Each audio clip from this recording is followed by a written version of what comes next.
How's it going, ladies and gentlemen? It is Zimcast number 119 is Heisei Godzilla, fundamentally flawed.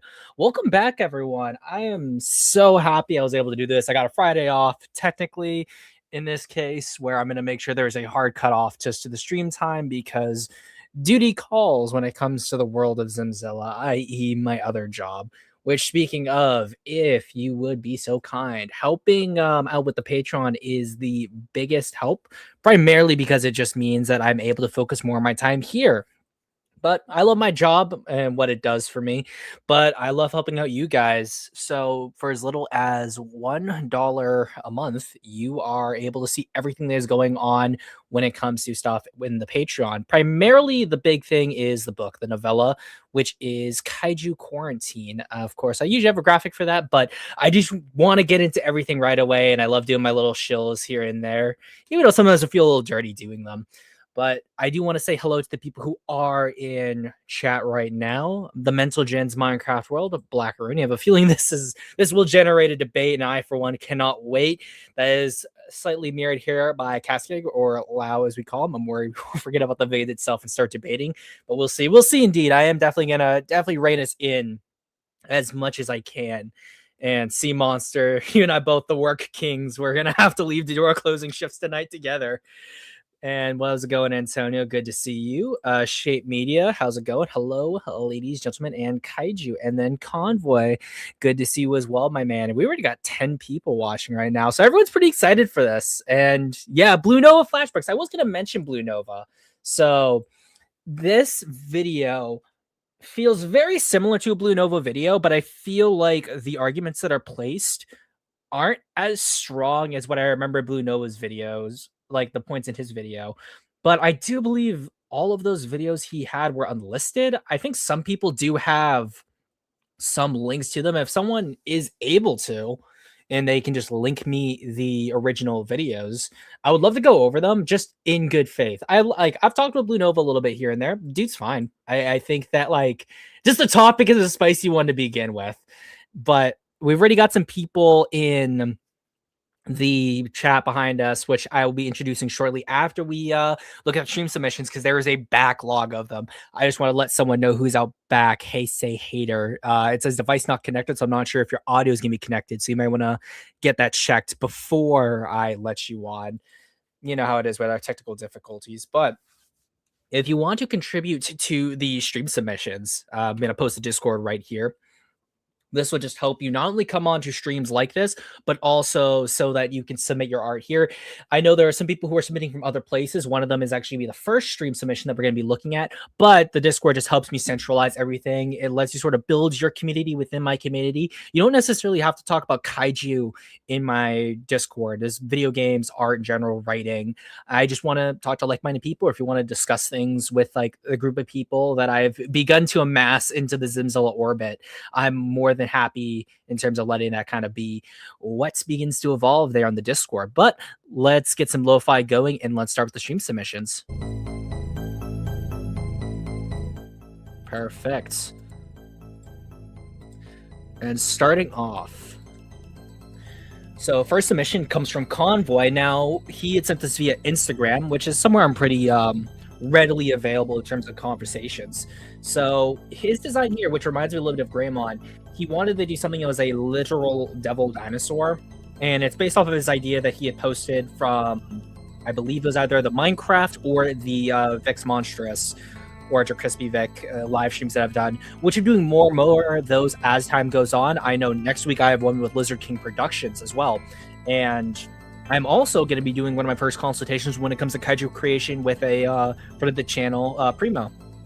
But I really like this design. The reason I primarily say it reminds me of Greymon is because you have this primary black head here with the orange, and then you have the accents here, which are very, very big Greymon inspirations. And since you are a huge Digimon fan, that makes a whole lot of sense. So yeah, like I like it. I think that in this case, you might want to use different colors so that you move a little bit away from the Greymon influence. But like, hey, my main kaiju for my book is very much based on the Jurassic World Giganotosaurus, so I'm not gonna hold that too much against you. I really like the design. I would love to see development, my man. Now next, this is from Antonio or Hoshi. as he goes by. This is a little Godzilla piece that he did here, which is cool. I like it. He's always doing good stuff, and what I call the Hoshi mood lighting is on full display right here. So good job, my man. I love all your Godzilla art as always, and everyone here who follows us on the channel is always happy to see you promote your stuff. Now, he's not in chat right now, but recent addition to the community, it is Nico with an Ursula versus Godzilla piece here. And I think that it's not exactly Disney, but it definitely fits Nico's style. So, hey, can't go wrong with that. And these are two other Hoshi pieces. This is Piccolo, which I know there's the thing people say that Piccolo's black. He looks a lot blacker here, but maybe just because it's a pencil drawing. And then you got Gohan. I do like the art is good. I just think Gohan could use more anime-esque hair. He looks a little too generic, I guess. But like, I don't know. Like, I think Gohan could use a little bit more flair. But like both are still visually very well done. And we got these two pieces. Salamander is the big one. This is obviously from Vic. It's almost like pre-cyberized Gigan. So this design, I know he did a what was it? A little beam attack thing on his his DeviantArt, which was cool to see. And out of his most recent work, I really like this one. And this design here, it feels like something I would do. Color-wise, not really my colors, but I like it. The small arms, the long tail, very spiny. So very Zim-esque of a design, I'd say. And Intestine Inspector, which he's not in the chat either, but hey, how's it going? He did Charlie from Smiling Friends as an Azdark Pterosaur. I forget who it was. It was some video where they were showing the prehistoric planet Quetzalcoatlus, and there were clips of Charlie speaking that were overlaid and dubbed over those clips. So that inspired him here, which is cool. And now this is from Kaiju Kuru, a new digital piece that he just did. It is his original Kaiju Zaiden. And this is for a very personal project of his that he's working on. And I have to say, I really like it. It's based primarily off of like Legends of Water Horses and things like that. I mentioned it to him before. I think the green and the red are very strong colors and they clash a lot. Personally, how I see with the purplish blue right here, even this lighter purple blue, and this gray here. But I like, the biggest thing I like the most is this area here. I think adding more of these like seaweed-esque hairs is really cool. And I want to see more of this get developed here because I do like the whale-like fin. So overall, like as a first go at this design, I really like it. And another one by Nico. This is a Mosasaur getting taken out by Leviathan for his Here Be Dragons story, and also Wood. But Gunnar aside, very good piece as always. I love the soft reds here for the blood. It really makes it clear how obviously it's underwater creatures, but that detail is always hard to get. I know for myself when I'm doing things, so I commend Nico here for really like immersing me into the shot. And now we got two pieces from Minecraft World. I think literally the project that this thing is from is called Hoshi, ironically enough. Yeah, Hoshi 35. Like, I know what this is. I have not seen the actual product itself. I've been meaning to. But overall, Minecraft's been evolving as an artist as he's been going harder and harder on working and improving. So good job there. Definitely, if there's links or ability for me to like watch this, definitely send it my way. And then we've got Nemesis versus Scryon. That's how I've always said it, or Scryon. So obviously Nemesis Scryon from the Project Nemesis series, which I like what he did. I like what you did in Minecraft here with the orbs. I think, and I think Lau said this before, use a smaller brush. If you did a black outline around these bits, that'd be something small, a small little detail I think that would add perfect to the design here. But I think that like you can tell where they end obviously because the color's different, but I think really emphasizing their difference here would go a long way and just adding that small little bit. But overall, this is really good. I mean, you do way more dynamic poses than I do already. So props to you for that, because I'm a big coward. And like, if I do a pose and the dimensions aren't exactly what I want for my monster, it pisses me off to no end. So congrats, my man. Good job on this. Good job on improving. I always like to do done with helicopters. So actually, before I exit out, I think if you do this as a line, that's fine. And then freehand some waves, I think will make that scene just a little bit more natural. Because obviously horizons are going to be like that, but just a small bit of variation will make that go a long way with immersing you in the fact that this is water, instead of just doing that one, obviously light blue for the sky and then the dark blue for the water there. But let us start bringing on people onto the stream. So first off, you know him, you love him. He's a Bills person. Unfortunately, it is Sea Monster. You can call me the E Monster for the time being. E. E. E. A. E. E. Babe. I was about to say forget about it with an E, but that just doesn't make any sense. And then next on the list, obviously the creator of Zidon. He's here to get tilted like some towers. They're about to fall. God. Kaiju Kuru. You know what, Zim? I hate you. I know you love me too. I could have had a nice Friday morning. I'm playing Wild, and now I'm here yelling about the series that's not even my favorite era of Godzilla. Fuck. I mean, I had a nice morning. I was watching Scream, the original. But I guess we all like scary movies here. I was gonna say, speaking of scary, but he's not that scary. He's a goofy goober with a very square head. It is Minecraft world, which I know he's in class at the time. Oh, never mind. You can't. Actually, no, I am not in class at the moment. It's studio time. So they said I'm probably going to be doing some work while on stream. So fair enough. Yeah. Awesome. Yeah, And also, I just want to state for Hoshi 35, it's on Tubi. So if you have an ad blocker, I'd recommend it. Okay, I'll give it a watch then. Thank you. And then next, you know him, you like him, the 98 Glazer, the 98 the 98 Cloaca Lover. It is the Vic Monstrous. Hello, Zimsters. Zimmers. Clanker. Clanking. Look at that Kligga right over there. Are we allowed to say that? Are we past time? Yeah, it's past 10 minutes. That's what the stream submissions are for. It lets me get past those 10 minutes. Yeah. Oh. Fuck yeah. Alrighty, perfect. And then, obviously he's in Heisei. He said his thing says Heisei Hater. I think we all know who that is. Well, there's two options. Well, no, we know who it is. He is, you know him. You may hate him. You may love him. He is most well known for his famous internet series Blacked. It is the Heisei Hater, Rooney of Black. No, it's not. Oh, wait a second! It's not Black Rooney. What? What? Wait, who is this? It's loud. It's loud. It's loud. What? It's loud. I knew it was like Rudy wouldn't have the Guy Gardner profile pic. Well, I was gonna say like on a meme thing like that. You I just would be profiled surprised. him, bro. I mean, he's a just what we call, or at least in the United States, we Vic. call an Eastern beaner. Nah, Vic. Rooney deserves it. Ooh. I mean, Kuru, you on the level of discriminating against the blacks as much as me? I mean, in that case, you know, hey, hop on board. Also, one sec. I'm gonna switch Friendly to fire! my computer. I'm switching to my computer real quick. I'm just pulling it up. It's loading, but yeah. That's fair enough.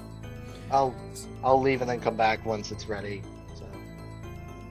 He's going to go become a sphere. No one can see him when he does that. He's gonna ponder the orb. Ponders orb. But Cubingly. there we go. Now we go from Blacked to Zim to be a Zigga, as people like to say. I know some of us have seen this, some of us haven't. I guess like just a quick yes or no. Has everyone seen this? I have only seen up to the first 20 minutes. I dropped the video after he misrepresented the plot of versus King Ghidorah. Fair That enough. is like- Okay. I watched through the whole video, but just like in intervals. So Mhm. I am going in blind. Okay. I guess my general thesis on I the have watched before all we- of it. I guess before I start, I guess I'll share my general thoughts on the video. This is just the same stuff we've been hearing for years, and it's really nothing to add to the conversation because, like, okay, maybe not that, but I was left profoundly unimpressed by what I saw in a 70-minute marathon of vapid nonsense that completely fails to actually showcase this why is- the Heisei era is What actually a coincidence. fundamentally That's flawed. how I felt watching the Heisei movies. Shut up, Lau. Beaner. I'm going for the throat today. I'm not. I ain't putting up with this shit. Yeah, I watched it once all the way through, and I'm very much of the same opinion. I feel like this video could have been like maybe 30 minutes. I don't know why. No. I would say it could have been pushed to 20. Yeah. There's no reason this video is felt about as tiring to watch as the Americans Don't Understand Godzilla video. The thing is, like, So what you you're could saying is talk you about hate the- Longmans. I mean, the thing is, you Yes, can talk. actually, I do, Vic. The thing is, you can talk about the Heisei era in an hour-long video or longer if you have to. It's just a matter of how you use that time. And this video didn't really use the time all that effectively. I know it's like 7 movies, but still, like, there's still going to be more done in terms of Yeah, no, explaining. it's not just that it's 7 movies. He also speaks about some personal stuff for way too long. Yeah. I mean, I guess spoilers, right? But he does speak about his personal stuff for way too long. And for example, like how movies work. And I think, like for someone that actually did some of that stuff, like shootings with, people and like making just like short films. After like 3 minutes, I was like, okay, I get it. Yeah. And stuff like that happens throughout the video. But overall, it's fine. Speaking of which, because Lau had to blue balls me, thinking that he was the black man. There is the black man. Here he is, Blackaroonie. I am so tired. What time did you? Why did you wake up this early, dude? For this, Oh, Dude, I accidentally got 2 hours of sleep. Okay. How do you accidentally do that? actually, You look no, like me for real though. I was supposed to stay up all night. I accidentally fell asleep. okay, And that's exactly what happened. alrighty. Well, why the hell were you supposed to stay up all night? I was pulling an all-nighter. Oh, I'm dead. well, I mean, I ain't exactly much better. I only got like 4 hours of sleep. skill issue. I didn't even sleep. Like, Mecha Godzilla 2 ruined my sleeping schedule. I fell asleep mid fucking movie, and then I woke up like 9 p.m. Lau? And then I just stood Beating awake I am all going night. to give you this stream. I guess is we're gonna going see how a to make burrito you gets stuffed. jealous. Hey, trust me. Sorry, I didn't hear you. What? I said, Lau, the beating I am going to give you this stream is going to make Zim say chill. No, what's it Don't called? worry, I love a good because beating. here's the thing: like, you're only here to replace 2005, who couldn't be here to defend Heisei. We Okay. Oh, We'll start again strong. I oh, like it. Lau, that's tough shit from Budget Blue Nova. Ooh! I don't know who that is, so I don't know what that means. I don't even know who that is actually, so it doesn't really Yeah. do much. Because you Jesus. have not educated Ooh, yourself. this is actually a better format. I like this. Oh, I like this. That's Hey, actually wow. nice. How'd you do this? I magic. literally, this was just one of the yeah, no, literally magic. Let's see if this one. No. Too small. That's No, it. stay with the bottom. Stay with Yeah, the bottom. that's Hey, no, I'm a top. Put me at the top. No. Absolutely No, you're not. down here. How many streams and you're Rudy, just you are being discovering dragged this? down to the pits of hell like the rest of us gooners. I am only a bottom for Russian women, not for this Godzilla. Black. film, okay? I'm putting Black. you specifically in the middle of this human centipede for that exact reason. So, without further Fair ado, enough. kids, let's begin. I'm also putting this at 1.5 instead of 2 times speed because I think we're just going to stop a lot. But I know he kind of talks generally fast, so we'll see what happens, kids. Yeah. And I also don't have an ad blocker. Hate me. I know. Skill issue. I mean, I do. If you want, I could run it myself. I'm gonna be honest. I'm fine. I'll just keep it Okay. like this. got you with that title. I don't hate these Heisei era Godzilla movies. Frankly, I have better things to do. I'm gonna be honest. I really don't like many of these films. But I feel if I were to ever say I've completed my journey here on YouTube, I would absolutely need to talk about and analyze a series of 7 movies. Just like last time, I'm gonna go over each film in this era. I'm gonna dissect them one by one to show you why that title is what it is. With the exception of Godzilla 1984, which I watched for the first time when I was 16, I've grown up with Heisei. I love these movies to the moon and back when I was little. They were my favorite movies in the franchise and even my favorite movies of all time. I need anyone watching to recognize that I've seen these films over and over for years, and I'm not acting on any nostalgic bliss here when I say that they have some foundational problems with how they're executed as films. Similar to how I had a reevaluation of Godzilla vs. Gigan in my last Godzilla video, I've had the same thing happen concerning all of Heisei. And this entire preface is rooted in the fact that for some reason, I know why, I'm just poking fun, these films are the most popular Godzilla movies in the Japanese series, and are essentially the ones people think of as containing the definitive version of the character. At least last time I checked. Monsterverse fans are getting up there. Now, I don't care much for bickering over characters that literally don't exist, so it's safe to say that I truly mean no harm in saying that I am not making this video to actively offend anyone watching. I'm speaking to you as a grown man who studied film all his life and even went to school for it for a little while, which means I'm looking at these movies as films first, not with the attitude of a typical Godzilla fan, but as someone who has made films himself, no matter how bad they can be. I always try to see the positive in the media I analyze, so it's not all doom and gloom, but these are the observations of a film series from someone who does not participate in fandom. If you don't like what you're about to hear, then please don't be cringe about it. Let's be adults here. I guess anyone's got thoughts for that. I want to say generally that felt really bloated, even though that was just 1 minute. Yeah. I feel like he's trying to preface too much, like to.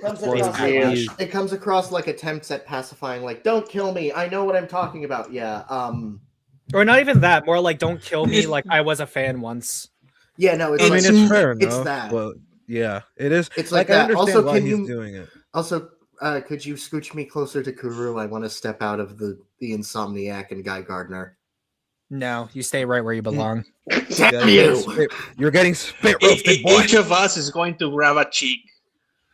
No, Wait, what? Minecraft, I get it. You need to death roll. No, but you're for gonna real, help like me! what I think like is going on is that, you know, like as like you're saying, like yeah, I get what he's doing it, and I also understand that it's bloated. Like both things are true at the same time. It's just that I feel like he should know that the people who are like stupid enough to actually like go and insult him personally are not going to stop just because he says this, right? So in the end, he's not really saying this to anyone that's actually worth talking to. He's just saying this for the trolls who are still going to troll him anyway.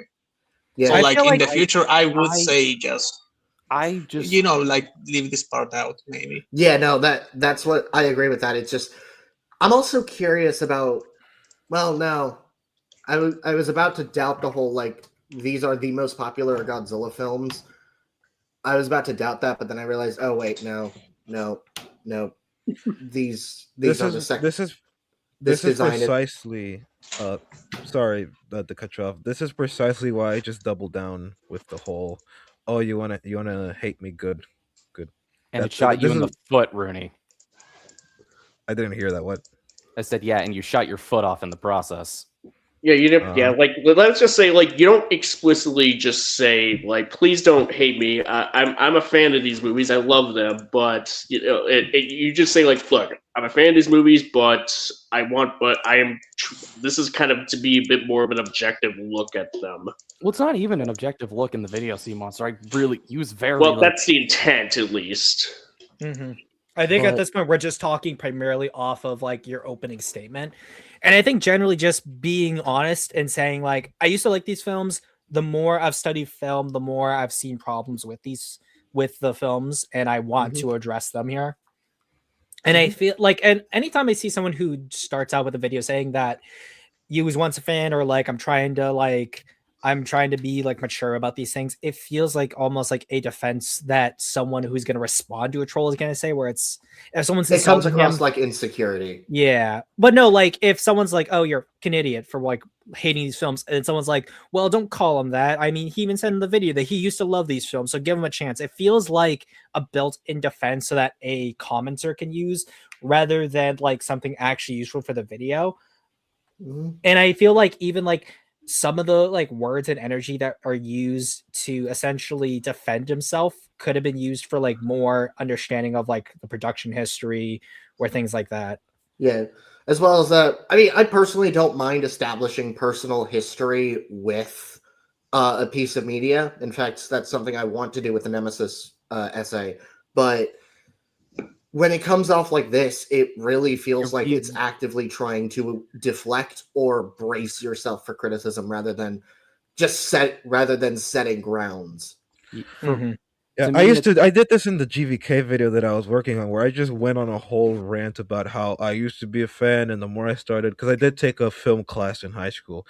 I was like, oh, I went this. The more I thought about my media, the more I studied it, this, that, and the other. The more I thought about writing, the more I wrote, the more I realized, oh wait, no, these movies are actually pretty bad. Like, I understand the impulse, considering the type of fandom that we, and by we I mean y'all, because I don't participate in that. But like the fandom that we are part of, with how vocal they can be, with how aggressive they can be over certain takes like this. Like, I understand the impulse. I would minimize the bracing effect because it comes across as insecure, but I don't think this really takes much. Because again, I don't know if I said this before, but I actually haven't seen this video, so I'm going in naked, virgin, and all oiled up. So this is my first experience with it. Just the way I like you. Yeah. But like, I guess I don't know. I'd like. Yeah, no, Kuru, say something. So yeah, I'm kind of with Zim Minecraft. This comes off to me as trying to pacify the audience, which is ultimately fruitless. Given the given the behavior of certain Heisei fans, 2005. But it ultimately is completely pointless, and the opposite end is also the case where like you can get mad at me, I don't care, like being a smug little prick like Adam does movies is it. Either side is ultimately fruitless. Just say it and don't beat around the bush more than you have to. Like, yeah, it feels like it's always weird when people who like I don't understand the need to address a fandom that you don't engage in, because he even says like I don't really care about the particulars of fictional characters and I don't engage in fandom. Then why the preamble to what feels like pacify or at least try to appeal? I mean, at least when I eventually get to my Shin Godzilla video, as someone who's very much entrenched in the fandom and its culture, I feel like I have a lot to say in regards to how Shin Godzilla is talked about. So, I don't know. I feel like it could generate an interesting discussion there, but here it serves no purpose. And yeah, but I feel like in that case, you're using that things as a, like, it is something insightful because it is a discussion about fandom culture rather than purely an objective look at the films. Yeah, and ultimately one of the biggest things for me is I think I'll go more into this in a later stream, probably our one-on-one, is one of the reasons I make stuff is because I'm trying to make the landscape of especially discussion in the fandom healthier. And I feel this video is just not doing that because it's just bloated. Yeah, I feel like there's a few people I saw in the comments that I know are pretty active who are like, oh, I'm happy that you made this video. And it feels like the reason why they said that is because it's a lot of things that they've been kind of saying for years. And then someone has now said it and it's gotten a lot of traction that they feel vindicated as a result. But that's neither here nor there. I think let's just keep going with this. Yeah, all right. And I'd say, like, just if we want to pause somewhere, just say pause. And whoever says pause will have that person go first. And then we can springboard off what that person says. Okay. Understood. Let's begin.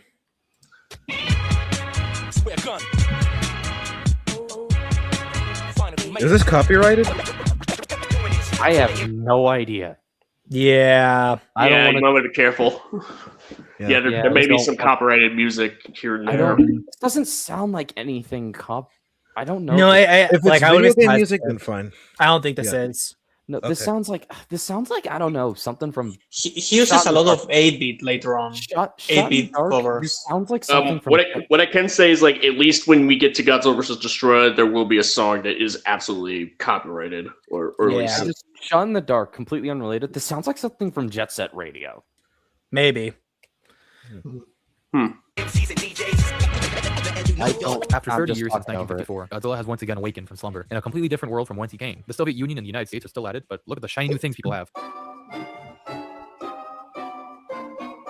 Video games, otaku culture, anime, Guyver. Godzilla is now in the modern age, a hyper-urbanized Japan whose values have become more and more Western as time goes on. The burden of World War II is mostly gone, replaced by a chilly conflict we like to call the Cold War, one that's only grown since the last time a Godzillasaurus has stepped foot on Japanese shores. Godzilla's awakened by a volcano instead of a nuclear bomb, shipwrecking a boat crew at sea, making a man named Hiroshi the only survivor. His testimony confirms that, yes, Godzilla isn't dead. If you couldn't tell, this film is a direct sequel to the original Godzilla, a feat that's actually achieved really, really well. I know you thought I'd probably dislike this film, but no, I frankly love what it attempted to do and feel like its faults are ones that ultimately don't damage the entire experience too much. The pacing, I feel, has gone almost unmatched until more recent flicks. Godzilla is a legitimate threat. The lighthearted tone of a later Showa films is truly gone, and what's taken its place is a realistic, down-to-earth, fairly accurate portrayal of how modern Japan would react to the return of such a beast. Maybe I'm a little biased here, but 1980s Japan is really important to me as a creative. A lot of my favorite pieces of anime are from that decade, and my style as a filmmaker is essentially derived from the weirdness of the OVA boom of that decade. So I love the atmosphere. It feels like what Tim Burton did with Batman. Now, I know that's a stretch, but Burton made Batman reflect the desires of those who wanted to see a more serious take on the character, and the return of Godzilla fits the same niche. Godzilla is more bestial than ever before. His roar has more of a deep bellow than it did in the Showa era, similar to a lion's rasp. After decades of this, the 1984 design is frightening in a way that hasn't quite been captured probably since the original. The politics, public outcry, and scientific mystery surrounding Godzilla takes far more precedence than the actual characters do, so much that I feel a fair few of them, which we happen to follow, don't really add a tremendous amount to the film's overall theme, except the Prime Minister, who's caught in the crosshairs of both the US and the USSR, who want to act immediately with nuclear weapons without regard to Japan's history with such a thing, and the precedent it will set for the entire world. If one nuclear weapon is justified, then how many more can be excused for conflicts that could potentially have less catastrophic responses? Just like Nintendo setting a new standard for prices that the rest of the industry is now going to follow, if one nuclear weapon is used, there will be more. This is the problem Japan's PM is faced with under a real-world scenario that probably would have happened if Godzilla actually existed, which is kind of undermined by the unfortunately horrendous acting that the creators insisted on for the sake of having English-speaking characters. This is a pattern you'll see kind of plagues the Heisei series in a lot of instances. An earnest but ultimately stifling attempt to broaden the scope of the Godzilla films past Japanese borders. I know they wanted to make a film that could stand toe-to-toe with Hollywood, and I think they achieved that, really, but this desire of theirs infected aspects of the execution that actually does the exact same thing they strove so passionately to avoid, being laughable. They wanted to have international characters, just make them speak Japanese. Hollywood does it all the time with English. Why is Gladiator in English? I don't know, because it was made with an English-speaking audience in mind. It's okay. You don't need to conform to a standard if it actively makes your production worse. Anyway, the Cold War struggle. Real quick, I just want to speak to the foreign actors speaking their native language. I feel like we've gotten an inverse problem now with modern media where dubs of anime and other foreign films tend to try to cast actors who are of that race, who then speak with what feels like a overemphasized accent, or will deliberately use certain words and try to pronounce them in English as quote unquote accurately as they would in the native culture, and it always sounds off. Minus one being the big one. If a lot of words they'll use in that dub feel overemphasized so that you know how quote unquote authentic the dub is. America Chavez. Sorry. So it's, yeah, I guess, what I'm trying to remember the guy's name, because he said something. It was the guy who made a video talking about Apu from The Simpsons. Adi Shankar. I'm sorry? Adi Shankar was the guy who did the thing with Apu. No, not the Hot Diggity Dimmin. Not the documentary.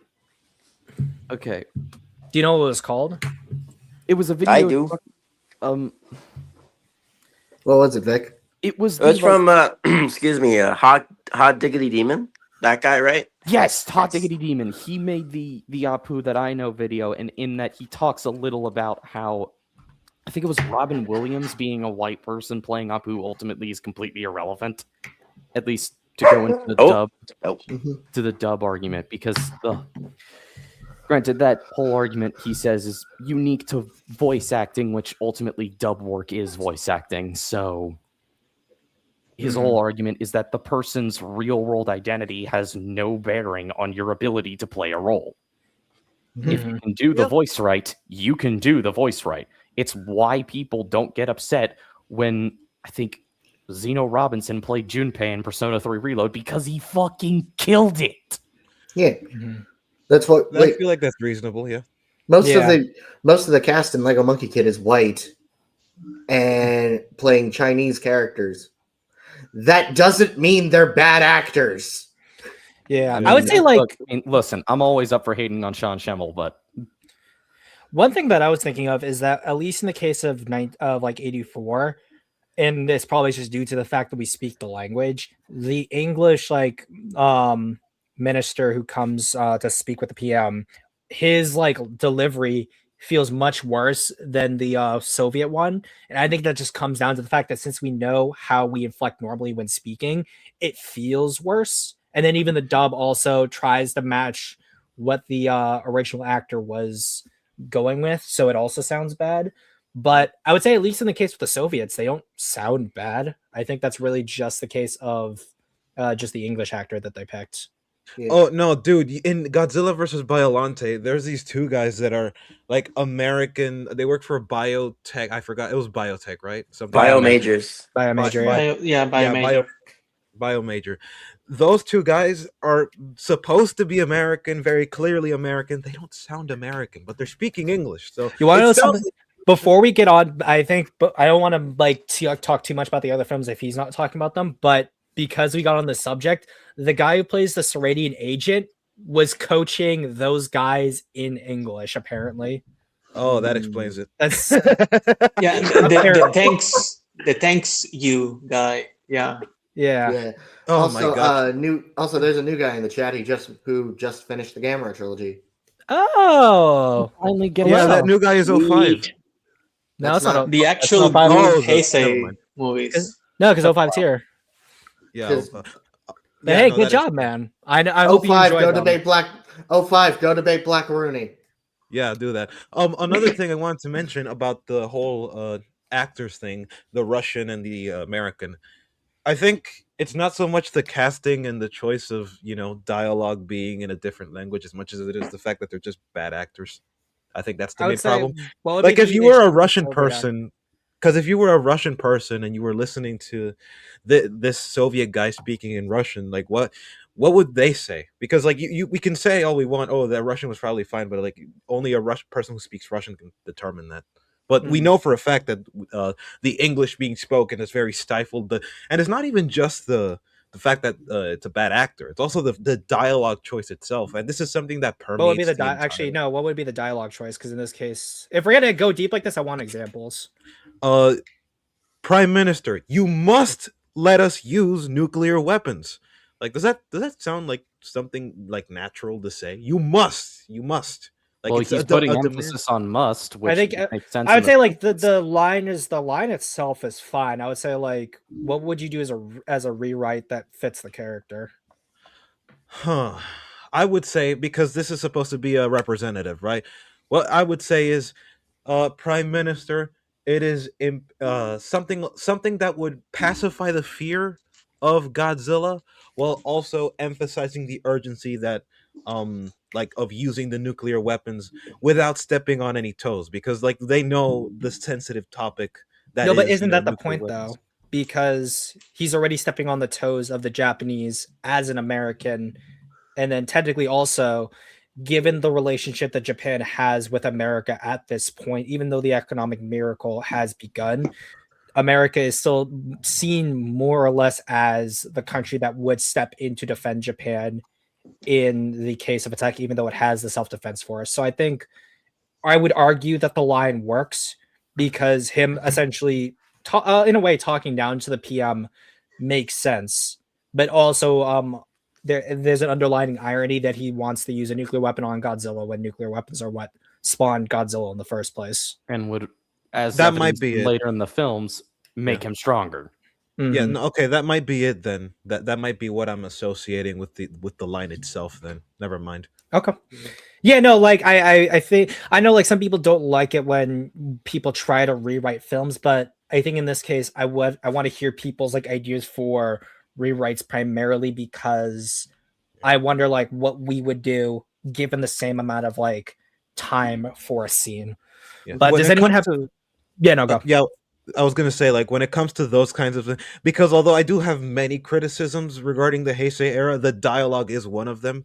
But because they're Lau knows it, like there are several problems with the dialogue choice itself. But when it comes to stuff that is pertaining to history, I might have to trust your judgment more because I'm not too well versed in history. It's just that line itself, I associated that with basically just number one, there was the idea that the weapons can empower Godzilla. So I thought, wait a minute, that's kind of dumb. But and then also there's just the tone that was used that was imposing, demanding, and almost petulant in a way. So maybe that was it. Maybe I was just mixing the two and turning it into a bigger problem than it actually was. But I will trust your judgment on that. Mm-hmm. Anyone else got anything they want to say on this topic before we head forward? No, On the topic of 84 as a whole, I think we can do we can cover the films like in totality when he gets like before he starts the next film. Okay. All right. All right. The films push further when a nuclear weapon is accidentally launched at Godzilla during an accident, despite the committee deciding otherwise. The very presence of these weapons is enough to cause an event of cataclysmic proportions. Whether it has to do with geopolitics or simply the people those politics affect, it only causes harm. Paranoia. What use is perceived safety from another power if you're having the very same gun pointed at you all the time? Peace doesn't actually exist. It's a phantom. It's not real. It's a cycle. Nuclear weapons cause Godzilla. Godzilla causes nuclear weapons. No good can come from the concept of a game over button, which I believe is a theme that's explored here thoroughly. With great respect to the beast that is this character and the world this film spawned from, I think, though, that the Prime Minister should have been the main character. While I personally love the science talk and the political convos, most of the characters that talk about this stuff themselves aren't very interesting unless they're directly involved with the decision-making of Japan. If anything, I feel they didn't go hard enough on the politics. A drama with the Prime Minister as a focal character would make for, frankly, a masterpiece. But the politics is eventually sidetracked for these guys. It didn't have to be like this. They could have written these characters to show more emotion or more relatability, but most are really dry. This matters because there's a lot of extended human scenes that are actively. I kind of would. I definitely disagree with him saying that those like A plot characters, as he calls them, that are just sort of like the regular people. Like his assessment on them. Like I definitely would say that they serve pretty well as just being like just kind of like a bit like in a similar way as like the characters in Cloverfield, where it's just like regular people who are like more on the ground and actually just caught in the middle of it. And I mean, half of this film's goal outside of the Cold War stuff was to showcase a modern Japan at the time dealing with Godzilla returning. Yeah, I mean, I won't say they're like the deepest characters by any stretch, but they definitely they do the job pretty well. God, I don't know what I'm doing. I really need to watch Cloverfield now, but how much in depth? Sorry, that is a horrible phrase. How in depth does it go? How in depth are the characters in Cloverfield? More than this, significantly. I can tell you as somebody who's seen Cloverfield like 5 or 6, I don't know, 6 or 7 times. I could probably anyways. But here's the before I say you say anything. Firstly, Lau, do you want me to say it or should I say it? You should go first, I think. Okay. So I would actually agree with this guy's point about the characters. There are several points in which they present let's look at the beginning, for example, where they present that there is like an actual conflict because these are if it is, as you guys say, like modern Japan, modern sensibilities, this, that, and the other, we could look at characters like Naoko, Goro, and Hiroshi, I think that was his name. So there's this idea, right, that Goro has that the government not letting the sister of Hiroshi know that he's alive. Apparently that's wrong. Okay, that is true. So that tells us as an audience that he has a basic moral compass. That's pretty good. And what do we know about Naoko up until this point? Oh, Naoko loves his brother. Okay, that feels like pretty basic stuff already. Very a foundational stuff to work with. And so this guy, Goro, straight up tells her, okay, your brother's alive, and I don't like that they're hiding this from you. They're hiding in this hospital. We can get to the dialogue part later, because I think that the actual dialogue was, I mean, it's not bad, but it is certainly a missed opportunity to be cunning by just subtly telling her without telling her. But anyway, they get to the place, right? They get to the hospital, and they take photos, and apparently this is seen as a breach in trust, and apparently that's the source of the conflict. And this is something that I have written down. Like, what did Goro do wrong besides doing his job? Because they're not really much of a breach in trust, since all they know about each other is that Goro has a basic moral compass and Naoko loves her brother.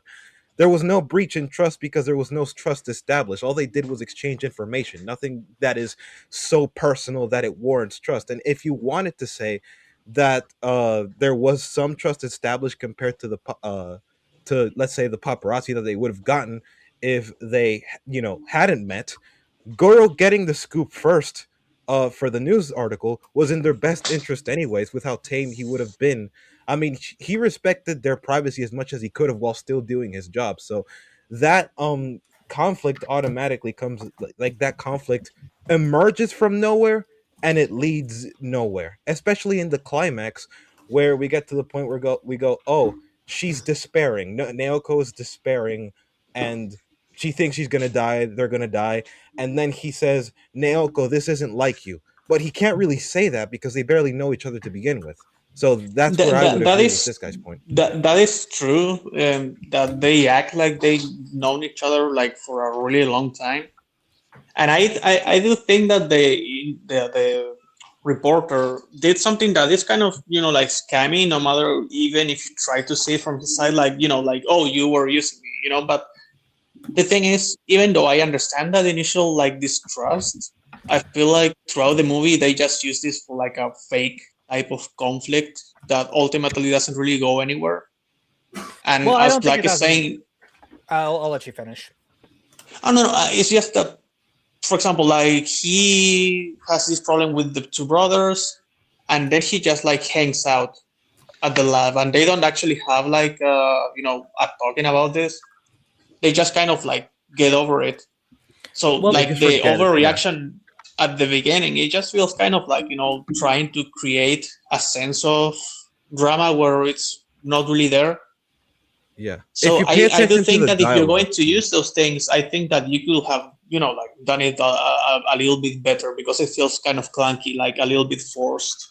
So yeah, and I if you don't look think at that the characters are like necessarily something that you could have or should replace with the prime minister, as he's saying. But I do think that if you're not going to do it, you should like try to polish it a yeah, little there bit is more. like a yeah, sorry, the internet. I feel like I'm cutting you off too much. I think it might be the internet, but and something to add to that too is the dialogue choice when there's like the actual conflict itself. The guy says, "Oh, Godzilla's turning everyone crazy," and that is I have a suspicion that that is somehow related to how Before the you news, continue, is that coming from the dub itself or the sub? the sub. Okay. Yeah, because I have this. I only watched the sub, but there's the dialogue choice. Like Godzilla's making everyone crazy. I have a suspicion that that is somehow tangentially related to the idea that news outlets and the media are covering Godzilla, and Real Goro quick. is one of those people. Um, I was gonna say that one line, I know where that is. It's about 20 minutes into the film. I wonder if that's a sub error, because there is a dub version of 84 that isn't 85 where that line's corrected. Did it say Godzilla is driving everyone crazy? So Well, driving that making. I feel like the same point has come across at least to yeah. me. yeah, it doesn't really matter either one. But the point ultimately that I'm trying to make here is that that is supposed to be tangentially related, but because it comes out of the blue, it comes across as a non sequitur. And then Naoko says, "You're an excellent reporter, this and the other, but I was wrong about you." Well, what did she initially assume? Because she's only ever met him the one time, and all they did was exchange information. I was gonna Yeah, say, like, I think it does have that I problem. feel like Sorry, it's going to be like really fast. It does have that problem where it's trying to do like a forced romance that a lot of these older movies have. That's all I wanted to add. That's it. Sorry, Sam. yeah. No, you're good. You're good. I was gonna say, I feel like there isn't, like, the conflict, I don't think isn't dropped. I think it's just not resolved as well as it should have been, because I feel like at least her assumption is that he was doing it purely for altruistic reasons, but then when he gets in for the scoop, that's when her opinion on him shifts. I feel like there should have been at least one dialogue scene with him just explaining his position on the matter. It just be like, hey, like, I'm happy you guys are okay. I'm doing about my job. I care about the safety of the country, not just about you guys. So then it makes him just naturally hanging around, which the scientists and the rest make more sense. And I feel like the one place that you could do this is that if you just cut out the scenes the with the like the homeless guy, then you'd have more room to express these points in the dialogue without like making the runtime of the film even larger. And it's also funny too. He doesn't get a chance to defend himself either, so I find that particularly strange because Yeah. he has opportunities to.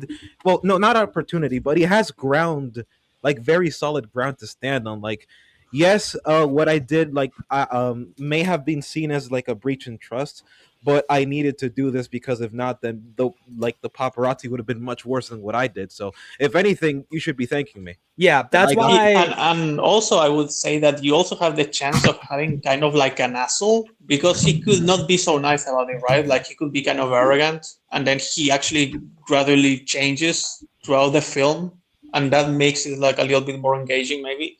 Maybe No, yeah. like you have options. Yeah, like I think like at least the solution that I would propose is that, again, I feel like the inclusion of the homeless guy does very little to the plot. I don't think it really releases tension like maybe that was the intention. And as a result, I feel like cutting his scenes and then just giving them to develop that relationship between the two and like explain these issues, I feel would be more beneficial to the plot, because then it would give them more character and we'd be able to understand their feelings more. If they have any. Yeah. Mm-hmm. Well, no, I would say like giving those scenes would allow them to have those moments and not feel flat. Yeah. So ultimately, I would say that he is correct on this point that he's saying about the characters, at least specifically Goro, Naoko, and Hiroshi. Mm-hmm. I guess the follow-up question would be like, do you think that the film just primarily focusing on the Prime Minister as the main character would be a solution? I don't think so, because I don't think so. You would run into I think making him the main character would drastically change a lot of the film. Yeah, because I will admit the Prime Minister stuff was definitely a pretty I'd say was pretty solid. I think it's just that it didn't need to be the A plot. It just it could be it's a B plot essentially to deal with the Cold War sort of like thematics going on. Well, real quick, to add to your point, I feel like in this case he is specific. I think that having the A and B plot with the civilians and the politicians does the job the film is setting out to do, which is what Japan, a nation, would respond to Godzilla if he was in the modern age, and having journalists, civilians, scientists, and politicians allows you to see like a larger more rounded understanding of what's going on, especially with Japan being caught in the middle of being directly in the middle of this huge conflict between the US and the Soviets, that could potentially lead to nuclear war. If something just goes awry. Yeah, because I feel like having him as the main character, the Prime Minister, I think that if not done correctly, you could fall into the trap of too much political quibbling, that either they try to draw the line between not being too pulled from the headlines and then too fantastical, because there's a point where after the PM and the larger government officials are moved into that bunker, most of what they're doing is just waiting on the super acts. I doubt there would be a lot of scenes for them to discuss greater political machinations once their plans have been put into motion. What I would say too is that I don't hate the idea that the Prime Minister could be the main character, but isn't that just Shin Godzilla at that point? I was gonna say that. Yeah. I think it would be I was more gonna say just that. Shin Godzilla. Mm-hmm. Yeah, we got that. And it was bad. And Godzilla wasn't that good. Mm-hmm. No comment on that. I'll wait for the I think debate. it would be received better because you have the more fleshed out characters of who I think the Prime Minister is. This Prime Minister is more fleshed out than the characters individually, at least in Shin Godzilla. Yeah, but then I'd also say Shin and 84 are just they're tackling different things about the government, where in the case of 84, they are, at least the philosophy that they have is that at least the person in charge would be somewhat competent, and as such, you are dealing with a more established, but also a person you can rely on in a situation like this, where Shin Godzilla is directly critiquing the idea of the government being this all-powerful entity that can actually help you in these crises. And I feel also because of the time that was made and what the PM was doing in Japan at the time, you can't really have a Shin Godzilla during the period of 84 because of how successful Japan was getting. And really it is Japan's success is why you get a lot of things regarding what you see later on in King Ghidorah. But I think that's neither here nor there. Is there anything we want to talk about before we get going again? I just want to say that I think because I do think 84 has a lot of problems, but for all its faults, I think the Prime Minister, at least the scenes with him, are probably the best scenes in the movie. Mm-hmm. I need to rewatch 84, so I really yeah. need to give 84 a rewatch. Criterion, get on that already. Please. Like the but- thing is, even the thing with Wow, the can I please USSR finish a is sentence? really cool too. Sorry, I'm True. like, you just like completely interrupted me. But I was just trying to say that I haven't really said much because I haven't seen 84. Now I've completely lost my train of thought. God damn it. If it comes back to you, just tell me to pause and you can say your point. What Also, if you know what I moving- love? It's a classic Zim moment where we're 6 minutes in and it's almost been an hour. Yeah. Hey, and we haven't gone too down the rabbit hole, honestly. Like, we got to pat ourselves on the back for that. Yeah. Don't jinx it. I trust me, I'm trying not to. I have somewhere to be after this too. Yeah. All right, let's I keep am going. vibrating. Born to watch because I have no reason to really care about what they're going through. I care about the PM and the public, not really them. They're not awful, but the third act drags a lot because of this lack of real focus on a specific character. A trend that, while somewhat tolerable here, is actually one of the main detriments of these 7 movies as a whole. The third act lacks the speed or climactic pace it needs because the political themes aren't at the forefront at this point of the film. It just becomes a race to stop Godzilla. The dark lighting and well-framed cinematography from Kazutami Hara elevates the movie to something truly beautiful and marvel at. Koji Hashimoto did an excellent job directing despite these problems. With Wait, this what did he direction, say? Godzilla is able to be Did he say? I heard something about race there. No, I didn't. Yeah, the race to stop something truly Godzilla. beautiful and marvel at. Oh, Koji Hashimoto did okay. an excellent job Never directing mind. despite these problems. With this direction, Godzilla is able to be taken seriously. Its sets and special effects are the most impressive from this era of the character. The deep red color attributed to this film's third act and advertising shows a story well worth the effort of at least checking out. A hellish apocalypse drained through the rampage of the scariest creature man has ever given birth to. This film represents a zeitgeist that I'm personally in love with, a culture and its fears that are unique only to itself and the people who live there. And although it's very flawed, I can't help but genuinely love the filmmaking of The Return of Godzilla. I think this is right where he ends when he gets into Biollante.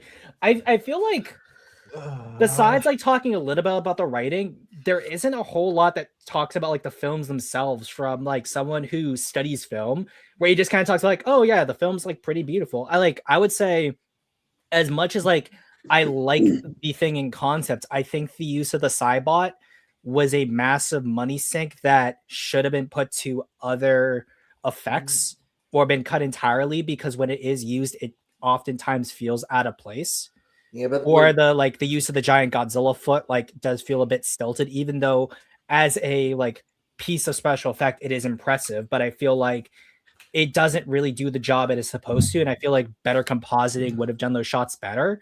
Like, I will say I actually really quite like the miniatures though. Like the miniatures are oh no, beautiful. I love the miniatures. I think that Godzilla at this point, What at is- his size and that city, do a really good job of placing him within the world he's established in. And I feel like bringing Godzilla into the modern age, but having him be smaller than the majority of the buildings, really like that makes a contrast the statement. setting. Yeah, it I mean- makes a statement, but like there's just something visually beautiful about seeing a monster in between buildings rather than just towering over them, and it just provides these really good set pieces, and you get a lot of low shots in this film that you don't get in a lot of the later films. What And was- yes, the directing is nice. What was the who was the special effects director for this film again? Let me check again. Let me Because go. I know it was the same guy who did the Mecha Godzilla duology. Ever given birth to. This film represents a zeitgeist Kaneko- that I'm personally in was love it? with, a culture No. and fears that are unique only Kaneko to was itself and the GMK. people who live there. Oh, Kaneko And was although the it's very director flawed, of I can't help but GMK. genuinely love the filmmaking Oh, of The Return of okay. Godzilla.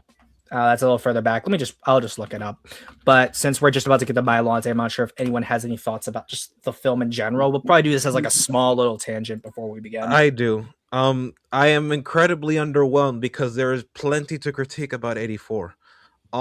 For starters, there's this part of the world building that I genuinely am baffled by. I talked about this with Lau, and he can vouch for me. But wait, I don't think I mentioned this to him. No. But you cannot have it so that the events of 54 are canon only to have the public completely like reject the idea of another monster appearing like at the very beginning of the movie, at least, because Well, absolutely I no. do- No, they don't. That's No, I I know mean at that's the I very do have a beginning. reply. I mean at to the very that, beginning when they say that what's it called, when the guy Hiroshi gets captured and not captured, taken to the hospital, and he says, why does nobody believe me? And then Hayashida says, oh, it's only natural, as if one should expect that the idea of a giant monster would be hard to believe in a world like this when it really shouldn't. And well, I no, initially because I would thought- say like I would say in response, given how long it's been since Godzilla's appeared, and just the nature of Godzilla as a whole, I think that it would be natural to assume that seeing like if you were to see one thing that defies nature and physics as we know it for the most part, seeing that happen once, that's like pretty much for all intents and purposes a miracle. Seeing it happen again and happen to the same nation again, at a certain point, like that does, even if hypothetically it could happen, that would suspend anyone's disbelief if they themselves have never seen it before. Like, And not only that, like there's a little something which could be. Wait, I just wanted to add like a little something, which is like remember that maybe a lot of people have reported seeing Godzilla so far, and they were all lying. You know, like that's something that could happen. You know, there's a lot of Bigfoots, Nessie sightings The that idea are of not really Godzilla something. becoming a cryptid is interesting. Now that you say yeah. that, I mean, it Like, would be, but as here's well the as thing. before Like I forget, Nakano, he's the special effects yeah, director. Nakano, yeah. I think this is his best work because we finally get to see what he can do on an actual budget and not just 3 pennies in a ball of lint. Mhm. Wait, what I was gonna wait. I'm confused. Which Mechagodzilla duology was he involved Showa in? one. He did Showa. Oh, He did Oh. versus Mechagodzilla and Terra Mechagodzilla. He sorry. also did Megalon Heteran. Whenever I hear Mechagodzilla duology, I almost immediately Yeah, jump you to think Kiryu. it's Kiryu. Yeah, that's what I yeah. thought. Yeah, Mhm. yeah. But going back to the topic, Black, what you Yeah. gonna say? Yeah, I was gonna say that would be true if it weren't for like the damage and the impact Godzilla had in 1954. Like entire cities were evacuated. Well, one city was evacuated. Wait, it was only one? I thought he attacked multiple cities. No, he Because there was attacked the Tokyo. first time. He Because there was like attacked the multiple first. prefectures in Tokyo. Yeah, Oh, like prefectures. it's essentially like with how prefectures are set up in Japan, they're almost like essentially kind of like micro cities within like a bigger city. So it'd be like attacking the Bronx, but the Bronx was like the size of Manhattan, and then there was Manhattan proper. That's like how I've always thought of it in my mind. Yeah, it's So, like oh. you know, Queens, Brooklyn, all that stuff. Mhm. Oh, Also, so it it's just does like one destroy big city. like. Jesus. But Yeah. I do think No, that he attacks Black, like a little please, village okay, at some full point. stop, Black. Tokyo is fucking huge. Yeah, Tokyo is a lot bigger than people understand it. Even though like Japan as a nation is small, Tokyo as a city think is Tokyo is huge. gigantic. I think Tokyo is actually the largest metropolis. Period. I believe so. Yeah.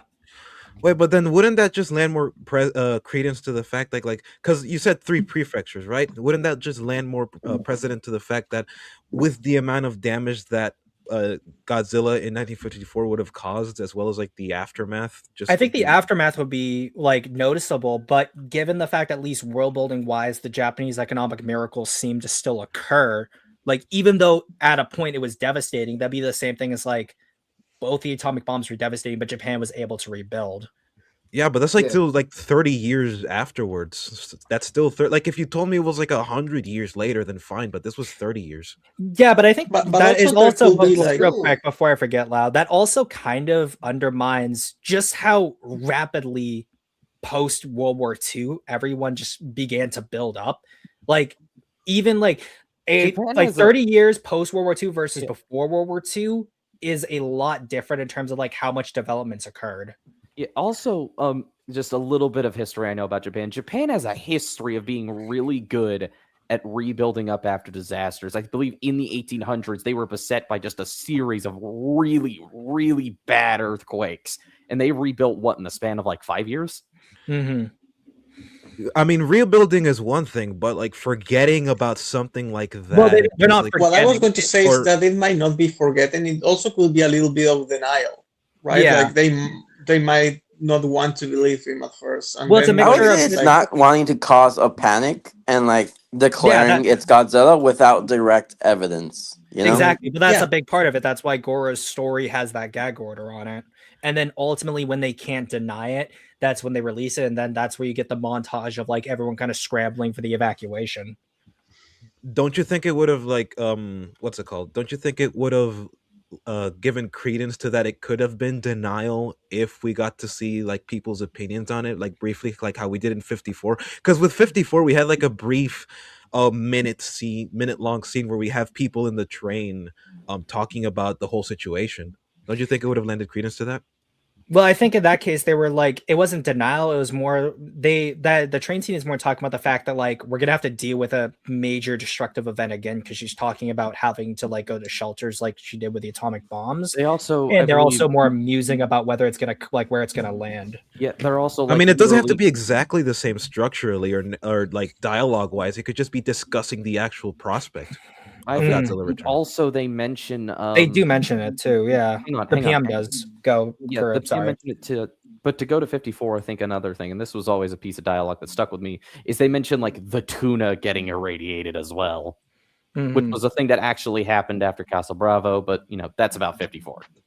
Yeah, I feel like definitely there are, again, some scenes I feel like could be cut to expound on this more, which Yeah. I think you could argue against the film, but I don't think it's necessarily like a major fault, because you can understand at least contextually why things play out the way they do. Wait, but hold on. Let's look at let me ask you this. With 54, was the atomic breath radioactive, yes or no? Yes. Yeah. So with how much with how many times Godzilla used it in his rampage, the lingering radiation should be there. Don't you think that would be like a constant because you said they weren't really forgetting, right? They weren't really forgetting. But if they weren't forgetting, then the idea that Godzilla could return, I wouldn't even say. wouldn't I that would be say, more like, plausible in their at mind? least to me, the way I always took 84 and those like, and like the skepticism, it was like, I think I'm more in the mind of denial and also people just scoffing at the idea that the monster's back. Mm-hmm. I Like, that's think because, like- denial makes more sense, but Yeah. the thing is that it's not explored as something. Well, you as say much that, as, but like, we do see, and this is, I'm using evidence from another film here, but I do think the topic it covers is actually kind of similar to what we're discussing here. In GMK, you have the woman in the like supermarket or whatever who's like scoffing at the idea that Godzilla's back and saying he's just a legend. See, but that's the reason why GMK would be different is because a larger amount of time would have passed. That's why I granted the idea that if it was like several years afterwards, I said 100. It doesn't have to be 100, but as long as it's like more than 30 years, because 30 years is a very short time if you really think about it in the grand scheme of things. I still Yeah, that is true. even The if you radiation wanted would to have say- stayed there. Granted, you're Yeah. also not taking into account the amount of stuff that the economic miracle would have done. Stuff like anime coming to precedent, It literally modernizations like coming in, and the Cold War taking everyone's attention. Like, yeah, the nuke is still prominent, but in a very different way. And they're dealing with Japan is Well, on also, the other side of the Pacific sorry. and closer to the USSR. They're dealing with two nations actively breathing down their necks. They don't have Chomping at time the to worry bit about to some use- other lizard coming back. yet also chomping at the bit to literally kind of fucking spit roast Japan with nukes.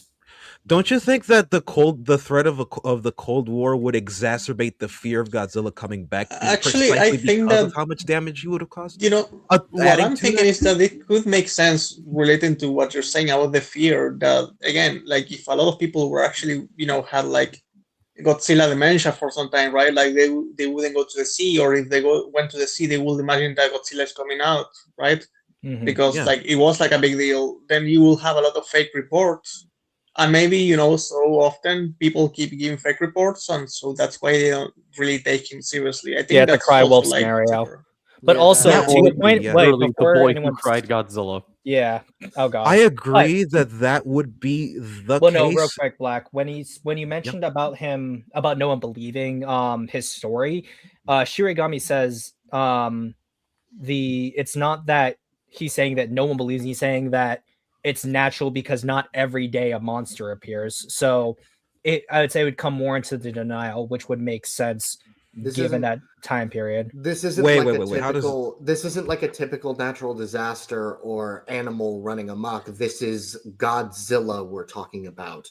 This is a creature But- that was supposedly killed, a creature that was supposedly long dead, and on top of that, again, like I said, everyone else has so many other things to worry about, both on a positive and negative end. So Godzilla really wouldn't be on the mind all that much. even if you wanted to say that, let's say with I Zim's think we're particular getting thought too stuck process. on this specific thing, to be fair, and it's not that what you're saying is illogical. Like, I agree that they could have explained it better, but also, like, we can come up with reasons why the denial happens, or like why people don't. I There do are- agree that that the denial would be the logical solution. The thing is though that it's not actually, explored. That's what I'm saying. It's you basically have to retroactively project that onto the actual story. Well, no, there's the scene right after they confirm it's Godzilla. They have that scene that happens there.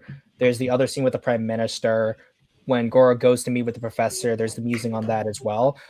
There are definitely more than just one or two scenes and throwaway lines that talk about the denial of Godzilla returning and like what it could mean. Which ones specifically? The first time the Prime Minister is introduced to Godzilla, which I think it's like about 20 minutes in, and about 11 minutes in is right after Akamura confirms that it's Godzilla, where the official that comes with the professor are discussing the like implausibility, but the fact that it could have happened, that Godzilla could return. And then when Goro goes to the professor and talks about Godzilla being essentially like a living nuclear weapon, there's that scene as well. Oh yeah, you're right. I remember now. He says, 22? It's so sad that he just so happens to come back in my term, like on my last term. Yeah. Just so happens. Don't you think that's dismay more than denial? Because like if you remember, I mean, again, like I think that we're I think we need to move on. Yeah, let's move on. Lost. I think we're one probably more going to be thing. continuing. I think we're going to continue this discussion in some way, shape, or form tomorrow on my stream. So yeah, probably. But, And one last thing I wanted to say about this one. Well, first, like a complaint that I do have with the soundtrack. I think it's good, but I think it's misplaced. In a lot of scenes, there's just no music at all. And it just really ruins the tension because this is one of the chillest Godzillas we've ever had. He just kind of stands there for a lot of time. Just menacingly. Yeah, like I would he's argue. honestly one of the most tragic ones because like he is really not really trying to destroy anything like 54 was. You mean like he's like 98, but just better? Yeah. Wasn't this Godzilla like Goddamn explicitly Zim. just isn't in 84 Godzilla just explicitly coming on shore for food? Yes. Yeah. Are you guys just having Zim's sympathy for the monster? Yeah, exactly. That's why it works with the volcano and the ending, and then you have 85 like really exploding the emotions because like this one is like the most tragic Godzilla we've ever had. I think. Really like just that ending in general. The final track with Godzilla falling in, the fucking squeal he does when he falls into the volcano, like just sticks with me. And then Raymond Burr's speech, and then I think the actual credits song, I honestly is one of my favorite tracks in the entire series. There we go. All right, let's go. Biolante time. Let's go. Now this one, if we got hung up on 84, we're really gonna get hung up on Biolante. Oh, definitely, most definitely. I actually rewatched it last night. I rewatched it last night too. Let's go, baby. Me too. I rewatched it before the semester, so I remember it pretty well. I went and rewatched just to get an idea of the prep work I did because I wanted to do prep work on the films that I figured would be contentious. Nice voice crack. Versus Biolante, versus Mechagodzilla 2, versus Space Godzilla, and versus Destoroyah. I didn't see much point in going after 84 and the first like 3 outside of Biolante because I simply don't have access to them at the current moment. Also, a quick shout out to the common 05L in the chat. Oh no! What did he say? What did he say? I'm not looking at my laptop now. It is literally behind me. I will say Heisei Godzilla has more consistency. Rudy, let me do the impression. Okay. I will say that Heisei Godzilla has more consistency to the franchise and mythology more than GMK, Monsterverse, Shin, Anime Trilogy, and Singular Point. That is- Common 05L. No. That is like the coldest take ever, so that's why it's an 05L. So there we go. And it's- 05L. Let's keep going. It's still wrong though. It's GMK still wrong. has more consistent lore than all those things.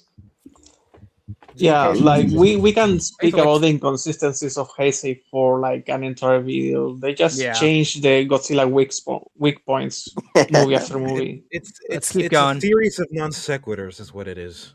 Let's keep going. Film a lot. I'm gonna be transparent. By the third act, I was swamped. I felt the problems from the return of Godzilla only multiplied. After the Godzilla attack of 1984, the remnants of Godzilla's body, called G cells, are actively fought over in the worldwide genetics industry. His heightened regenerative powers within his very DNA can essentially create miracle drugs, or in this film's case, a plant that can grow in the desert. Dr. Shiragami is a scientist working on such a thing, until one day his daughter is killed in an accident, and her soul is transferred to a rose, which is not explicitly communicated to us very well. Just dolly into the rose while it's in center frame, man. Like, it's in an experiment revolving around creating a bacteria that can eat radiation using G cells, Dr. Shiragami merges Godzilla cells into the rose Erica is in, and eventually sprouts out Biollante, the single most creative and interesting monster in the Godzilla series. I really mean that. When I think of the pantheon of Godzilla monsters, I think represent the character's world. She's at the top of that list. She's up there with the big five, in my opinion. If I were to pick one monster to represent the absolute best this era had to offer in terms of originality, it would be her. A giant botanical freak who resembles Godzilla's form, somehow even more distorted than it already is. She shares his dorsal plates and his reptilian maw, but on a body 2 times his size, with tentacles and a fully exposed beating heart. The truest definition of a movie monster. Biollante and her Pause. unique story, having this. Yes. But mean, yes. I mean, completely yes, right but I agree like with that. that is I agree fine, with but that I feel feeling. like the Biollante glazing could have been used to actually discuss more of what's going on with this film. Yeah. Real quick, because Country Shape says, wouldn't the restaurant made from the building Godzilla stepped on be radioactive food and radiation poisoning? Oh joy. We don't know necessarily the half-life of Godzilla's radiation, since not all radiation has the same half-life. So Or even like, I guess, how radioactive the stuff he leaves behind might actually be. yeah, versus Like, we just- don't. you know, You're functionally knows having if to that's prove still something. even We a have. It's restaurant. radioactive enough to where you need protective gear, because we see at the beginning of Biollante where everybody's wearing hazmat suits. Because So- Rooney, That was the that same happens day. right after the attack. Like, yeah, that's right so it's after. at its Because Oh, that's that's right. okay. Okay, never mind. Yeah. Okay, I Um, take No, that because back. remember the BioWar scene and Shiragami, Erica's death happened around generally the same time, and then it's when Mickey's looking at the rose, and you cut to 1989. Also, I just realized a little bit a while ago I confused Hayashida with Shiragami in terms of their names, and I hate myself for that. Yeah, no, yeah, but like, yeah, no, the Biollante glazing could have been used, but I agree with the general sentiment. Even if I like Destroya more, yeah, no, Biollante speaks for herself in terms of creativity. Holy shit! I hope we talk about the actual plot. I don't think he really does. Oh, Soul of a woman trapped okay. within her thorny exterior and being the result of a new frontier of human incompetence is so full of potential it hurts. Conceptually speaking, I love this movie, but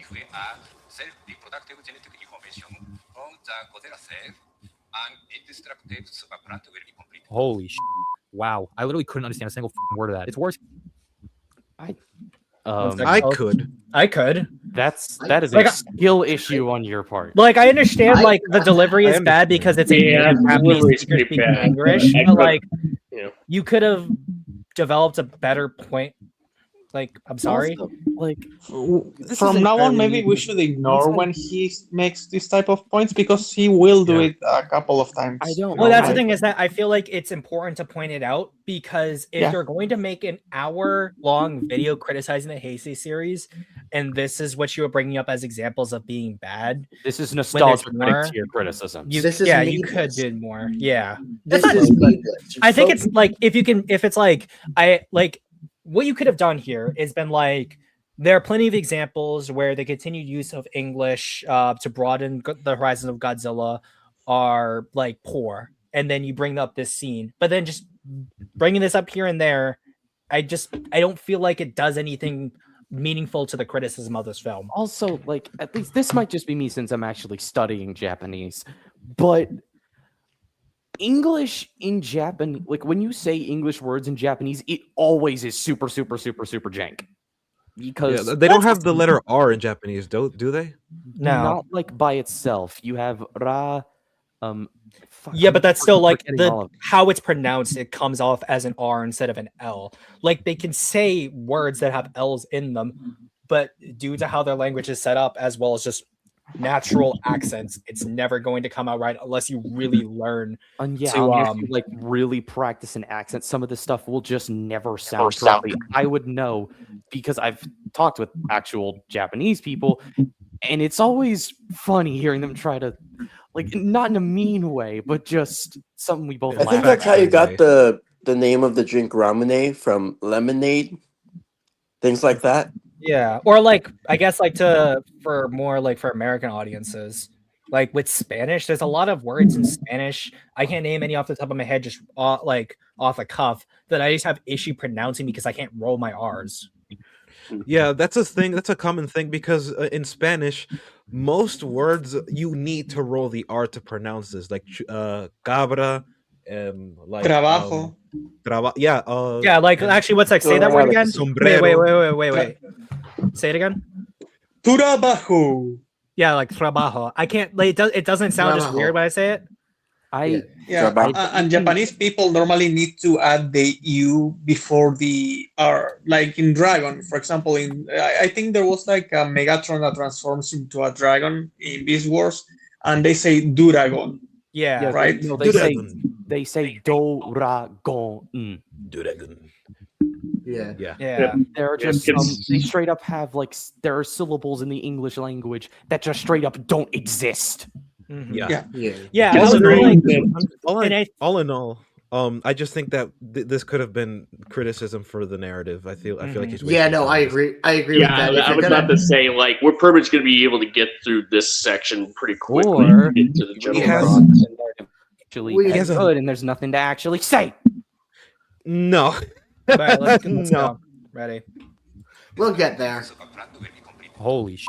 Wow, I literally couldn't understand a single word of that. It's worse here than I think it Skill is in the issue. entire franchise. I'm dead serious. Now, it's not littered everywhere, but it's in a lot of it. I'm not going to pretend that's where the problems stop. The issue of not having a central main character is blown to a really dysfunctional proportion. There's so many characters in this movie that I legitimately don't care about remembering their names. Now, it's not nearly as bad as the movie I'm about to mention, but it's giving off very bad Godzilla Rates Again vibes. It's not that the characters suck. No, it's that they barely connect to the audience. They're not annoying. They're not anger-inducing. They just make things happen. The first act builds this plot of political sabotage and underground dealings. It's really interesting. The world has changed because of the drastic amount of potential G-cells have.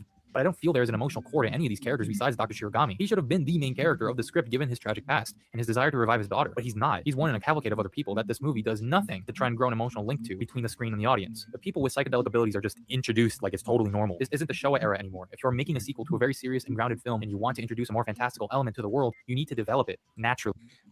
Like real quick, I guess first thing we want to talk about is, does a film need a central character for the audience to connect to?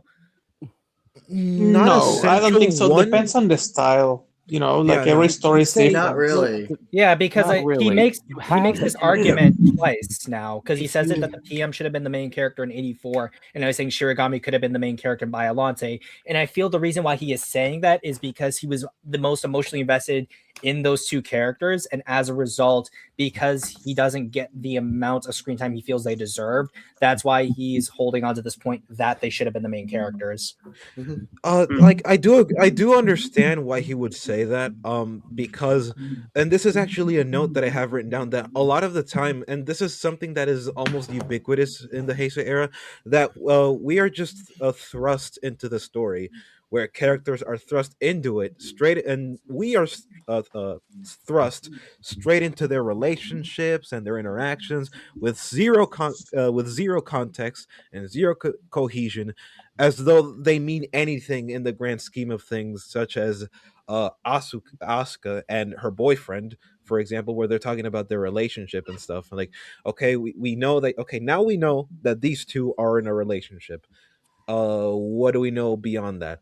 Well, real quick, sorry, but I think at least talking about that, their relationship isn't necessarily explored in a way where it's integral to the plot. And the only thing that's integral about the relationship to the plot is the fact that they share screen time together, and that's how they are related as characters. And I think that that's fine, because that's not what the film is trying to explore. But I think that Biollante as a film works because it has such an ensemble cast of characters that they aren't focused on too much, that we're able to see a broader, and I believe a good expansion of this world because of the effects that Godzilla had in 1984. like I think one good piece of dialogue I like is that when we're introduced to Gondo and like his department within the JSDF, he talks about the different types of like weapons, including like the use of the psychics in the foundation that they're a part of, or at least not the foundation. They're called like it's essentially like not a university. I forget the term specifically right now, but like psychics, lasers, new types of missiles, things of that nature are expounded there, and we're able to understand that post Godzilla's reemergence, they've been ramping up their technologies in order to combat a pot like him returning out of that volcano. I mean, that is a good. I do agree that that is something that is worth talking about. But then they establish relationships, right? And the cues, not only just like the music cues, and also just the filming choices that they use for these characters. Don't you think that the movie's trying to say that we are supposed to care about them? Otherwise, they wouldn't have introduced those relationships. I think we're supposed to care about like them as characters, not necessarily about the relationships. I think that like or people. I mean, just people as human beings. Explain. I'd say expound on that a little further. So, with I'll use Shiragami as an example. So we are thrust into his story basically, just with like right off the bat, no preparation, just raw dogging it. Right. He has a daughter. He loves his daughter as any parent would. I mean, yeah, baseline. That's fine. That's a fine enough foundation. They work together, right? Which says that they have a strong normal relationship. That's fine. A bomb goes off. She gets mortally, I guess, I don't know, she's kind of dead killed. but not really dead. Yeah, she's because killed. of the flower. And like the flower preserves her mind, I guess. And so the emotional connection is about as basic as you could possibly get. And obviously in a film with a cast this big, you're not going to have time to really, develop and expound on this relationship. But the way it's set up, right, that this is supposed to be tragic, right? Because we all agree that this is like supposed to be tragic, right? But we don't know enough about them as people, as individuals, in order to form that emotional connection. So it just comes across as you watching a victim on TV survive a terrorist attack, or just mourning the loss of someone in a terrorist attack. Yes, it's tragic, but you don't know the person personally, so you're gonna be like, oh yeah, no, it's tragic. And you wouldn't be doing this unless you wanted the audience to emotionally connect with them. I would But say actually, they're I would argue not necessarily is that the case, because I feel that is all just set up for what he does later on. We only learn more about Shiragami as a person through his actions past that. So I think that we can understand, like, oh, he's gonna feel like sad and upset about his daughter dying, and then we should feel a certain way about his actions moving forward throughout the plot, and we should question his motives as well as his choices and condemn him for like trying to preserve his daughter in a rose. I think if anything, as much as he loved his daughter, if he thought that his daughter was preserved in the rose, is it better to let his like daughter move on and like try to live a better life for her, or should he have pursued his research and tried to perfected Biollante in a way that would have resulted in what she was? And I think ultimately we should be condemning him for the choices that he made. And I think that is established when one of the like a reporter goes up to him and asks about his work on the G cells, and he's exceptionally dismissive of them. And then even though he's almost killed by Biollante unintentionally with the Venus flytrap head coming out of the water, he's more shown in awe of it, and we should judge his actions by that. Like ultimately, he shows no concern for the people who are almost killed as a result of Biollante, and it's only by the end of the film that he has a small turnaround. And I feel like his death makes sense because ultimately, given the amount of destruction that is caused as a result of his actions, like I'm not saying that he should die as a result, but like ultimately to resolve or at least balance those scales, him sort of paying with his life, I think makes sense from like a narrative perspective. No, I do agree with that last part, but then you have to ask yourself, what do we actually know of him as a person beyond he loves his daughter and he wants them? And also he's a scientist. Like, what do we know beyond just that? Or is that just all that? Do you think that's all that's necessary? He is someone motivated enough by the death of his daughter that he's going to such extreme actions in order to preserve her. Like, I don't think most people would do that.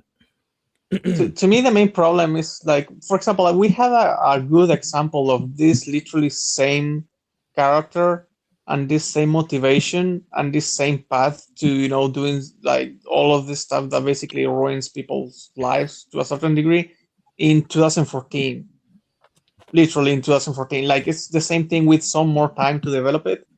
And the problem that I see and that he doesn't mention in this video is that it's not just the English actors that suck. I do think that the scientist in this movie, like, he does a terrible job at acting at any point. And I think that if he was a better actor, and I wanted to make that clear, it could be either the actor or the director that's telling him to, hey, no, don't do that. That thing where you cry, don't do it. We don't know what happened on the set. So actually, I don't want to blame the actor. It could be the actor or the director. But someone decided that this guy should show like no fucking emotion. And there's a difference between trying to contain your emotion, which, by the way, again, in 2014, someone is containing their emotion. That's Aaron Taylor Johnson. You can see how he acts in specific situations. He just like avoids eye contact with his dad, and he literally like almost like cracks his voice as if he was about to cry when he says, "I don't want to talk about this anymore." Right? And this guy literally doesn't do anything in the movie. So yeah. Well, that's the speaking problem. of the fact where you talk about Aaron Taylor Johnson, like talking about like his voice cracking and stuff like that, would we also then argue that since like I don't think any of us speak fluent Japanese, that we're not picking up on anything subtle there that he's saying, or like that is true, or like certain choices in dialogue in Japanese that would have like those deeper meanings based on the language itself and like how those actors would speak. I mean, you have to look at if you look at the dialogue, for example, where he's asked to, for example, do the whole thing with the anti-nuclear bacteria eating thing. He just straight up says where his character is. I have nothing left to live for. Like he just puts it out there. Yeah, like a lot of Heisei does that actually. Yeah. Wait, sorry, Black. Where are you talking about? I'm also looking at the film right now as we talk. It is let me see, because let me scroll through the movie. It is somewhere around. Is this after or before his daughter dies? It's basically when they try to get him to do the bacteria, right? And he declines it and he says, "I'm not interested anymore. I don't want to work with anything related to Godzilla cells. They killed my daughter, so I swore never to do this again. And now I have nothing left to live for." Like, yeah, I know what you mean. Okay. Yeah, minute 1940 something. A minute 19? Yeah, 1931. What? No. The beginning is 1920. Is it? No. Yeah, no, I know where you're. Yeah, it's about there. 1931. Yeah, that's where the scene begins, and he just exposits to the. It's basically just telling us the overall theme of the character bluntly, with zero like subtext, with zero like subtlety at all. No, it was just blunt, kind of like he was reading off a script, just a synopsis of his own character. But if you wanted to talk about like the actual setup for his motivation, for example, it was the earthquake that caused the roses to get damaged, right? It was the from the volcano, the eruption of the volcano. Was that a bomb that went out, or was that just like the normal volcano? Because that was last night, but I don't remember. Let me look at the. There was further activity in the volcano, which they like assume is possibly attributed to Godzilla. But like, I'd also say too, like whoever that is, I think that might be C. I could be wrong. In this case, would there be other examples where there's other characters who are just as blunt as he is? Yes. For example, we don't actually. Yeah, we have the psychic literally exposing. Yeah, first of all, she says that she doesn't hear anything in the plants, right? Like at this point, we actually don't know that he tried to transfer his daughter into the plants. Like it's not stated, obviously, which is fine. It's fine if you don't make it like super clear at the beginning. Maybe you can reveal it eventually. But the way that we have to actually confirm that she is in the plants is when the psychic just goes and says, "Oh yeah, she's in the plants." We could have seen that in a different way. Maybe for example, when that vine reaches out to him, like it's aggressive to everyone except to him. Like you could have like revealed it slowly, like the plant has like some memories of him, maybe for example. But the Yeah. plant But wouldn't no. the plant wouldn't be aggressive towards anyone else. It's the G cells that make it aggressive because Erica's just existing in the plant. So like you'd have Yeah, to There are change also that. subtle cues. Don't you think that but why? Why would the G cells override? Oh wait, no. Do you think that this is like retroactively implying that Godzilla's psychic and is overriding Erica's mind? Well, I no, do they think that they've always established that Biollante, the creature, is separate from Erica, who's existing within the rose itself. Exactly, yeah, and that's established also just through the psychic doing her psychic stuff and just saying it. Oh, now I cannot hear her anymore. Communication stopped, and that's when Like like a We Biollante Are starts Venom type making her own thing, or decisions. like I Similar, mean, yeah. it's not super. That's one of the things that's actually not super clear, and I think that's fine. But I think that to me it was clear. Okay. I just need to establish one thing. All of us know how the story goes, right? So sometimes it's hard to watch the fucking movie and actually put your mind into like a complete and total reset, where you actually watch it as if you didn't know everything beforehand, right? But Yeah. I tried to do that, and I realized, that she was trapped inside the plant the moment where, finally her soul goes to heaven or whatever, right? Because she's not really there. Then she's there for some reason. Then she's not there anymore, and then you have just Violante doing her thing. And then when Violante dies, she's freed. So that's how I understood, her being trapped inside. Like I'll be honest, like I understand that completely, and that's kind of what I tried to do going back into it, watching it last night, because it was actually 3 different scenes that I thought were in the film that weren't at all. And at least as far as I understood it, I always understood that like the moment she died is when her soul was transferred into the rose. They know that we're at least not Emiko, jeez.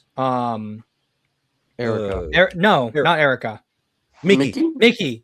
How did I forget that? Mickey being the most talented psychic is the one that's able to know that Erica is in the plant while Asuka doesn't. And then after Shirogami accepts the G cells is when he starts experimenting and splicing that rose with the G cells. That ultimately begins the mutation. They know Erica is in there because Mickey and Asuka go back to the lake.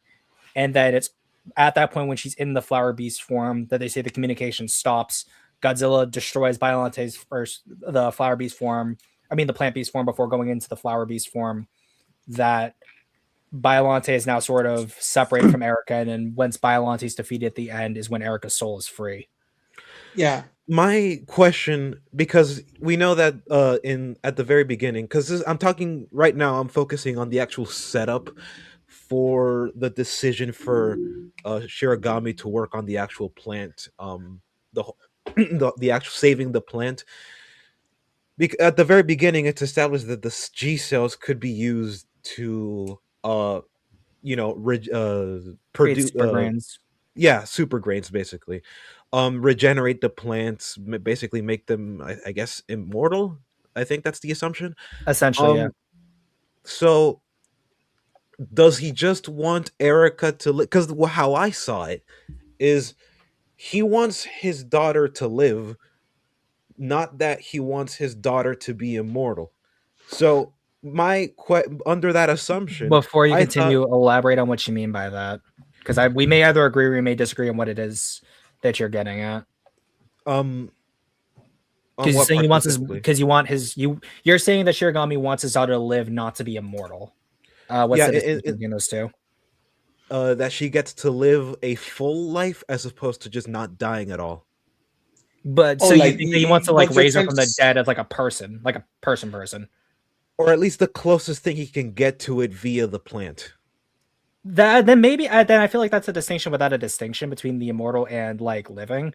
Because I've always read his motivation to use the G cells on the rose was because he understood on some level that Erica was existing inside the rose, and then use the G cells to splice it into the rose so that the rose wouldn't die. I always just understood it as revive the rose. That's possible. At least for Sorry, me, you go ahead. And this is entirely me, is that the way I saw is that he understood in some way Erica was in the rose and was so like desperate for his daughter to live in some way that he did what he did with the G cells. Yeah. Like a lot That's of how that I was, saw it too. Yeah, like I never agree. thought that he wanted like raise her from the dead or anything, or like bring her back as a person. I've always understood that there was some inclination that he had, which is why he contacted Asuka and then brought Mickey along to see if anything could be salvaged. And I also feel that he heard what Mickey said about hearing a voice calling out to her, which confirmed his suspicions. it And was then basically all he needed to hear. yeah. And then ultimately when he realized that he had G cells, he at first did probably deny them because he realized more than likely if he was involved in the G cells again, that probably someone would have gone after them. But then realizing after the eruption destroys the rose, that he's more desperate to keep her alive, and then uses the G cells to make sure no part of like Erica's ever lost him again. Wait, but hold on, because that's the thing I actually wanted to get to, the actual destruction of the rose. Because I'm looking at the scene right now. It's 22. No. 22:20. No, 22:31. That's about like essentially like a minute after he denies it. So like, yeah, I guess like it's like he forces his hand there. We see the petals that fell off, but like if you look at specifically the frame that is in 22:30 22:33, there's still enough rows left that he could like potentially salvage, like normally that without is something so I that was noticed my too. question, like why didn't he, because if he wanted her to live, then if he were to try that and it didn't work, then going with the G cells would make some sense, but he went straight to the G cells. And if he wanted her to live, just live. He says something. Yeah. No, because he's analyzing the petals on the rose, so he realizes that the rose is dying, which is but why he's looking at he has the remains, not the full thing. Those are just the, because that, if you look at the actual case, there are several like rosebuds in the actual canister. There's actually isn't it that more than one specific rose that she's in? That's the confusion I have. Like I think that we are skipping the part where it's like, how does this like did okay? So to me, the hardest part to believe is that this guy actually believed that he had trapped his daughter's soul on a flower in the first place. Like Well, now, he didn't what do I it. believed. No, just what happened is that's just No, where no, no. But you know what I mean. Like that, her soul is trapped for whatever reason. Now, I do understand that parents, like for example, do these things when their kids die. For example, keeping their room exactly the same, even though they're never fucking coming back. They still vacuum it. They don't move anything. So to that extent, I understand it, right? Like to me, it's perfectly normal that he will have kept the roses and maybe get obsessed with them. But him asking her, "Hey, do you hear anything?" Like thinking that there's like a solder, like you're supposed to be a scientist. Like I understand that, the fact that you believe in science doesn't mean that you cannot believe in some certain types of mysticism. But the fact that he just so happened to be right, and that's why we get like her inside the fucking thing. Like I just feel like it's a convenient. bit too Like much. I understand, I understand what you mean, because like it does definitely sound convenient. What I like to do when things like that happen is that I take them at face value and I try to steelman that and go, okay, well, what does this lead to? If you look at the frame that is in 1134, for example, there's like an entire rose garden, right? And roses, can reproduce. So Kuru said earlier it was that one specific rose. If he managed to make that specific rose reproduce, then wouldn't it logically follow that there should be enough roses that he could just revive the rest of them and just replant them somewhere else? However, I would say to respond to that, he wasn't even sure without a doubt that Erica's soul was in there, which is why he contacts Asuka from the Psionic Center to see, to talk to it in the first place. And even if hypothetically, let's even say for the sake of argument that he knows for a fact Erica's soul is stuck in there, who's to say even if the rose physically dies, that Erica's just going to remain in the new rose itself? No, but this is Yeah. prior to the actual, because I'm talking about the actual rose I think- reproducing. It's already a. I It's think already we a should garden. pause this conversation because we are going on for a long while. Yeah, and there's something that I wanted to mention in relation to this that goes further into the movie instead of us getting stuck on the beginning. So one thing I just wanted to say, referring to the acting, is Gotcha. if this guy was actually showing emotion, the moment she says, "Oh yeah, no, this time I can like for sure hear your daughter inside the thing," I would expect some emotion too. Well, And I think like at that point, it's not about the words he uses. It's not like, dude, his face. Emote with your face, your daughter. Actions You're speak getting a louder than magic words. woman. Yes, Yeah, actions exactly. speak louder than words. So like Magic emotion, showing woman emotion is telling action. you were right. Yeah, your daughter is alive, dude. Her soul is in that fucking thing. React, I would be motherfucker. Yeah, exactly. And then we get to the point where she's like, "Oh, communication lost." What? Oh, So I saved, what? I saved my fucking daughter, and now she's gone. Is she dead this time? He doesn't even freak out. Could you imagine if she went, "Oh, just kidding. Oh, she's back. I was just messing with you." Like, get out of my house. Yeah, that's why I don't think that this guy would work as a main character. Not because in concept he won't work. I just think that if you had this same actor doing this with this same director, somehow it would suck completely. Like there's no wait, look at intention chat. of. Lau, look Yeah. at chat. Country Shaped Media says you are forgetting one key piece. He was in earshot when Miki said she could hear someone calling out when they were about to leave. At that moment, he knew Erica was in the plant.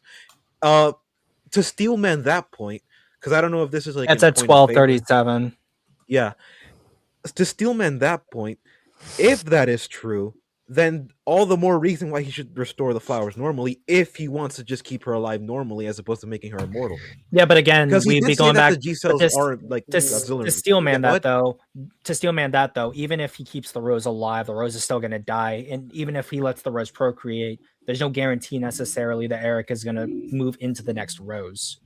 There's no guarantee of the opposite either. There's no guarantee of anything. Prove a negative. Like yeah, exactly. We're at an impasse because he's acting illogically to all of the scientific world. He's just doing like mysticism bullshit at this point. Well, like, and I guess like we should move on from here, but like at this point, this like psychics aren't like a like fringe thing. There's apparently an entire like science center to study the effects between 84 and 89. So there's been some time to at least study whether there's actual scientific merit to the ideas of psychics. It's a legitimate institution. So that is, I would agree to that. Like that would be true. Yeah, the Japan Psionics Center. That doesn't. But I do want to say, because actually I'm the biggest hater of the psychic thing in Heisei, and I just wanted to say that I'm trying to be objective, and I do think that it's okay for this movie to show that some people actually are skeptical about this. So it's not that everyone believes it. But no, remember there are characters in the film who blow off the idea of psychics. Like yeah, that's what I mean, and I think that's okay. I think that's super believable, and I think that's the best thing that you can do, given the fact that you're pulling this bullshit out of nowhere, which I think it's like stupid, right? But at least even in this world, it's kind of logical because it says, yeah, not everyone believes it right away, even if there's like a literal institution, like people are going to be normal and think that this is like some type of bullshit.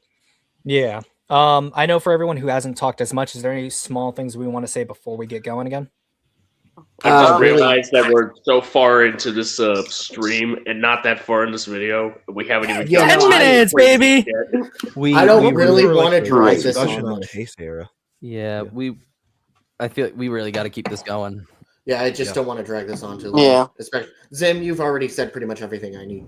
I was thinking.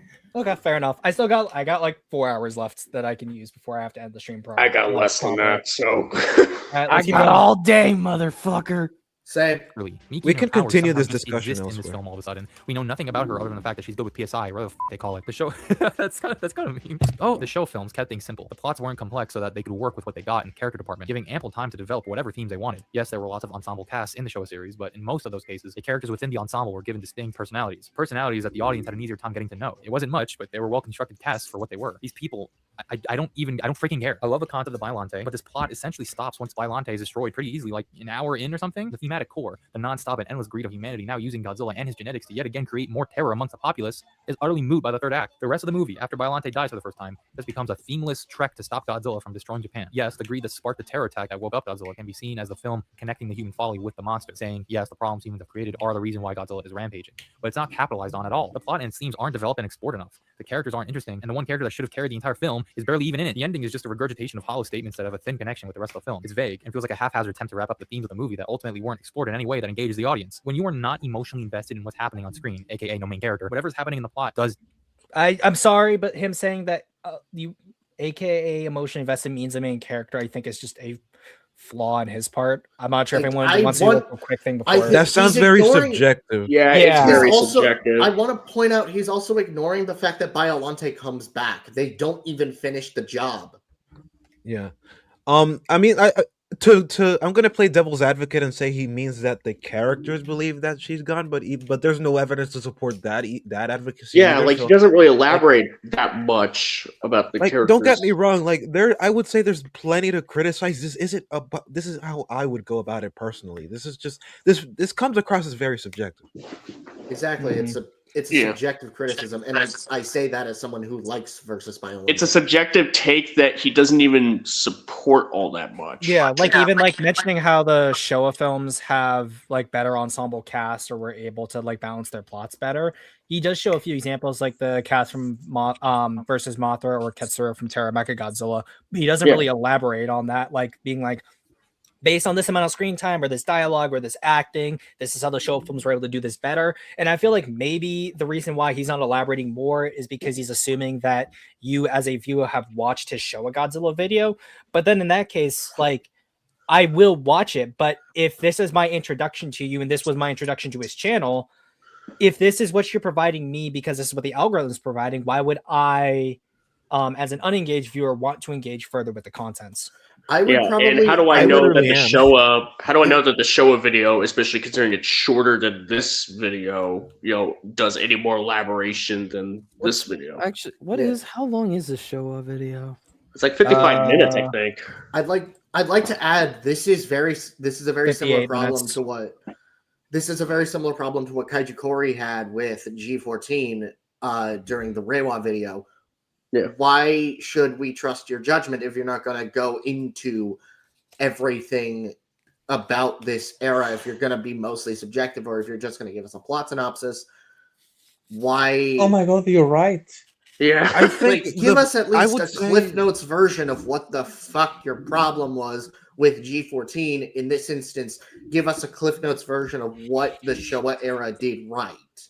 Yeah, and I guess like his argument could be that, well, I did because I showed showed stills on screen of examples where it's done better. But then as someone who, as he says, doesn't engage in fandom, if a non-Godzilla fan are seeing those pictures, the only assumption they can get away is I am trusting his judgment that these older Godzilla films did what he is saying better. But then as a fan who has watched these films, my question would be how exactly by comparison? So like it doesn't do the unengaged like normie, and it doesn't do the fan any favors. And also the unengaged fan who didn't watch all the movies.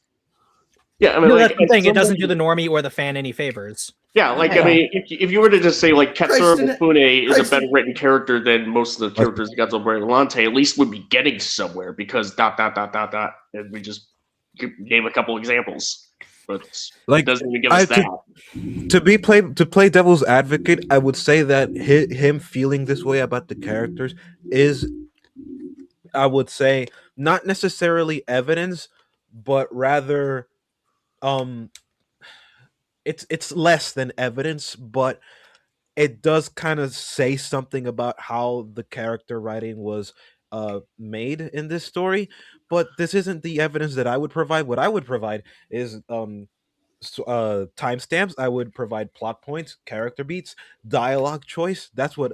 But he's just going off of just the vibes. You know what I mean? And that's something that I always find very annoying. Well, it's just a sentiment, and like if we're saying, well, this is a sentiment, that is fine.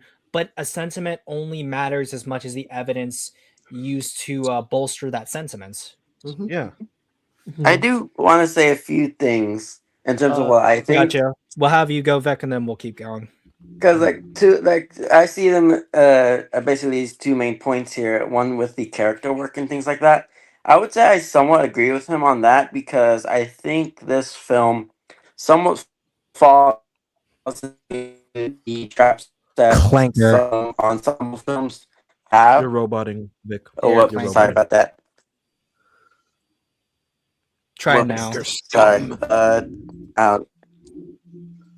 Well, I was somewhat agreeing with his points on the character work because I think the film does somewhat fall into the traps of ensemble films where they introduce characters who seemingly have arc,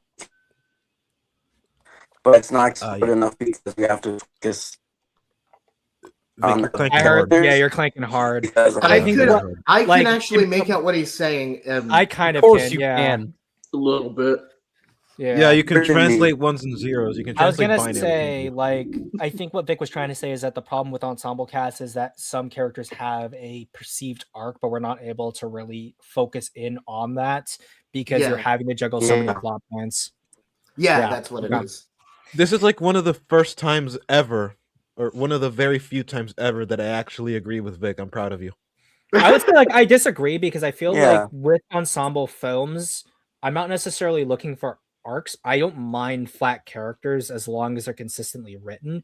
And I feel like the big reason why I enjoy Biollante as a film is because it is slightly pulling from the headlines because I do know that generally between the 70s into the 80s, there was, and then later on into the 90s, not just like biogenetics, but like bioterrorism and bioweapons were a big talking point at the time. I know you have like the Iran-Iraq war that happens from like 1980 to I think 1988, so it ends right before the film begins.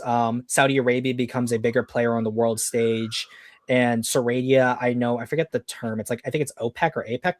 They like Sarabia has that same distinction because of their relationship with oil, and I know Saudi Arabia and Japan begin a like they become larger trading partners around this time as well. So it makes sense as to why a nation like this plays like a greater role in like the goings on. And I feel like it does what 84 did in terms of you're introducing Godzilla into like the economic boom of Japan in the Cold War. And as like the Cold War continues to go on into the 80s, there are other conflicts that erupt, other people on the world stage that begin to become like major players and exploring that with the Seradian plot while not as deep as I think some people would have liked. And I feel like I would have loved to see more of it. I feel like it does its job well in terms of establishing a general sentiment and a zeitgeist that the film is trying to portray to the Japanese people. Let me ask you a I question, think- Zim. Yeah. Do you how do I phrase this question? Do you think that there is a difference because you mentioned character arcs? Do you think there is a distinction or a difference between character progression and character arcs? I think character progression and character arcs can mean two different things. I think a character arc is I would say character progression is part of a character arc where a character is transitioning from one stage in the story to another stage with a dramatic change to them. Whereas with if you're dealing with more flat characters, they may not be like overly changed by the events of the story, and you are more directly witnessing how a specific character with a specific set of motivations, ideas, and perspectives interacts within the scenario you put them in a story. And I do know that like a lot of adventure fiction from like the 30s, 40s, 50s, and some of it into the 60s and the 70s, at least from the from the US perspective, were like this. And I like was very clear with like sci-fi and fantasy, especially. It's only more recently where you are dominated more by character stories, where you have characters that go on these big arcs, and the idea of like the hero's journey and things of that nature become a more established and a more predominant form of character writing.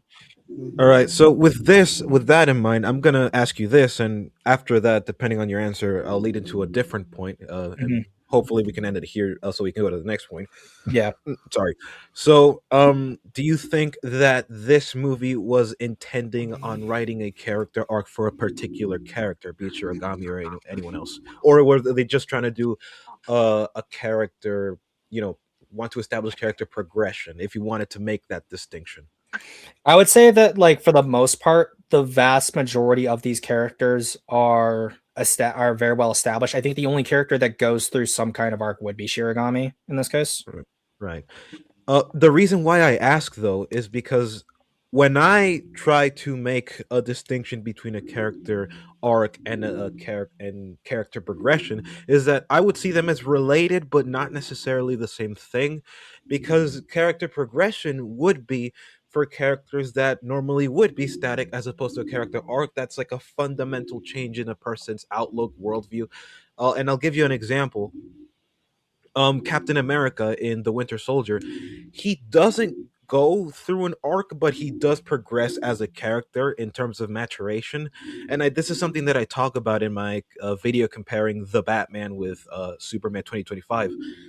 He doesn't go through an arc. He still holds true to his values, but he does mature and he does learn the nuances of the world he lives in.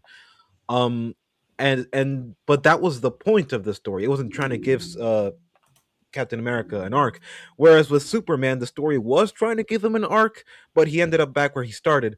But in this case with Shirogami, if he is supposed to have an arc, at the very beginning, I think it was in of the movie, I don't remember if it was before or after Erica died, but he had this general sentiment that people didn't really understand what science was supposed to be. Like he even says to, I forgot his name, that, oh, I can tell you don't really know much about science. Hiroshi. Yeah, That's that it's basically politics. Yeah. Mm-hmm. And this is a sentiment that continues at the very last minute. I think it's before he dies. I don't remember. Let me see if I can. When he says find he's it. done with the G cells. No, I mean, but like, he says something along the lines of, "Oh yeah, no, that is true. Yeah." He says that like the scientists who create them are monsters, and oh yeah, Godzilla and Biollante aren't monsters. It's the scientists who create them. Okay, why does that's his daughter though? Right? No, I would say like Biollante isn't his daughter. Erica is his daughter. I think his arc isn't like changing as a scientist. I think his arc is just overcoming the grief of losing his daughter, because his line about Kuroshi not understanding science, I feel like that's him like bullshitting, honestly, because he just wants the G cells to help keep his daughter alive.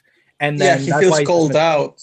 Yeah. So he has to deny it, even though he knows that he's like saying I something. feel, yeah, wrong. I think he's saying something that's wrong, and as a result, that's why he's acting the way he is. And then ultimately realizing that, like, in his pursuit of trying to save his daughter, he created a monster, is ultimately where his arc ends. But I think that's why I feel like it's satisfying narratively for him to die, given the amount of destruction his actions cause. Wait, Biollante specifically, right? Like Biollante, but also Godzilla too, because had he not brought the G cells back, because obviously he was being monitored already, then he wouldn't have created Biollante. Their Biomajor wouldn't have tried to like essentially hold Japan hostage with releasing Godzilla, and then obviously Biollante itself. But that relies on the setup that we earlier had to like dismiss. We'd have to quibble over, which I think for anyone who is watching, definitely like, but also comments if you'd want to see us dedicate like entire streams just to a single movie, because obviously you're only 12 minutes in. A lot of us already do those kinds of discussion streams. Yeah. So like, definitely, I mean, specifically for my channel, or if you want to like subscribe to any of these wonderful people here or see them cover a film right away based on what we've been talking about. Yeah. Definitely. And I have one on GMK tomorrow, so that's going to be stuff with like the belief system that we touched on in Return. So Mm-hmm. yeah. So anyways, where were we? Does not matter. By the time Godzilla killed Gondo, I was just thinking, Can you what move the it hell does along? this have I'm to do all with out the of themes? It's just time action for the cards. sake of action. I don't hate this film. There's a lot of amazing special effects that frankly take my breath away. The actual best part of this film is the monster scenes. They're executed with probably some of the best choreography of the Heisei era. But if by the halfway mark Really? I'm having trouble giving a shit Yes. about anything going on, I something do is wrong. think The that reason- that's not really true, but I'm not saying that it's bad. I actually do think that the shots and the directing in Heisei like are really cool, and Thing this is, with is the one of context, those. I would say the choreography is really well done with the context of what Biollante is. Exactly. Yeah, right. You cannot say that the choreography of a break is all that much better than, for example, the choreography that you have with Space Godzilla. I just No, I'm watched not the saying movie it's today. bad. I'm not saying it's bad. I'm just saying like I Oh, would, no, no, I would compared to- me actually, neither. Me neither. I would Like, say I'm that, not saying like, that.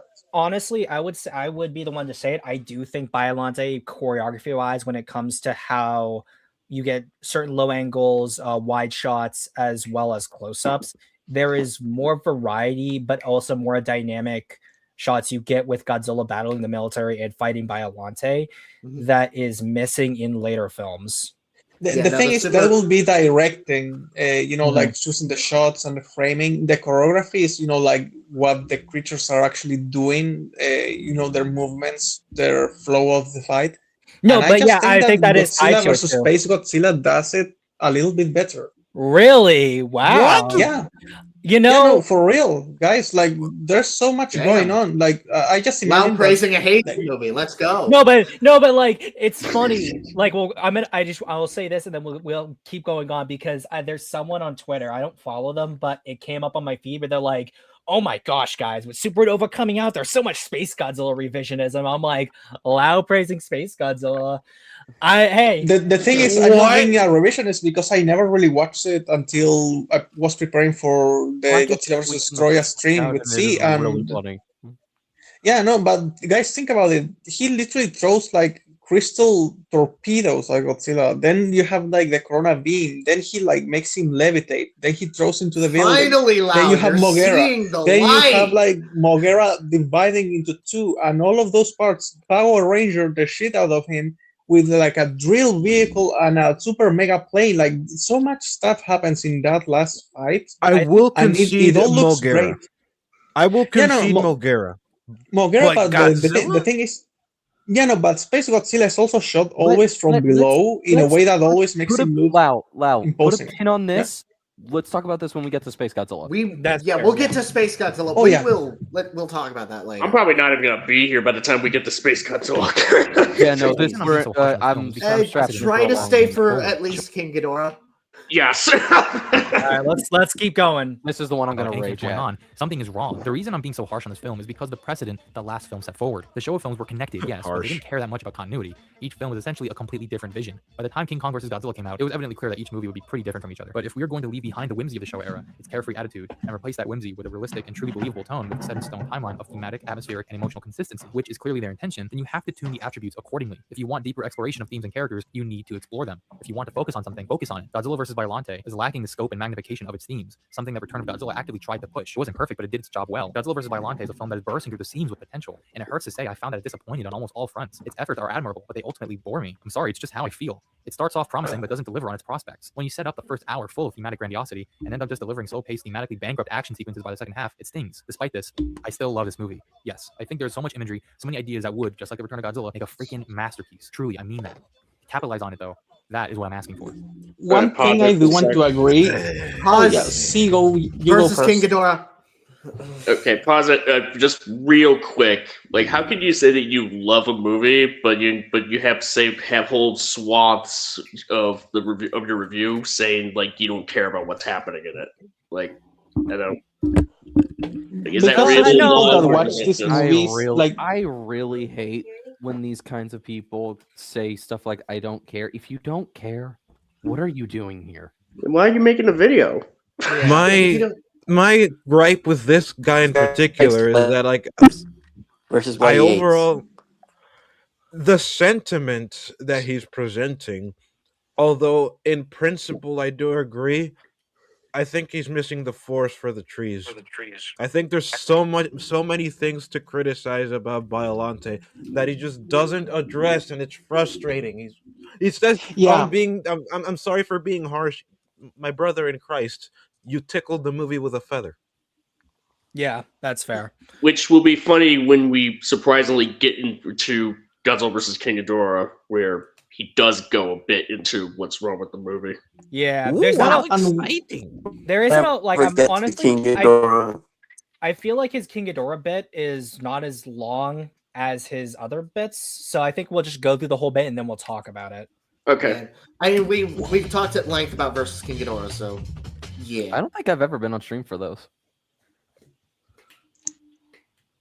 King Ghidorah. One of the first videos I ever made on this channel was dedicated to ripping this movie apart, like badly. The video was so awful, I don't even have a backup of it. It straight up lost the time. You're welcome. I hated this movie. I think it was because of how popular it was. Godzilla vs. King Ghidorah has garnered a group of fans that believe it's an example of the best the franchise has to offer. And I believe that when I was a kid, but utterly detested it when I became a teenager. I thought it was being 2005. Yeah, that'll show him. Look how shit this film is. No one cares about me. But now things are different. I've had a bit of a nuanced experience when it comes to my love for film, and the more I watch media, the more I recognize that viewing all media within the lens of a singular mold, i.e. attempting to be the next Evangelion, is really lame. Like I said in my last Goji vid about versus Gigan and versus Megalon, we should judge a film's quality by whether or not it achieved what it set out to achieve.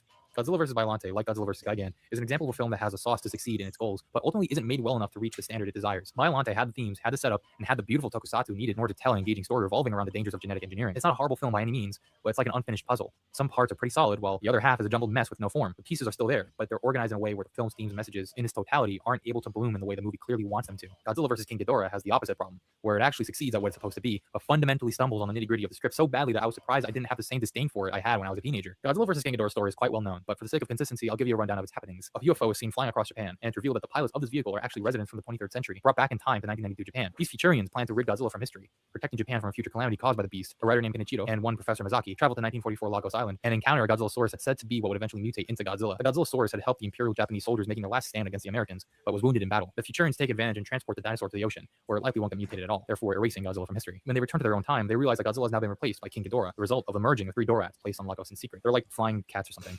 Turns out the Futurians planned this all wrong and now want to use Ghidorah to destroy modern Japan. Also, that Japan doesn't become the superpower it evolves into in 200 years. Godzilla is somehow alive all along, comes ashore, beats the shit out of Ghidorah, and goes on a rampage through the country. Ghidorah is then brought back as a cyborg and takes out Godzilla for good, until he's again reawaked. This movie's plot is thick, with a capital T. I'll talk about what is actually good here first. The pacing is fast and deliberate. Unlike the somewhat lethargic pacing of Godzilla vs. Bylante's last half, right from the beginning, the speed of the developments in the film's plot show a genuine excitement to tell a story that frankly wasn't there last time. It doesn't waste time. It doesn't care much for a lot of philosophical banter. Personally, I like philosophical banter, but the clear-cut goal within Godzilla vs. King Ghidorah is to, number one, Wait, pause. But there is philosophical banter. Yeah. Yeah. Wait, at least a little bit. Let's put that down as your notes, guys, and then we'll keep going. Yeah, Number 2, tell a sci-fi plot that expresses how Godzilla is both Japan's greatest asset and its greatest threat. And number 3, entertain the out of your audience. And I'll say right now, Godzilla vs. King Ghidorah succeeds at all these goals, some more than others, but still, its accolades are reached. The central cast of characters has a lot more spunk than Godzilla vs. Bylante had. Godzilla vs. Bylante's characters were mature adults, but ones that didn't really have much to actually say, nor did they have many interesting quirks to create a connection between the film's themes and the audience's retention. Kenichiro is a young, curious fellow that I think is a cute protagonist. Miki is, well, she's the Godzilla girl. Mizaki is Ichinose from Terror of Mechagodzilla. But the standout character, I believe, is Mr. Shindo, one of the very soldiers on Lagos that the Godzillasaurus protected. Shindo is a successful businessman who's taken the sacrifice of that Godzillasaurus to heart, building a better Japan with the life that dinosaur protected. Shindo acknowledges that Godzilla was probably just protecting his territory, helping the Japanese by... I've just noticed, I'm saying it real quick, I really would love this mural. I want his mural. I want his statues. I want all of it. I want it. Slightly off topic. His face. So Zim, you're gonna steal it. Yeah. I have a question. Slightly off topic. I have a question. What's the name of the reporter's girlfriend? The And reporter's what? girlfriend? Yeah. Oh, and wait, This movie, King Ghidorah. there isn't a reporter. Oh, what's it? Reporter, not the. I forgot what his Right. name. Paratawa? The writer did that? Yeah, the writer. Yeah, the writer. Chiaki. Whatever. I think That's her Chiaki? name? Yeah. Okay, I think I'm gonna do Shinzo Wabe proud with her then. I'm dead. Yeah, I mean, I agree. She's hot. One thing I wanted to ask is 7 out of he 10. made like 3 points for what he thinks that the movie is trying to achieve and like and all of that. Did he do that for 84 and Violante? No, Not really, no. He should have. He should have. Yeah, Yeah, like next that would time have if he makes streamlined the another video, argument. That would have streamlined the argument significantly And better. probably Yeah, cut this video down by 30 minutes. and I That- feel yeah. like even though he wants to talk about like how these films objectively are flawed in like one way or another, very much how he structures each film is painted by his own personal feelings about the film rather than trying to lay them all out in a way where consistently you can compare them one to the other. So, but Yeah. let's keep going for sea monster's sake. Oh He yes. still sees Godzilla as a savior. During his death scene, there's a clear recognition that he feels Godzilla gave him the opportunity to develop Tokyo to what it is. And now that very same creature is here to take back what it gave Shindo, like a vengeful, wrathful god, a spirit he feels he borrowed time from. And that spirit is here to collect that debt. I think this plot point, the soldiers of the past recounting this one inflection point in history where all these parties were responsible for major in-universe events, is the most interesting and emotionally resounding aspect of the film. I wish Shindo had more time on screen. This calls back to a few themes in my Godzilla -1 analysis, where I mentioned that Imperial Japanese soldiers fully expected to die in battle more often than not if it meant honoring their country. This soldier, all these soldiers here, feel as though they were always meant to die in conflict for their country. It was just about when. And Shindo is a character that feels his death is long overdue. A collective refusal of the idea that they had the right to live after what happened to Japan following the years of the Second World War. A great story beat, one that connects with the overall impression that Godzilla himself is like a ghost this country can't get rid of. It's not outwardly I'm stated, sorry, but Godzilla's they're running necessity at for the the balance of speed- things gets at the put into the speed forefront. up. A Yeah. character whose constant desire Yeah, to it's always funny. That was too Yeah. much. are ultimately the one thing that saves mankind from a worse fate. I'm largely reading between the lines here, but I like to think Godzilla's duality represents the very duality of life, a sort of book of Job for the kaiju world, if you will. Destruction will always come. No! It's a matter of I know, like the first time he said that. No, like I'll tell you this straight up. I was in a bar when I was watching this for the first time, and I was like, no, that makes no sense. And the guy What do you looked at me. mean? One What sec. do you mean? Can we hear him out first, and then we'll dissect this? He never Bullshit. explained All I this. want to say. He never. Wait, I was what? about to say that. It would be so funny if you say that we played and he just moves on. He And does. yeah, Book of apparently Joe? No, One sec. Joe Mama. Joe Mama. But watch. duality represents Job the very duality of Mama. life, a sort of book of Job for the kaiju world, if you will. Destruction will always come at some point. It's just a matter of how much you can truly grow from that destruction. See this previous video of mine for more on that. Godzilla is like a storm or an earthquake. It just happens. You There's made a nothing good or War of the bad about its Worlds presence video? necessarily. It occurs whether we like it or not. Yeah. Fear is not always a horrible thing. Sometimes it's the only Curious. thing that can make you grateful for the very life you've been given. The special effects are some of the most sophisticated of the genre at the time. Using the words of Cinemaster, they really are spectacular. There Wait, are go tons of fantastic back. shots from inside No, buildings no, that are actually- stop. No, What- Zim, what do you Zim, mean? Keep going. Torture Rooney. What do you Keep going, it's mean? funny. Torture Rooney. Can you make a note of it at least? Make a note. Why? Make a note. The Take fight your scenes notes, are set class. shot almost perfectly, and besides the occasional bad composite shot here and there, or stiff model of the door flying around, or awkward wire work, I can pretty much say that this film's action is honestly amazing. Very detailed stuff. It's exciting. There's more working parts here in comparison to Showa era simplicity. The effects in Violante were, I believe, shot a little better, but I also think it's easier to shoot effects shots when the scene is Also, I love how that shot, even though it's in the Heisei films, it's the here in comparison to Showa era simplicity. The effects in Violante were, I believe, shot a little better, but I also think it's easier to shoot. That's a Showa films from. Isn't the Submersion yeah? of That's Japan. Prophecies in Nostradamus. Yeah. I need to see that. Actually, these movies were actually filmed in the Showa era, technically. Because Well, no, the like there's a Emperor- significant Yeah. difference. You in, can like, tell time. the difference. Yeah. Like this is a much older film by comparison, but the shot, it's still Nakanos, but it's still good. But keep going. Keep I going. haven't seen that film Effects shots yet. when the scene is at night. These are in the day, and therefore are harder to get right. And boy, do they get it right. Let's talk about Godzilla's design. Yep, that's Godzilla. Probably the most definitive design he's ever had. Because of that, though, I feel it's been used so often. but More the- so, I'm talking about the Heisei design in all its forms. The in recent most movies, that it's kind of definitive boring now. design. Yes. Yes. Yeah, No, I it's mean, not that I yeah, don't sweet. disagree. It's not that I disagree. It's just like the wording. Either he's definitive or he's not. No. Well, no, like, the I most underst- definitive I out understand of all of the- definitive me. designs. This Yeah. is the one. This because is- like from the normie perspective, people will when they look at all the Heisei designs, unless they're really paying attention, they're gonna say all the designs are the same. But Yeah. between 89 and 91, those two versions of Heisei Godzilla are And then you often the even two got the designs that are differences referenced between the most. Hokkaido and Shinjuku suits. Yeah. I agree. No, I agree with Okay, the point. It's completely the wording. unrelated, but I actually like the Shinjuku suit more than the Hokkaido suit. Yes, I agree with that. I don't like him. Yeah, Well, Vic, you like 98, so your point don't skill matter. issue. Skill Vic, issue. yeah, like I agree. It's just like the wording is weird. I'm speaking That's for all. 2025. I don't know. It worked perfectly before. Now, I have a few things to say about Ghidorah. I never cared much for this Yeah, no, design. It's a Heisei- little too Heisei bland for me. Too Western. looks Obviously, a Western phenomenal. design is the intention, and obviously, it's just a taste thing of mine. Is it a bad thing? By no means, no. But I think I prefer the designs prior to and after this one far more. Still, his frame is awe-inspiring, captured much better with the sophistication I feel could only be achieved with know-how from the 30 No, years we'll of talk animation about that it. followed Ghidorah's initial appearance. Mecha King Ghidorah is captured almost perfectly, shot with great attention to lighting and sculpted with an evident grasp for metallic texture and mechanical architecture. It creates a creature I felt the sheer might of since I was a child. Now that I've explained that this film does a much better job at entertaining the audience and keeping them engaged, let's dive into the very thing that made me hate this movie so much when I was younger. This plot makes no fucking sense, at least in the way the film presents it. The film does not make a single iota of an attempt to clarify that this Godzilla is the second of its kind. Of course, as a veteran Godzilla fan, I can see the story beats that hint that this Godzilla has a different origin than the first, but it's the film's job to communicate that to the audience, not Wikizilla's. If Godzilla was erased from history, why does everyone remember that Godzilla even existed? They should have been able to decipher this on their own, but no one thinks to question whether the Futurians' plans even worked until a little later when Miki states that she feels Godzilla's presence. Only when she does this do they question if Godzilla is still around. The film treats this Godzilla as if it is the same creature from 1954 that inexplicably rose again in 1984, even though the movie's events eventually lay out that that narrative is untrue. But again, it's not remotely focused on, creating an utterly unbelievable plot hole that only makes sense if you were to remove the reactions of these characters and analyze the actual events of this universe on your own. Even the Futurians, when confronted with Godzilla's return, treat said return as if it's a result of modern nuclear weapons creating a new Godzilla, even though it's clear Godzilla never actually left. The characters are acting as if this Godzilla is the same as 1954's. The villains aren't even aware of why their plans have gone sideways, and because of this lack of awareness of what's happening on the part of all these characters, there is a fundamental breakdown in communication between the audience and the film's plot. Bottom line, the Futurians were mistaken in their evaluation that Godzilla was mutated on Lagos Island, and were actually the very reason this Godzilla was mutated in the first place, as they placed him at the bottom of the Pacific where nuclear waste could create such a creature in the future. They ended up creating the second Godzilla. Isn't that awesome? Isn't that a cool ass story beat?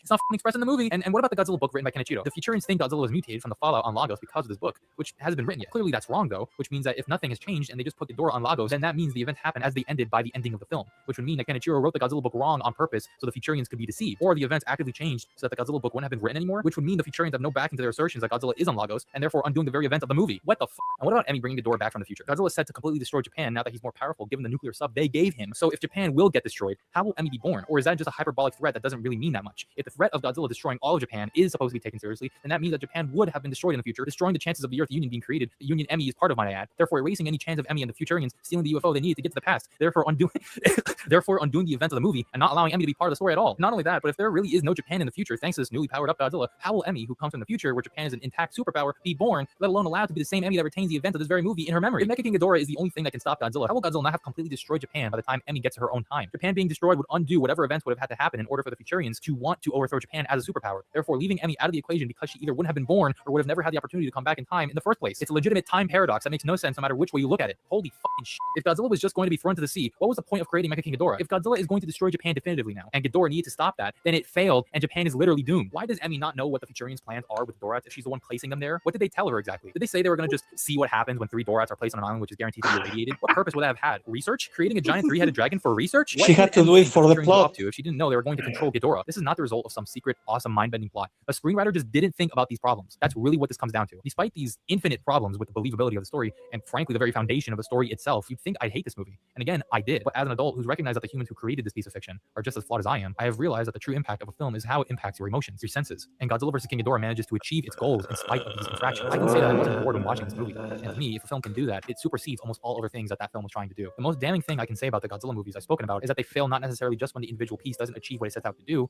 but mainly when the audience becomes disengaged, when they become bored, which isn't a criticism only for Godzilla films. It's for all cinema. If it's a movie about the meaning of life, it doesn't matter what the message is going to be. If the movie is boring and isn't made to connect with the audience in any way, no one really cares. And Godzilla vs. King Ghidorah did not bore me. It has the very same show of flair that I love, an unrelenting passion for its story and the pulp that comes with it. Even if the story doesn't make Before I'll say that's a note for myself. That's a note for myself. We're gonna keep going. sense, the emotions you felt watching it did. You felt awe, you felt fear, you felt excitement, you felt the stakes, message or not. And that's what movies are all about. If joy was extracted from you by watching it, then yes, Godzilla vs. King Ghidorah is a success, despite its blatant, bloody flaws.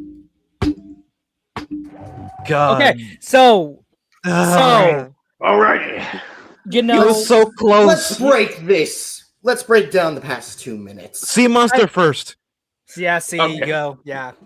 Okay. All right. So, as far as what the video kind of gets, the thing is, like, I have to, like, I kind of have to, like, go over, like, here's the thing: Godzilla versus King Ghidorah is so dense in terms of, like, what is wrong with the plot. Even just setting aside the time travel stuff, which is like just a snake eating its own tail in terms of like trying to make any sort of sense out of it. Like, I definitely think like he pretty much really should have just not have just gone on a whole soliloquy about how like, oh, it doesn't matter if the movie, you know, has like is like well done or anything like that. If it bores you, then it's not going to do anything. As long as the movie entertains you, that's all that matters, even if it's all gobbledygook. It's like, you don't have to go on about that. You could just say, like, I enjoyed this movie. It's like, I still like the movie, even if it is even if but that being said, the film doesn't make a whole lot of sense, and you just leave it at that, and you just move on. Like you really just see that last portion just is sort of padded out. But I guess if we want to sort of break down like some of like the critiques he has about the plot in Godzilla vs. King Ghidorah, I do think he like. I presumably he pretty much should have like Did he highlight the fact that Emmy, the film just sort of treats her as just being like in the right, despite the fact that she's she's like the main person who sent the Dorats out, and as well as just like there's no one called her out on it. No, he does not bring that up, but I would say that just adds to another problem that he brings up that I don't have an issue with. Sea Monster, I have a question for you, and you can correct me if I'm wrong, because this is something I wrote down. Correct me if I'm wrong. Does the anti-nuclear bacteria keep Godzilla alive from the anti-nuclear bacteria? Does the anti-nuclear bacteria, does ANAB keep Godzilla alive from ANAB? That is my question, yes. Because remember, he still has it in him. Like, even up until this point in the movie. But when he's... From the continuity that is established from... because it said that the characters in Godzilla vs. Biollante said I'm that back. What did if I you miss? cool down a lot. You missed a lot. I missed versus King Ghidorah. I saw like the synopsis. I was just on stream talking like the last like maybe 20 seconds because like there's a bit of delay between the stream and what we're saying. Yeah. All right. Yeah, nothing really. It's the latency. But as I was saying, in Godzilla vs. Biollante, they say that the ANEB would be slowed down if Godzilla is cooled down, like because he's a cold-blooded creature. But they didn't say anything about the whole thing being like Lau, how do you say anulado in English? I forgot. Just nulled? Nulled and void? Is that the word? You mean like purged? Sorry, out of the body? Purged. Yeah, yeah, purged. basically. Okay. Yep. Yeah. So they didn't say that the ANEB would be completely purged. So based off of what we know and what the information that they gave us from Godzilla versus Biollante, it's still in his blood. But then in Godzilla versus King Ghidorah, they say that it's keeping him alive. So the ANEB is keeping what? When do they say that it's keeping him alive? Let me check. I don't think they say it's keeping him alive. I think they say they're keeping him in like a dormant state, and then it's after he's irradiated that it gets purged out of his system. Wait, why would being irradiated purge it out of his system? Wouldn't that just eat it? Because that's the whole point of the bacteria. Yeah, wouldn't that feed the bacteria? Yeah, wouldn't it make it stronger too, or just it would just feed it? Because this isn't like a battery where if it gets overcharged, it's bacteria. Yeah, but would the bacteria actually be able to, like, even if it's able to eat, even if we're able to eat something, like, we can still overeat in this case. Would the bacteria do that? We don't know. Well, we don't know, but like, it's clear, at least the film establishes that there was a limit to what the ANEB could do. And if he's in cold water and he's larger and stronger, then more than likely the bacteria is just not able to do what it was supposed to do. Because even if it's and also maybe slowly, his right? immune system is also fighting it. Could that? Yeah, his also system be could part also of have it? fought it too. Yeah. What? Hold on, I'm looking for the scene. Hold on, because it's 'Cause somewhere. I know the scene that you talk about where it's like early on they talk about where he is. It's somewhere around. Is it at the very beginning, like the first 5 minutes? Hold on. Yes, I'm getting there. UFO. The hot girl friend. The scientist. The doomsayer. It's at Dino 7:48. That's when she 748. starts. Let me see, because I can't hear nothing. Oh, so it's Miki, the one that's saying it. Okay. Yeah. I hate this woman so much. Uh, this image here is where Godzilla rests in the Sea of Japan, driven by Biolante. That is where he's lying all this time. That's where he's been lying. All these years, he's been kept alive and unabated by anti-nuclear bacteria. Yeah, that's a contradiction. I don't know if it's a dub thing or if they just straight up, or if Katsuki Mori just This is the straight up sub. I'm forgot. watching the sub. All the Heisei movies era, Heisei movie that What was the line all again? all the Heisei movie eras that I have are a sub. Driven there by Biolante. That is where he's been lying all this time. All of these years, he's been kept alive and unabated by anti-nuclear bacteria. It's unabated. That's what she says. Yep. That's So, hold up, given what we know, if these subtitles are accurate, then that would be a direct contradiction of Biolante. Just really quick, what Unabated would just subtitles mean are what? they? That's the Sony one. Is it? Yeah, Yeah, doesn't it's the the Sony. Sony have like? I'm trying to remember. I don't know too much, but aren't the Sony Heisei Blu-rays like really bad? Yes. All of like Okay, what would be the? Well, at least when she says alive and unabated would just mean like without any like reduction or intensity and strength. So if he's being kept alive and unabated, I assume what they're saying is that he's just been sitting there alive but not dying, He can't. Yeah, he's kind of just there. forced into the ocean due to the anab. Yeah, like I would say, If he goes back onto land, the anab will his body will start to warm up, and his body will literally start to fail him because the anab will warm If up it's again. a translation error, I would assume maybe they meant like he's remained alive and unabated. Yeah. Yeah, maybe Where unaffected. okay, I was gonna ask, would be like the Zim, do you word. have the? I was gonna ask, like, do you have the actual like correct translation? That's what I'm trying to look for. See if I can find a sub version. I just can't believe that the guys who gave us Craven the Hunter gave us bad subtitles. Like, Or Morbius. I How feel could the betrayed. creators of Morbius give us bad subtitles? I mean, come on, it's Morbius. Yeah, I mean, I guess wow, just actually, What happened? What? apparently there's a let's see, there's a new release. This was announced on Jan 6. Where were you on Jan 6? But I was at home eating potato chip when the phone rang. considering that I have to like go in a few minutes, like is there like a point, something a little like a point in terms of like when the time travel stuff actually goes on that we want to sort of discuss? I would say, C, do you want us to give you the floor so that you can give your piece, we can discuss it, and then you can bounce without issue? Okay. So yeah.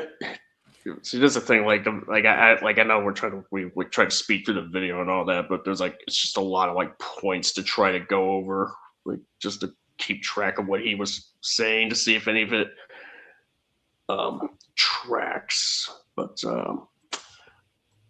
I mean, when I was hearing it, pretty much just going through when I was actually watching the video, vetting it, prepping for, I guess, to prep for the stream. I didn't really notice a whole lot of sort of contradictions that he had or misinterpretations of the nonsense in the plot in Godzilla vs. King Ghidorah. In fact, some points I pretty much may have echoed in my own essay video of it. So I guess the one thing I would say that he kind of states that the film doesn't really try to do any sort of philosophical talks about or anything like that. The thing is, the film tries. Unfortunately, it's there's just not enough. It just doesn't do it enough. At the end of the day, and it kind of does. And it's not even setting aside the whole. It just setting the imperialism stuff to the one side, having a Japanese World War II veteran, kind of seeing Godzilla as just kind of recognizing I suppose the tragedy behind Godzilla, in terms of because he was this dinosaur that saved his regiment, his battalion, but then the dinosaur got mutated into this creature that has gone on to devastate and instill terror into Japan for years, essentially. Like, Instill there, terror. like Do you there's mean he's a terrorist? Hmm? So instill terror. Are you calling him a terrorist? Godzilla. Are you? In terms of just like the idea, the thought of Godzilla, He's messing like, with you. Messing with you. fine. Yeah, like, I mean, I don't know, like, if anybody is like, if anybody pretty much like has any sort of does take issue with what this gentleman here said in terms of the things that are wrong with it. But I don't really think I don't really think that there's much that I've heard from him that is like, there's definitely some stuff that he missed, but the thing is, like, Godzilla versus King Ghidorah, as far as just the plot in terms of like the time travel mechanics are not really all that well laid out whatsoever, and they contradict themselves constantly. Like the fact that like King Ghidorah, like the whole thing with trying to get King Ghidorah, like they mentioned that two of the same person can't be at the same time because the other one will just cancel them out. That's why they explained that why they can't bring Shindo along back to World War II as an example. But then it's completely contradicted because you have to have King Ghidorah's like body being sort of in the Pacific so that Emmy could get him to you to make him into Mecha King Ghidorah. But once Mecha King Ghidorah comes in, then you just have two King Ghidorahs essentially in the same place. Because let's be frank here, Mecha King Ghidorah is still King Ghidorah, just with mechanical implants essentially and components. So one of them should be wiped out. So it's like either the King Ghidorah in the water would disappear, thus rendering the plan to get Mecha King Ghidorah into the president to stop Godzilla null and void, or Mecha King Ghidorah would disappear, and by extension, Emmy and M11, both inside him, could also potentially disappear. So it's a whole mess there, and I'm wondering if like a lot of those points are like brought up in this video. He doesn't bring up that point, but he does bring up a bunch of other contradictions due to the time travel. I would say like the only small bit of like me trying to headcanon it, which again still doesn't work, would be like hypothetically if Mecha King Ghidorah cancels King Ghidorah out, then after the events of Godzilla versus King Ghidorah, the only things they salvaged out of the ocean were the mechanical bits of Mecha King Ghidorah. Wouldn't it actually be the case, since they mentioned that when two of a specific individual exist at one time, one of them vanishes? Don't they mention that earlier in the movie? Yes, they do. They mentioned that they mentioned that they would cancel each other out. So meaning one of them would have to vanish. Yeah. So at least one of them, if not both. You could say, well, they say meaning one of them, like as in one individual. Yeah, one of them would have to vanish. So I suppose you could make the argument that when they bring back Mecha King Ghidorah, that means that the corpse of the original one vanishes. Yeah, but then how would the King Ghidorah still be? Would the King Ghidorah that is in the water like just disappear from the timeline altogether, or from that specific point? It would disappear from that specific point. And again, they don't salvage all of Mecha King Ghidorah out of the water. They just salvage they know what Mecha King Ghidorah looks like, but they salvage the mechanical bits in order to create Mecha Godzilla. There's also to headcanon it out to try to make sense of it. It would be that, or what I'm saying is that ultimately they'd have to leave the fleshy bits of Ghidorah behind for Emmy in the future to take Mecha King Ghidorah, modify him ultimately to die in that same place. But that again, there's so many assumptions you'd have to make, and the film already has so many issues with time travel itself. And not to mention just the plan. Yeah, and not to mention just the Futurians' plan in general. It's just like, why even, like, if you have like this technology and your intention is to eliminate Godzilla from the timeline and just replace it with King Ghidorah, setting aside Emmy, being a part of it to one side, why the hell would you even stop at present day Japan, to let them know that you're going to do this when it's like if you're doing this a bit, we're gonna go back in time to erase Godzilla,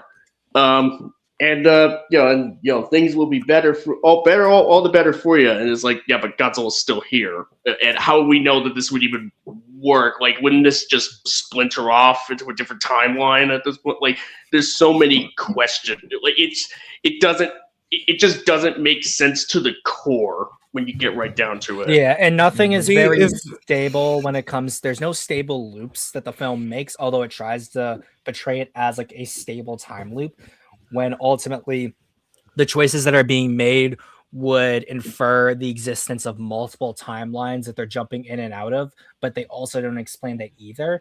And I think that this is like Godzilla versus King Ghidorah is a perfect example of why it is very hard, as well as why you shouldn't use time travel in a story, because there's so many factors you as a writer have to consider in order for the events to make sense. Yeah, you either explain it as thoroughly and and as well rounded of a way as possible, or have the time travel just be sort of like a thing like in Terminator, where they don't really go into the time travel mechanics really at all beyond just you send one person back in time to stop a robot that was also sent back in time so that the leader of the resistance could still be born.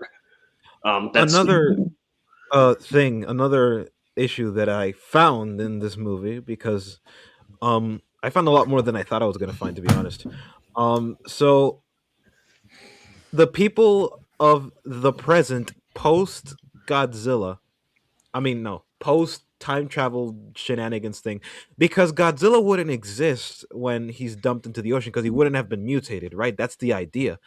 So why do the people in the present still know what a Godzilla is? Like, he shouldn't even be in their vocabulary. Well, hypothetically, if they actually did erase Godzilla, then Godzilla shouldn't be in their vocabulary.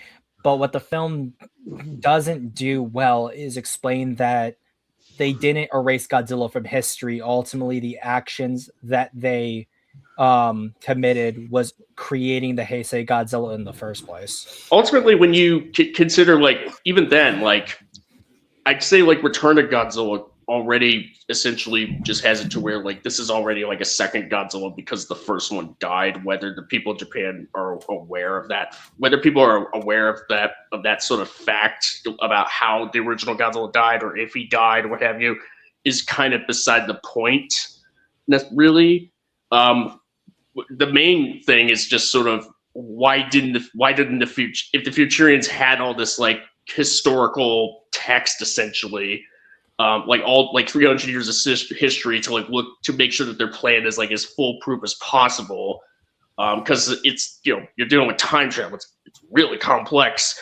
How did they not even notice that there would have been more than one Godzilla, and they just want to make sure that even if make sure that the one that they're sending back is the original 54 one and not the second.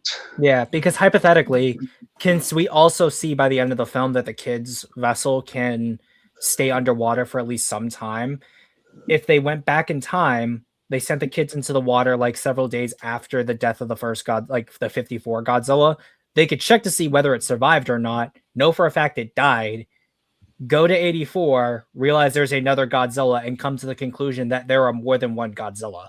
Yeah, so why didn't they do something like that? Why did they just assume that, the Godzilla on Lagos Island is just the 54? It's why not just check? You have literally time, not even just time, unless and the thing is, the film doesn't even establish all that well, how would they not know they're in the future, what happened in the future that would make it clear? Why is the record? Because it's a monster movie. It's a monster movie. That's why. Don't think about it.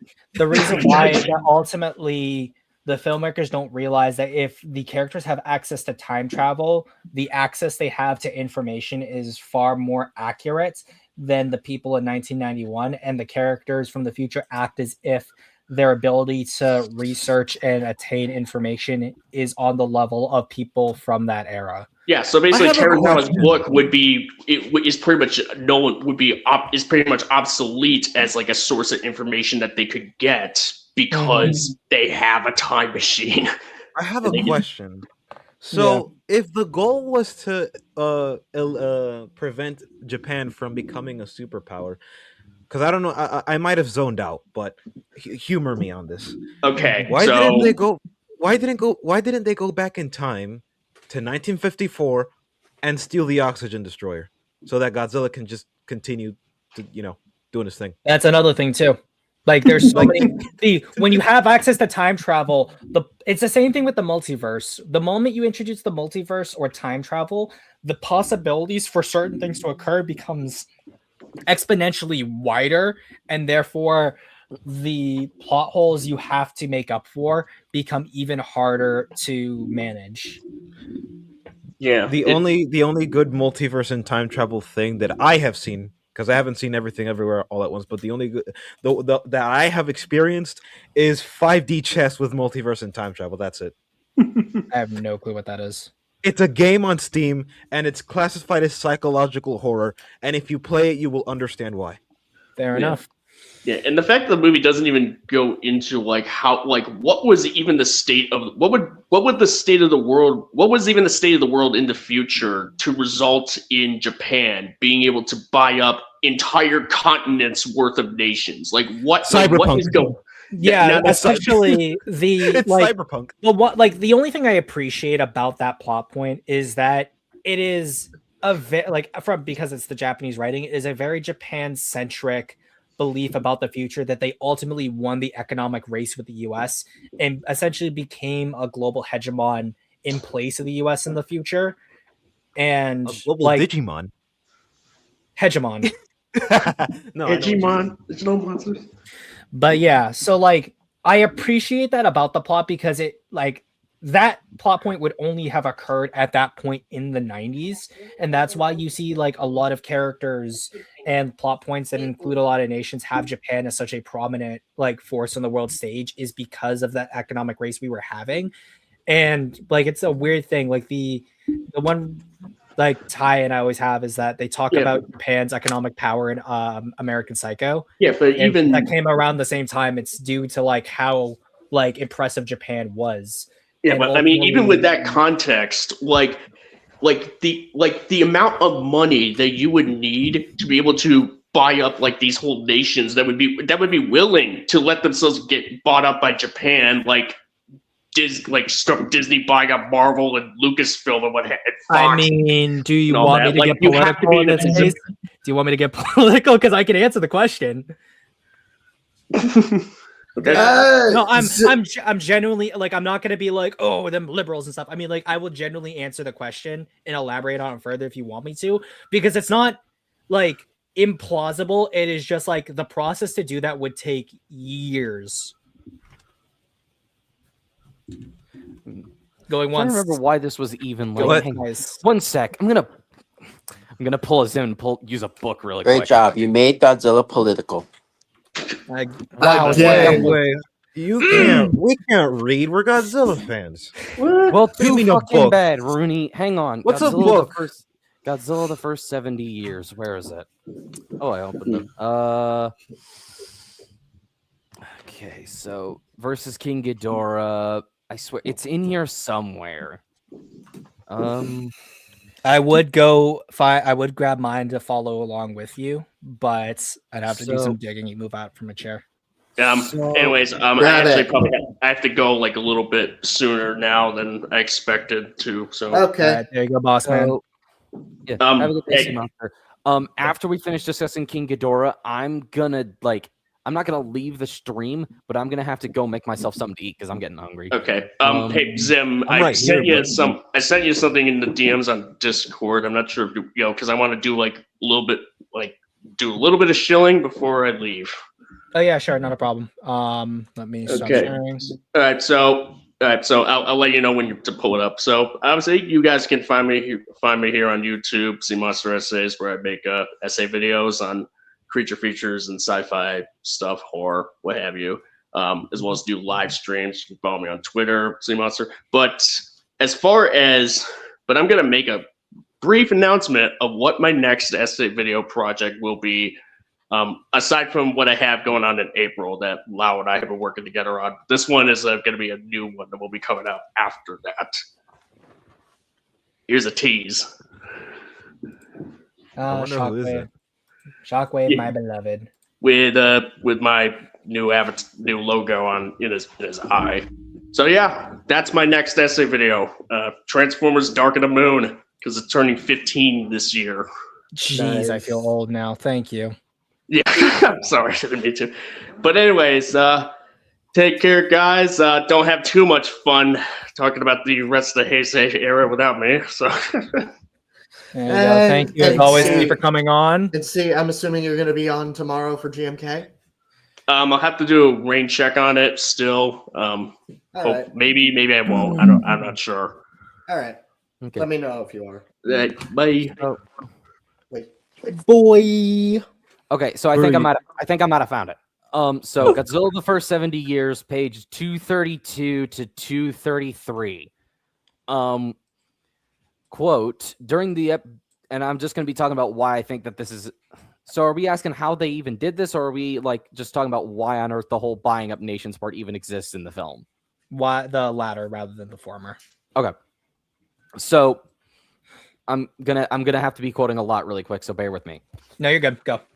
Quote, on 232, during the bubble economy, Japan was going overseas and buying up American companies. And I wanted to put these things that were really happening into the story. People were saying that Japan was going to become this super power in the future, and I didn't believe that was going to happen. From Kazuki Omori, the director of Godzilla vs. King Ghidorah. Page 233, under the Reflections in a Monster's Eye paragraph. Fueled by a stock market and real estate boom, Japan's status as an economic juggernaut skyrocketed beginning in the mid-1980s. Investors spent billions acquiring overseas assets, including Rockefeller Center, Columbia Pictures, and Pebble Beach Golf Links. Japan's banks became the biggest in the world. Anti-Japan sentiment grew in the West, while at home, many Japanese became uneasy with the country's newfound extreme wealth. Just as the, quote, bubble economy, end quote, was about to burst, Godzilla vs. King Ghidorah personifies this paradox with Shindo, CEO of the Teo Group, a corporate Uber type... a corporate Uber titan and symbol of Japan's hypergrowth. In the 1944 flashback scenes, Shindo is a leader of a battalion stationed on Lagos. When he and his men were attacked by U.S. forces, the Godzilla source comes to their aid and wipes out the enemy, nearly dying of its wounds. Then they mention, I'm going to skip ahead a little because it's going over Shindo's saluting Godzillasaurus and also Shindo's death. And then that's about where that conversation ends. TLDR, the world becomes cyberpunk. I don't know. I wasn't listening. Essentially, yeah. Like even now, like in terms of like countries doing something similar now in modern days, you have like China, as well as I think Russia, but to a lesser extent, doing similar things in the West, but also in places like Africa and the like. So like this whole idea of like nations buying up other nations is still like a concern that has been there. It's just now it's shifted away from Japan since Japan isn't as big on the economic stage as it used to be. Yeah, there were like news reports back then of like, you know, lock your doors and hide. Literally just quotes from news outlets at the time. Lock your doors and hide the family silver. Here come the Japanese. Talking about how they're going to make cars to transport us and low budget entertainment to entertain us. Like I know that's on the Big Action Bill video because I remember that. Big Action Bill video, but it's true. It is true. Yeah, all of that is true. So the whole Japan buying up nations thing has a basis in reality. I guess is what I'm trying to say. I know that I never had an issue with that in the plot of the film. It's basically just everything surrounding it. And on that note, Zim, do you think that Mechagodzilla could have won if he had a Zendevistan? Yes. Oh yeah, easily. Nice. Nah, I'd win. I'm dead. But yeah, that's basically what I wanted to say. I do think whenever they say something like that, like, oh, Japan bought the world or something, Japan is now like the king of the world or whatever. Whenever they establish that, because this is something that this is one of the many things that they throw at you and expect you to just accept it. And you know, I will, and for this particular case, so you have time travel, you have the technology for time travel. You I'm want gonna to go hop away from my laptop and go make lunch really quick. I will be listening, but just I don't really have much to say about versus Mothra really quick. So all I'm gonna say about Battle for Earth is Bachelor was the best part of this movie. And before you say anything, Black, JDF VA with the $5 super chat. Thank you so much. I'm listening to you in the background while I record, if you don't mind. Also, I just joined your Discord. Thank you for joining it. I hope that you enjoy your stay. Thank you so much for the super chat. If anyone else has a question that they really want me to answer or get my attention on, feel free to super chat. But yeah, I'll actually I'll do another show for the Discord right here for anyone else who's interested. And I know you said you had something else you wanted to say, right, Black? Yeah, no, that was pretty much what I wanted to say. That when I think it would be beneficial, at least for argumentation's sake, to follow these things to their logical conclusion, with the reactions that one wouldn't typically have. Like, for example, the time travel thing. Again, there's multiple plot holes that come when you introduce time travel like that. There's the Dorats, as we mentioned earlier. There's one in particular that I wrote down that I actually didn't get to mention. The time traveler's plan is to destroy most of Japan so that Japan cannot become a global dominator or whatever. And because nuclear weapons are banned, they needed a monster worse than Godzilla. But with how incompetent people are when it comes to killing Godzilla, it makes sense why he'd live up to the 23rd century. But why would he wait that long to attack, considering everything else that happens after the events of this movie? Because I'm trying to look at it holistically. Why not go back in time to strengthen Godzilla instead of creating a brand new monster? Well, because they're able to control King Ghidorah, whereas they can't do that with Godzilla. But why would control matter in this case? Like, if the point is destruction, then Godzilla was already doing that of his own. It was volition. destruction, but I'd assume in this case they would want that weapon in their bag as well. So ultimately, if Japan from the future tried to stop them, they would still have Ghidorah as a weapon in their arsenal to fight against that future Japan or anything else to try to resist them. Do you know what would be the most effective way to cripple Japan permanently? Would be to allow Godzilla to destroy the entirety of Japan. So I don't know why they would want to preserve that, like Tokyo. I guess, like, in this case, is that if Godzilla I don't know if their goal would necessarily be, like, I guess, like, total genocide versus. It wouldn't be. No, it's not. They say that they want to preserve Tokyo, but if you want to keep Japan crippled, you kind of have to do that. Yeah, but I guess Godzilla will be a wild card in that case, because who's to say if Godzilla stopped at Japan, it wouldn't just go to another nation. Whereas if then they have Godzilla... with the time traveling tools they have already, they can easily dispose of him once they're done with him. Mm-hmm. Yeah. So, like, they have the solution right there at that point. Yeah, but then ultimately you just get into that spot of, like, time traveling to time travel to stop the time traveling to stop the time traveling. You just get into, like, essentially an infinite loop of people trying to stop someone else from going into the past to change something to ultimately go into the future. Oh, that reminds me. I forgot about this one. So, the three people that they brought in. There's Mickey, there's the writer, and then there's the dinosaur expert. The only guy they really need is the dinosaur expert, and even then they don't even use his skill set. So, like, they don't need to really tell anyone, they can just do it. Yeah. So even if they just did it and nobody realized that they did it, then what's stopping them? Yeah, no, that's another issue as well. And it's not even a case where, like, Indiana Jones, where, like, Indy is kind of, like, unimportant to the plot in Raiders of the Lost Ark, because ultimately the plot unfolds exactly the same with or without him for the most part. But with this case, it's like you undermine pretty much everything. Yeah. TLDR, this movie's bad. This movie's bad. I still like it, but it is bad. Like, there's the film fundamentally breaks. Yeah. 05 in chat says, I'll keep the propaganda going, but Heisei Mechagodzilla is the best Mechagodzilla, and GVM2 is the best Mechagodzilla movie.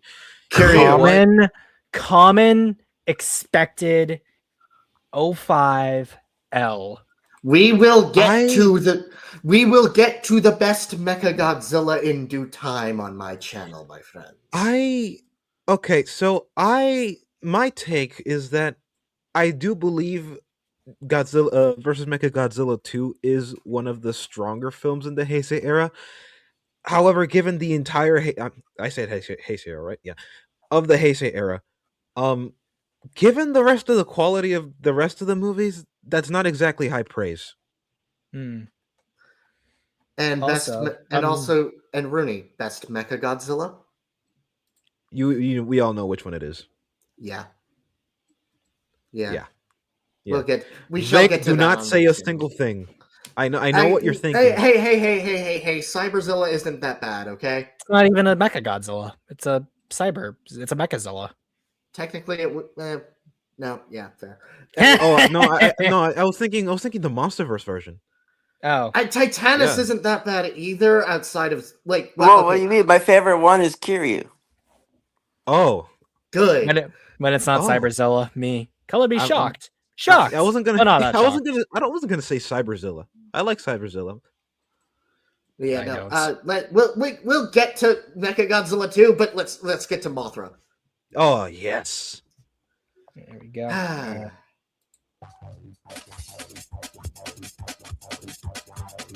ancient What is battle this between the ancient moth goddess Mothra and the black moth Batra suddenly gets reignited when a meteor crashes into the ocean. Batra was created by the Earth to stop ancient humans from changing the climate, but went a little too haywire and decided mankind itself wasn't worth keeping alive to begin with. Mothra was the only one to put a stop to it. But Batra finally awake again, and Godzilla pissed off as usual. The evil moth continues its original mission to wipe out humanity, with Godzilla popping up once in a while. He's really just caught in the middle of a fight that doesn't concern him. The humans are this guy, this woman.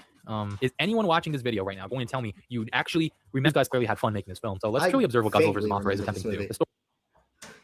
Dude, did you say Minecraft? Dude, I vaguely remember. This is the one I remember second least behind Return, because I remember when I first watched it. In fact, I believe this was no. There's a point I do want to make, but I'll mention. Yeah, no, this was the third film that I watched that had Mothra in it. My first two were Mothra vs. Godzilla 64 and Ghidorah the Three-Headed Monster, respectively.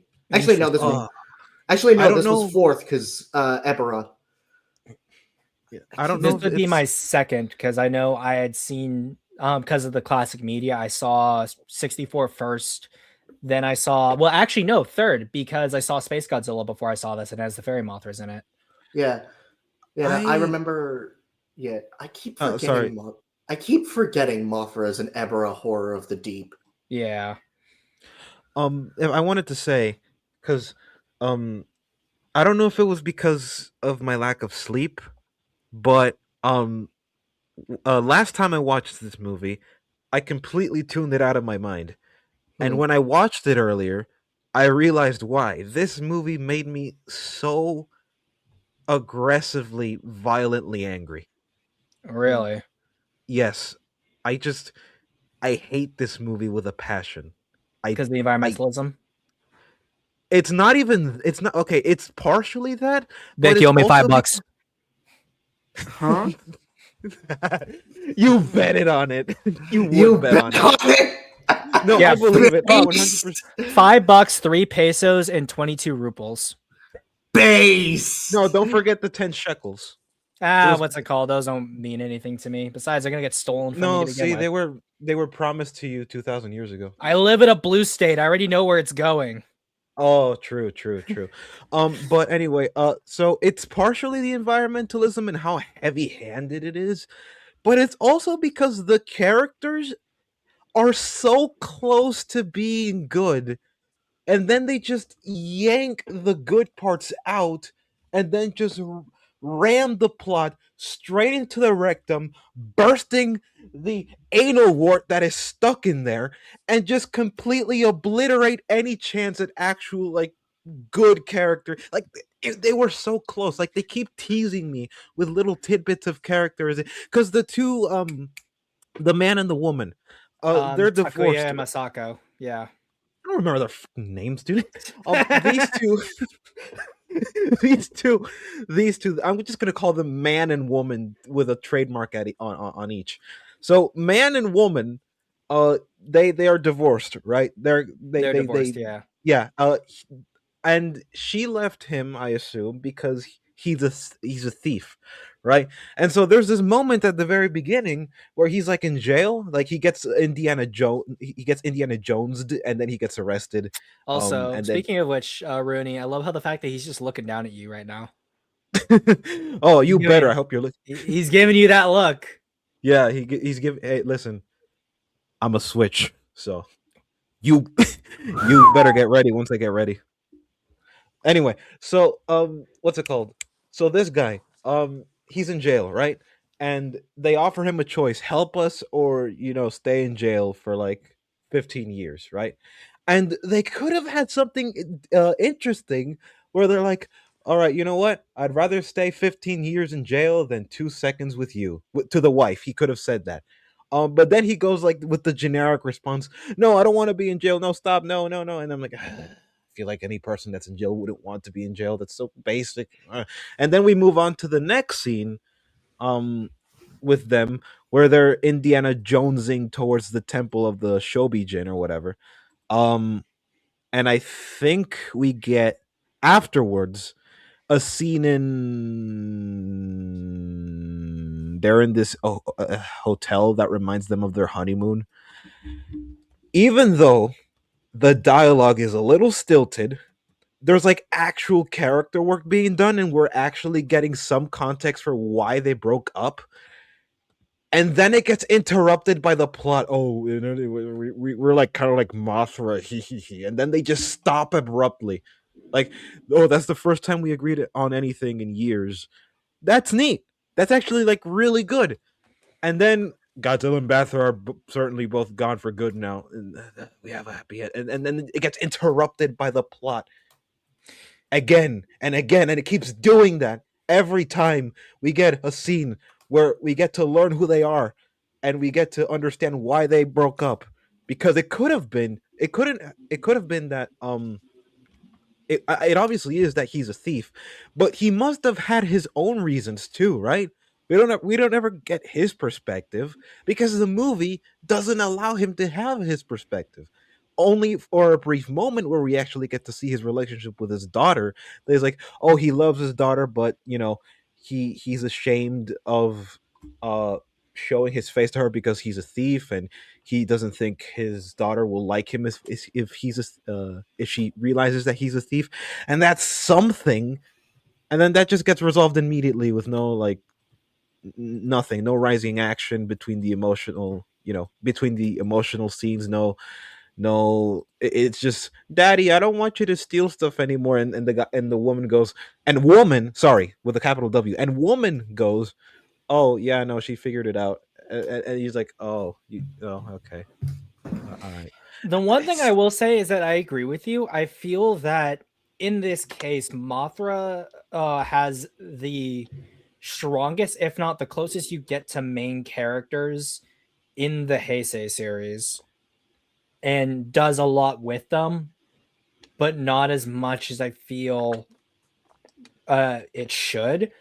And then I also think as a film, since this wasn't even originally planned to be a Godzilla film, as like a character, Godzilla is extremely out of place in this movie. Yeah, no, He's an afterthought. It has the exact same problem GXK has, albeit to a lesser degree, where you can absolutely tell where the fact that Godzilla was not supposed to be here.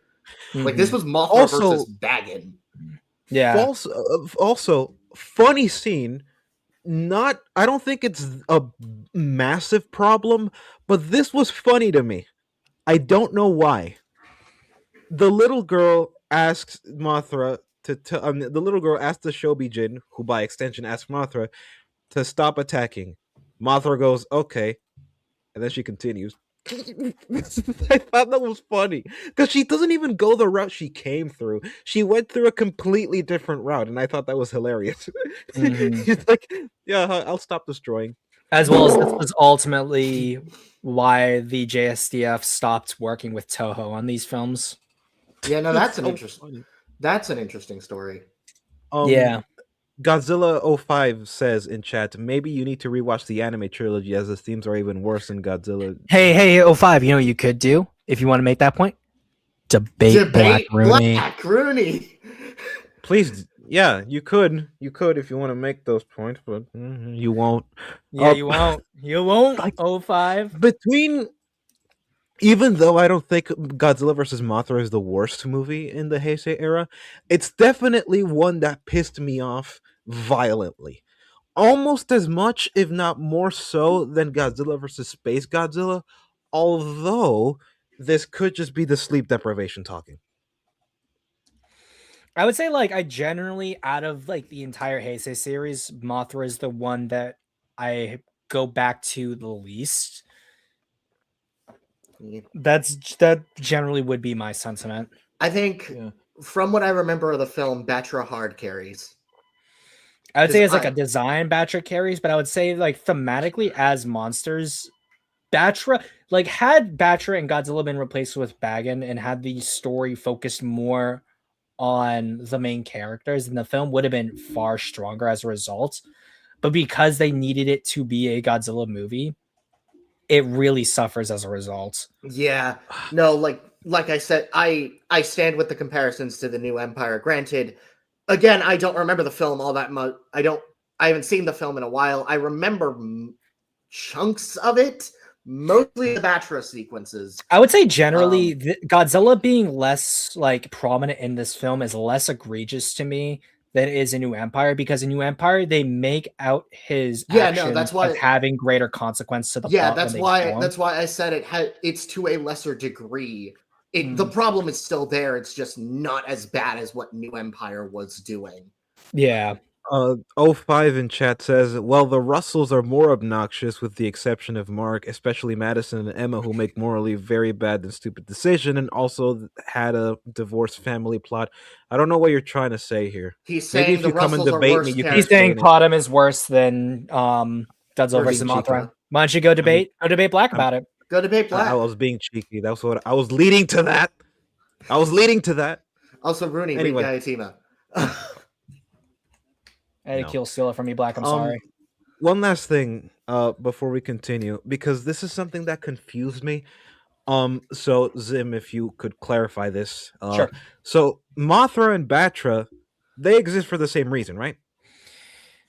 Essentially. Okay, so Batra apparently is like more extreme with his methods. But my question would be, and this is something, depending on your answer, I can continue, like explaining to you what I wrote in my notes. So the Earth the Earth created these creatures, right? Specifically to like protect the balance and what have you, all that hoo-ha. Yeah. Okay. Why did the Earth give them free will? In terms, like, sort of elaborate on what you're trying to say. So, are Mothra and Batra extensions of what the Earth wants, like with life in general, existence itself, like harmony, but harmony.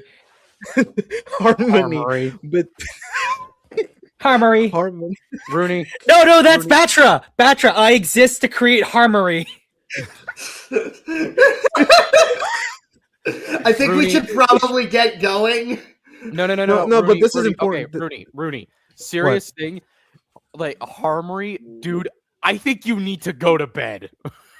You really need to go the fuck to sleep. No, that's like that is. I need to commission that as a shirt, like just Batra like pumping his fist, like I am the harmony of nature. Rooney, if you ever make an original kaiju and Zim does a shirt of that original kaiju, make that the tagline. I might. I create harmony. So Mothra and Batra, they're extensions of what the Earth wants, like harmony between humans, nature, animals, all that stuff, right? Mm-hmm. So why would you give them free will? Because then allowing them to do their own decisions and stuff like that. But that's the problem, because now Batra can like go off the deep end. It's kind of like the same problem that is present in the Eternals with the Celestials, the Eternals, and the Deviants. I have not watched the Eternals in some time, so I don't get the analogy that you're trying to make. All right, I'll break it down because I do talk about it in one of my black screen episodes, in the MCU one specifically. But basically, the Celestials create the deviants to eat the predators of humanity, but then they start preying on humanity, so they make the Eternals to kill the deviants. But not only are the Eternals killable, they also have free will, which means that they can side with the deviants as well. So if you're supposed to the purpose of the Eternals are supposed to maintain intelligent life, then why would you give them free will if they can rebel? So that's the similar problem with this story. Okay. I'd say that also comes down to the world building they have of the Earth, because it implies that the Earth has some kind of sentience of its own beyond just being like a planet. And because that isn't explored, we don't really know what the motivations were to present them with free will. Because I would assume that if you were to give something free will, it would allow them to have the discretion to make better choices as a result. If you're created with free will, then therefore you're able to logically parse through things. So therefore you ought to use your knowledge to pursue the best life possible. And I would say that would apply to Mothra and Batra, but because we really don't know necessarily what the motivations or what the end goal of the Earth is, other than a vague notion of harmony, we can't really extrapolate further on what that means.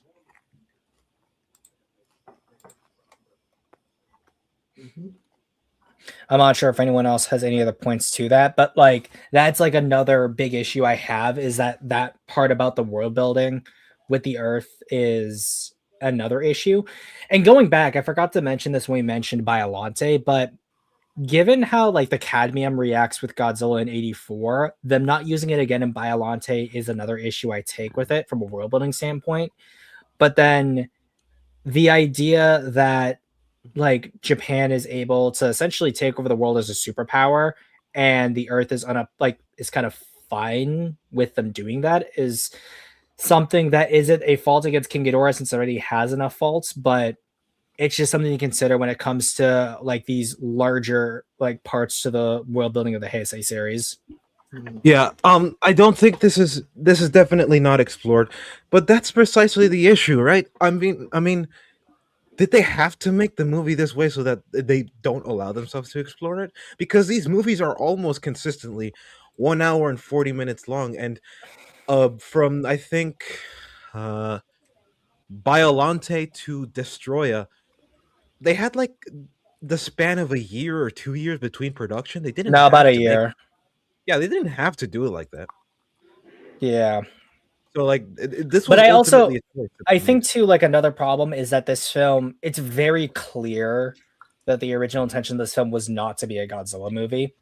So the details about the Mothra and the consciousness of the Earth aren't explored as much as they might have been had this been a standalone Mothra movie. Yeah. Yeah, so Which is so Minecraft World was right. Yeah. This is Yes. GXK. granted to a lesser degree, and honestly I think the Rebirth of Mothra trilogy, flawed as it may be, again from what I remember of it, handled a lot of what this film was trying to do better, which only illustrates Well, yeah, because it doesn't it ultimately doesn't have the baggage of the Heisei Godzilla continuity. It is able to nor focus does it on Mothra.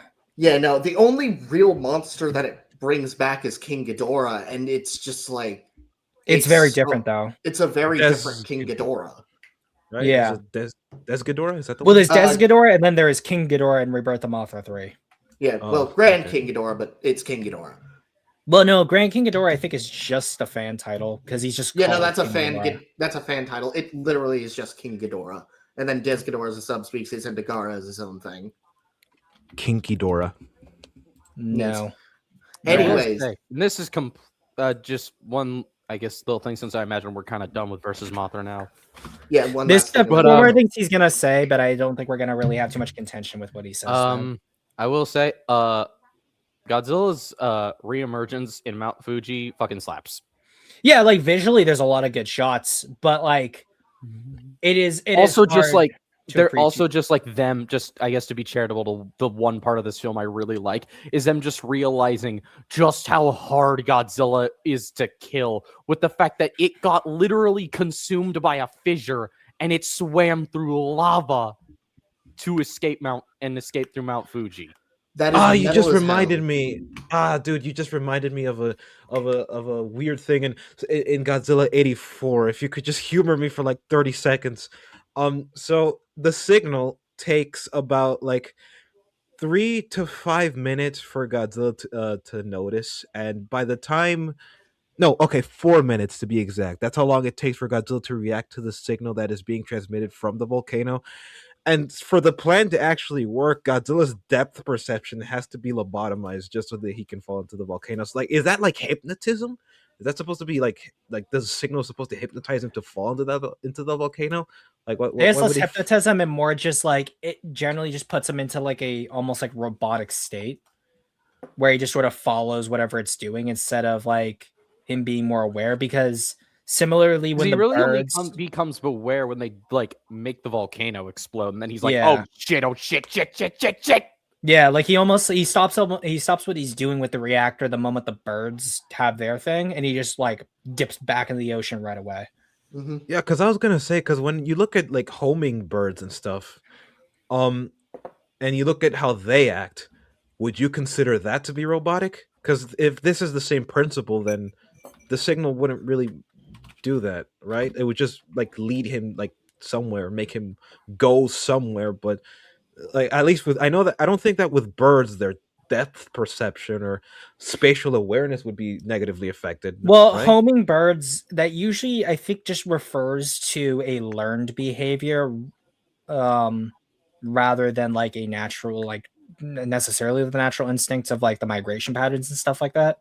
Because I've only heard homing birds in relation to things about pigeons, where they're trained to remember the spots and like fly between them so they can have messages sent. I can look it up if you want. Yeah, because I think like homing in general is like the ability for animals to navigate, but then like homing birds usually refer specifically to like homing pigeons and things like that. Homing birds such as pigeons do not inherently lose depth perception, but they face challenges due to their monocular vision. However, homing birds compensate using several strategies. This is just based on their anatomy. This is not important. They wouldn't lose it then, right? So, not necessarily. What was that? That Jesus. was something outside. I think got it was shot. the trash can. No, I think it was the dumpster being like taken. Wait, so that was 05? No, wait, no, yeah, no, that was him. Shit, right? 'Cause I'm in San Francisco, right? Yeah, I no, thought it's someone 'cause he got has to say, shot. like, no, that did not sound like a gunshot. That was not a gunshot. I can tell you that was not a gunshot. So Joe Smo, someone got gunned down. Someone got executed. Anyways, Is it a good or a bad thing? I can be like, yeah, I know like, that's not a gunshot. Just straight up executed. Anyways, should we continue? Yeah, let's continue. Yeah. Wait, Story is Zim, much. check the much- chat. 05 said he DM'd you. I know what he said. Yeah, What did this fucking troglodyte say? let me in. No, we'll never No, get to no, versus We're not. King Ghidorah. We're not No. doing that. Dude, if we let you, no, I'll we're let not gonna you. let you. 05. If you, the moment you debate Black Rooney, then I'll let you back in. Okay, how about that? Yeah, come on, debate me, bro. No, I don't fucking want that. I don't. Oh my god, do not let this fucker back in. I swear to God, if It is he the was ultimate let catch back 22. in, I am going to get your channel taken down, Zim, with the amount of slurs I will say. Hey, what's it called? Look at it this I way. Do hold the that. cards here. Well, no, I'll just be like, I was, my friendship was betrayed by a white man who is oppressing this poor minority here, and then all of Twitter will side with me. Hey, you are the darker one, so hey, you know what? Fair enough. I think you're the You know, darkest I am one your- here. Yeah, you are the darkest one, and I am the blacker Rooney. So like, I am that's the dark one. Shit. you're no. I am the blackest of all Roonies, and then Zim shows up. You're clearly blacker. No, what's it called? Just the black one. Good lord. Anyways, where were we? Oh yeah, this video. much simpler than the last films, as it really seems to use foundational elements of Mothra versus Godzilla story to make for a sort of reimagining of it. Same plot with a greedy businessman and his attempts to make money off of Mothra and the Shobijin. In this film, they're called the Cosmos. Cool. I will say that despite my rather harsh comment about the cast I said before, I actually quite enjoy their company. I believe a divorced couple trying to get along again in an extraordinary situation is quite an interesting archetype to base some human conflict off of, and it works for maybe the first half. I checked the time when adult Mothra was just hatching out of her cocoon, and I saw that there were still 33 minutes left of the movie, and that's my issue with Godzilla vs. Mothra. An issue that has grown and grown to a point where I feel it's completely unavoidable now. An issue with pacing and frankly what to do with the characters / storyline and themes once we get to the third act is something that began in Godzilla 1984, but seemed to corrode the script of Godzilla vs. Biollante, and now the script of Godzilla vs. Mothra. With Biollante, again, you could assume that they just fucked up and made unfortunately nearsighted decisions with the film story, or rather how it was executed. But with Godzilla vs. Mothra, it hasn't gone away. The themes in this film about climate change and mankind not respecting the earth are more simplistic than they ever were in Mothra vs. Godzilla from 1964. The film starts out as a somewhat competent adventure movie, if not average, but doesn't actually introduce new elements to its message that meaningfully involve Godzilla into the plot, or make us feel there's an inherent thematic meaning to what's happening. Okay, fine, it's clear that this movie is supposed to be a little more kid-friendly than the last one, with its imperial Japanese sentiment and whatnot. So with that in mind, I have no issue believing kids ate this shit up. I did. I know that for a fact, but there's something insidious about this movie that wasn't necessarily present in the trilogy that precedes it. No, I'm not talking about how this movie is somehow evil or something. I'm talking about no focus. I guarantee the filmmakers had no intention of slacking off or making a bad product. No filmmaker would want to do that. But when I say these films are beginning to actively show a lack of focus, I really mean it. As you've noticed, there's a legitimate pattern we're seeing when it comes to these stories at their core. The first half is interesting and has some amount of interesting buildup, but then the middle act seems to lose focus on the themes the story is trying to explore for the sake of action sequences, ultimately coalescing into an extended half hour or more of monster / military scenes with no relation really to the human characters that built the story up until now, and no real care to bring the film's messages to the forefront of the action taking place. Godzilla vs. Mothra is the beginning of this series of films completely relying on that formula. Heisei Godzilla affirmatively functions the same exact way from 1992 to 1995, and its intentions are extremely apparent in this. The monsters utterly take over the story to the point where there's literally no depth to what's happening in the third act. Ironic, I know, for a series known for being fairly uncomplicated. During the main conflict of the story, the characters either sit watching from a singular building doing nothing, or are in one conference room reacting half-heartedly to destruction happening miles from them. What is happening? Who are these characters? Why do they appear on my screen? Why does it matter that I see them reacting to things completely disconnected from them? Mothra vs. Godzilla is the exact opposite of this film. Its themes are prevalent, even through its action sequences. Its characters are charismatic and simple to understand, and with its slower pace, its simplicity allows it to be written and executed in a way that's a pleasure to the senses and a good statement on the satirical topic it chooses to tackle. Godzilla vs. Mothra doesn't really care to connect its characters or its story to its themes terribly often, and the few moments you can sense a legitimate amount of character begin to erupt out of these walking slabs of wood, we're ripped from it and have to be forced to sit through an overly simplistic plot that barely even gets a tangible conclusion by the end, other than Godzilla is stopped, good prevails. Mothra vs. Godzilla feels like an actual movie. Its ideas and action are followed up on and developed through the entirety of the film. Godzilla vs. Mothra tacks on shallow imitations of those ideas and puts them all in the first 45 minutes or so, then drops them to focus almost completely on monster action. And as much as I love kaiju stuff, trust me, I do, I find it a little hard to care about them all too much when there's nothing behind them character-wise, theme-wise, or emotionality-wise. This movie does not appeal to the senses as well as Godzilla vs. King Ghidorah does, nor does it really try to tell a story it has confidence in following through with. It doesn't really care. So what's the trade-off? Do we get a good amount of kaiju carnage? Well, yeah, I'd say so. The battle at sea with Mothra and then Batra is an outstanding set piece that I enjoyed every last minute of. The lighting is convincing, the miniatures are detailed, and I felt the weight of the special effects. You can't tell me these sequences don't look beautiful. The same thing can be said about almost every other effects sequence in the movie. But on the other hand, the main problem I have with the special effects sequences is that half the time they're shot with blatant white shots or flat out no imagination. What scale could you garner from this huge shot with the entire set in it while Kenpachiro Satsuma just walks on stage? And yes, I'm using the actor's name because it's shots like this that fail to convince me that this is anything but Ken walking into frame. Why is this sequence being shot like I'm an omnipresent child playing with my toys? There's no use of low angles, different lenses, not that many close-ups. It's just flat out wide shots and that's it. This is present throughout a lot of special effects shots in general. Not all of them, but a lot. It's boring. It's uninteresting. Look at the Gamera trilogy. Every single Gamera trilogy film is shot beautifully, tokusatsu or not. Not to mention, I think the animatronic work is beginning to corrode too. It's not about how they look.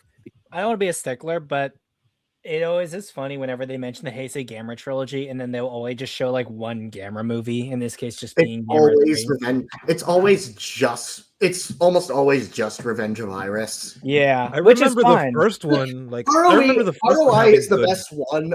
Is the best one visual. Well, no, story wise. Legion's the best one visually, but I get it. Like I think the first one, I remember the first one having really good action set pieces and choreography. Yeah, no, the first one, all three of them have really good action set pieces. I'd say visually the best one's Legion. But the thing that bugged me about this was the fact that it was just rapid imagery. You don't really get long enough to look at the sequences in there. And maybe that's part of like the sped up thing. No, even if I slowed it down, that would still be an issue.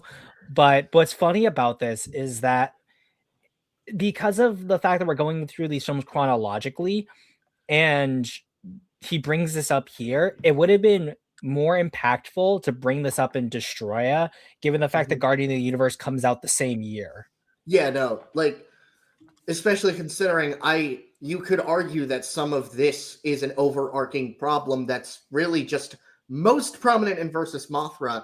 I disagree. I think the wide shots actually get across the scale because you can see how big the set area is and just where Godzilla is, the fact that his shadow is so visible even amongst a crowd of buildings. The Ferris wheel, actually, I think it's probably one of the best miniatures, dare I say, in the franchise generally, because one, we don't really see Ferris wheels, so it gives off an interesting set piece, but two, Ferris wheels generally, we get an idea of how big they are. Like, buildings are one thing, but those can get, but when you're surrounded by them, you lose that sense of scale. Ferris wheels are not all that common, so seeing Godzilla tower next to one is a really interesting viewpoint. Mm-hmm.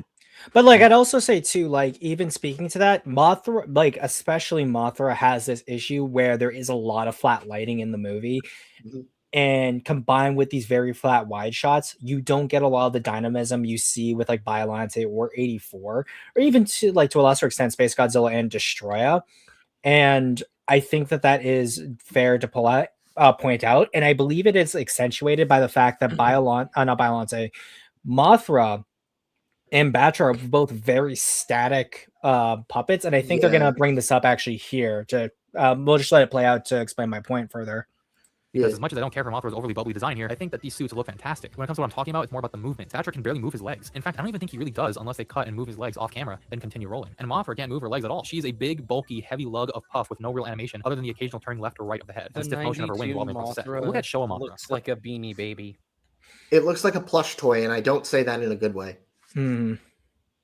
Her wings are made of a lighter material and therefore look more lifelike in general when in motion. Her legs moved individually, and her head had a full range of motion. She felt alive. Here, they focused so much on bringing up the spectacle of the design that they couldn't really spare any more thought for the actual mechanics of it. The sets themselves, while looking pretty good all things considered, aren't shot with any sort of grandiosity or attention to perspective. It's just suitmation for the sake of being suitmation. No thought whatsoever to how we should make these characters look like they did in the last entry, or the last 3 entries. Maybe this is predicated on the fact that Godzilla vs. Mothra came out only a year after Ghidorah did, and they simply had no time to give it that much thought. Either way, yes, I was entertained by the action. I enjoyed that like a kid on Christmas. I love Batra's design too. A very striking and original idea that still feels familiar despite its hardcore gothic exterior. But I think we deserve better than this. An average, almost mediocre film that entertains in spurts, but really has nothing to offer other than the occasional wholesome moment. It's unfocused and frankly lazy. The Showa series, even in its hard lack of funding, hardly fell to the standard of lacking enthusiasm for its own stories. Only maybe Raids Again or Gigan did this. Even Destroy All Monsters, with its frankly arduous nature, made sure to stay consistent. This movie wants to be a Godzilla movie, but forgets that good Godzilla movies have meaning behind the action. It knows that people are mainly here for the monsters, and therefore feels it's doing its job by providing only that. Forgetting about the themes that it tried to introduce in the first half, and also forgetting that there's more to making a memorable movie, let alone a memorable Godzilla movie. This trend won't disappear. Not for a while. I don't hate this movie. I never could. I still love it, and it meant a lot to me. Always did. But again, it's just how I feel. You can love something and still admit it's not very well made. I think what's also weird is that, like, the big problem I've been noticing is how very vapid some of this feels in terms of like film criticism. Because I wish he would have brought up the fact that it's interesting that this is the highest grossing Heisei film, and I would say arguably we have the biggest consensus when it comes to our thoughts about this film. Yeah, and like exploring that would have been interesting, but like a lot of what he says is true, sure, but like a lot of people have said this. Yeah, no, it's like it comes across as very cookie cutter. Also, again, another 05L. I was gonna say that. So he said something earlier that he sounds like the type of guy who unironically would defend the anime trilogy. How do you come to that conclusion? How does that how do you how is that something how does this something you just accept intuitively? And I just like in chat, Acno says Godzilla versus Mothra kaiju action isn't the problem; it's the god awful human story. There's more. There's more than just the human story. It's also just the world building. But yeah, no, I'm just like now you remind me. I'm considering doing a Mothra marathon at some point, but I'd have to watch the Planet Eater. No, you don't. No, don't worry about it. Don't worry about it. Don't worry about it. Just forget about it. She's literally in it for like 5 fucking seconds. No, but like, because I get that. No, because you know what? It'd be worth it because after that, because between that, I get Final Wars and Condom, which Minecraft. I am not ready to discuss Planet Eater yet. We are not. I'm not saying doing a discussion stream on those. I'm saying just watching the movies. But discussing Planet Eater would probably be the. I'm not doing a discussion on Planet Eater yet, ever. Probably, I don't know. I've said my piece on Condom. It's literally just watching the movies. The Planet Eater when the Planet Eater doesn't eat planets. Let's go, guys. I'm gonna eat your Okay, anyways. Hi, I didn't see you there. It's me, the person who's behind the video. Just reading a little bit of a Godzilla vs. Biollante manga. And one little tidbit I'd like to share with you guys was that the deleted scenes from the film are actually canon within the manga.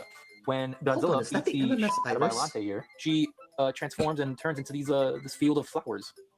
Just like that one deleted scene where he's just placidly walking away like nothing ever happened. Oh my god! Okay, the scene where Biollante chomps down on Godzilla and then like turns into a spirit. Look at that. She chomps down, becomes a little rose, and she transforms back into Erica. So if you like that, and Godzilla as a whole, anime, sci-fi, what have you, subscribe, leave a like, comment, if you will. It really helps out the channel, and I'm really grateful for any sort of interaction I have with you guys. It really helps with the algorithm, really helps me push my content out. If you like this video so far, I guarantee you're probably gonna like a lot of my other content. Or if you don't, that's fine. Shit, that's Cool. the MMS Iris. Not like this I isn't like a those stickler scenes. for him, but like for someone who says he doesn't care about the like people quibbling about fictional characters or doesn't engage in fandom,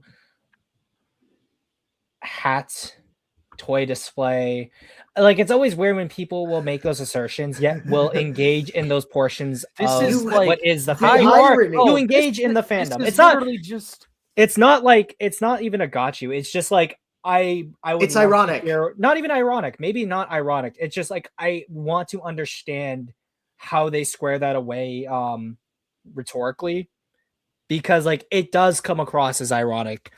Yeah, because like the first thing I noticed was the MMS Iris. Is that the space battleship Yamato? Yes. Up in like the right corner. Yeah. Yeah, right there. And Yeah, I that's know it. that is a very rare Kamakuris figure right there. How the fuck did you get that? He has this and not me.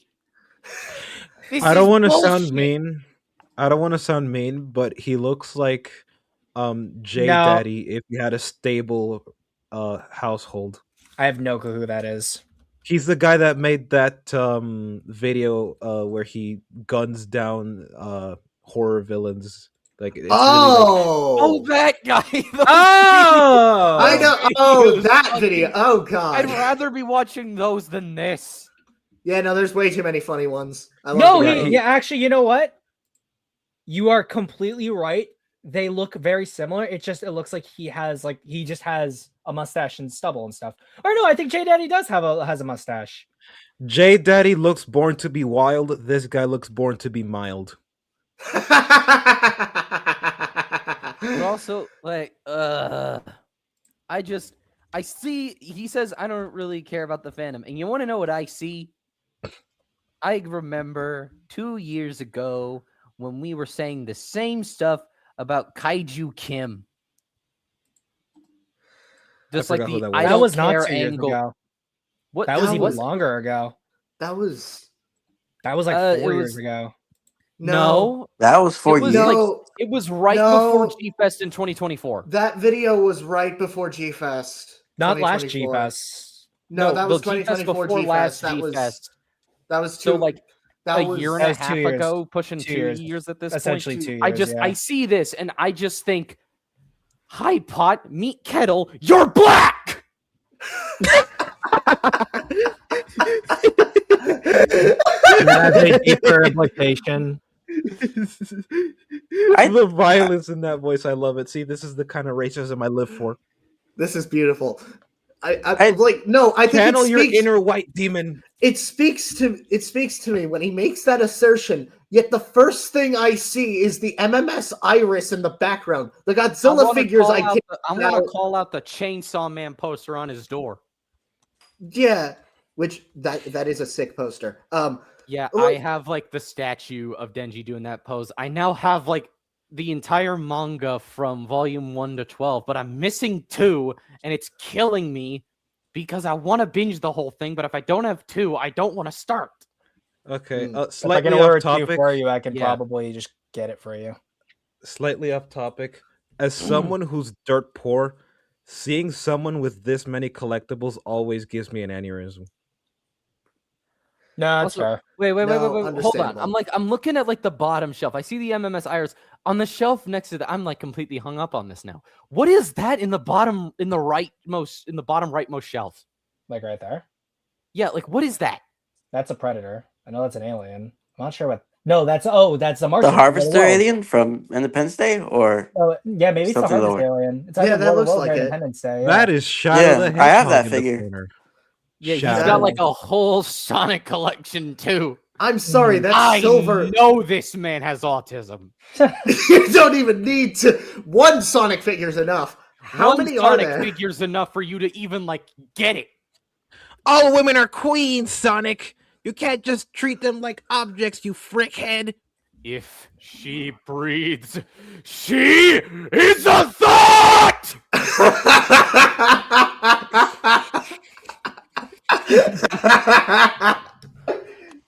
Somebody's gonna get the wrong idea from these streams, and I'm Oh, God, very yeah. happy about it. I think like the worst possible stream. No, wait, this is the best possible stream for them to figure out what we're like. oh no, and then like look at him. Exactly. He's just there looking at us with like sheer disappointment. He's just like, this is what Zim looks like. Mild. We just start No, just look. Just look at it. Look where he's looking. He's looking at Rudy. Wait, you got a like- problem with my skin color, boy? No, he has a problem with your sleep schedule. Mm-hmm. Fair. I think, like- Off topic. Saverio in chat says you're just jealous, black dude. Okay, listen. You have to understand. You're right? poor. You have You're to poor. understand. You're poor. You're poor and black. You're poor and black. You're poor and black. You're poor and black. You're poor and It sounded like you were just saying porn in black for a second. I'm like, what? Listen, You're Kuru. poor and black. Way to break stereotypes, dude. What are you doing back there? Your mother. Why you do me like that? Oh god, I just now realized Lau is muted. He's been muted for the last 2 hours. I Loud, did you fall didn't asleep? mute him. I didn't mute him. He's muted himself. Probably just busy doing stuff. No, he's Fucking probably hell. asleep. He Probably because he has the Wow. same sleep schedule as me. He's Wow. also on the other side of the world. Yeah, He's on the other side of the wow. Atlantic. I'm just awake out of pure spite because Pain. You're awake on Yeah. like 2 hours of sleep and like an Oreo. I had like 2 coffee cups. Close enough. So yeah, like I thought you don't like coffee though. I don't. Shame I on hate you. So it. it's just making him angrier. Anyways, I do- let's get back. I to do this. want to say before we start, I somewhat disagree that there's a contradiction between like having this collection and then also not engaging with the fandom. No, I get it. I get kind of, oh, you collect the figures, but you don't really engage in like fandom discourse or discussion. But the whole thing is it just looks really ironic to anyone who like is seeing your stuff for the first time, because like I'm pretty sure this is his biggest video so far. I think it is, yeah. Yeah, Probably, like yeah. this video the link. took off, and for one, it's not very good, and also like it's just one of those cases where it's not the best in presenting yourself well. The same case with also what was it, Zimcast 92, where we discussed movie good, movie bad, and he was just getting stuff wrong that could have been corrected with the book he has in the background. Mm-hmm. Yeah, I will say, Just make sure your visuals match what you're saying. I will say credit where credit is due. Thanks for at least going through the mangas. Well, Among like, Us- here's the thing: is that like that manga is not very easy to find. Like, that's not something everyone's gonna have. Yeah. Actually, that's just like where you kind of. I guess like it's one of those cases where it's one of those like cases you where maybe have don't engage in like interacting with other fans. It's like you have a personal enjoyment that you will collect yourself, but you do not share within like the collective culture that is the fandom. I guess in that case, but like ultimately you're still engaging in the fandom even if you yourself are not engaging with other fans. Yeah, no. It's like someone who by- says like anyone who says like if you've watched several Godzilla movies, but then you say you're not you're not part of the Godzilla fandom, whether you interact with it or not, you are part of the fandom by extension of like being someone who interacts or like talks about these movies, whether to Yeah. yourself or with other people. Yeah, the do figure you- collection. you can Like Zim- I guess to keep everything on the Zimcast level, it's like that one drop rule. You get one drop of Zilla in you, you're a Zilla. Understand me? Wait, but Zim, I have a question. Like, do you equate collectibles and using external materials as necessarily? Because I mean, I know that at least for me, I don't know if this is his case, but at least for me, if I wanted external material, I wouldn't, and I wanted to read it for myself. I don't feel like I'm obligated to interact with the fandom to consume that kind of media. So, Yeah, like, but you're do you you're a fan. You don't necessarily interact with other fans in the fandom. But like, if someone was to say, "What are Godzilla fans?" or "What is the Godzilla fandom?" you would be considered a fan who does not interact with the greater fandom as a whole.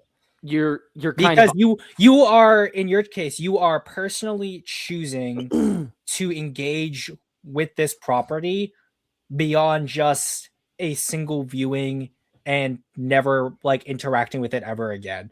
Like, I would say if someone watches like Godzilla -1 once and then never really watches it again and never talks about Godzilla besides the like, oh, my thoughts about this movie after having left it, at that point I probably wouldn't consider them a fan or part of the fandom. They are a viewer at that point.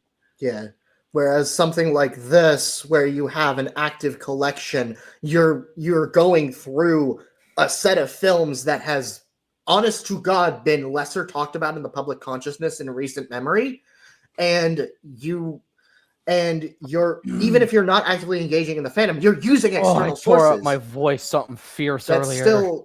you're still a fan by extension. You're still a part of the fandom regardless. But I don't think he So you don't have necessarily to claimed he wasn't a fan, just that he didn't interact with the fandom, right?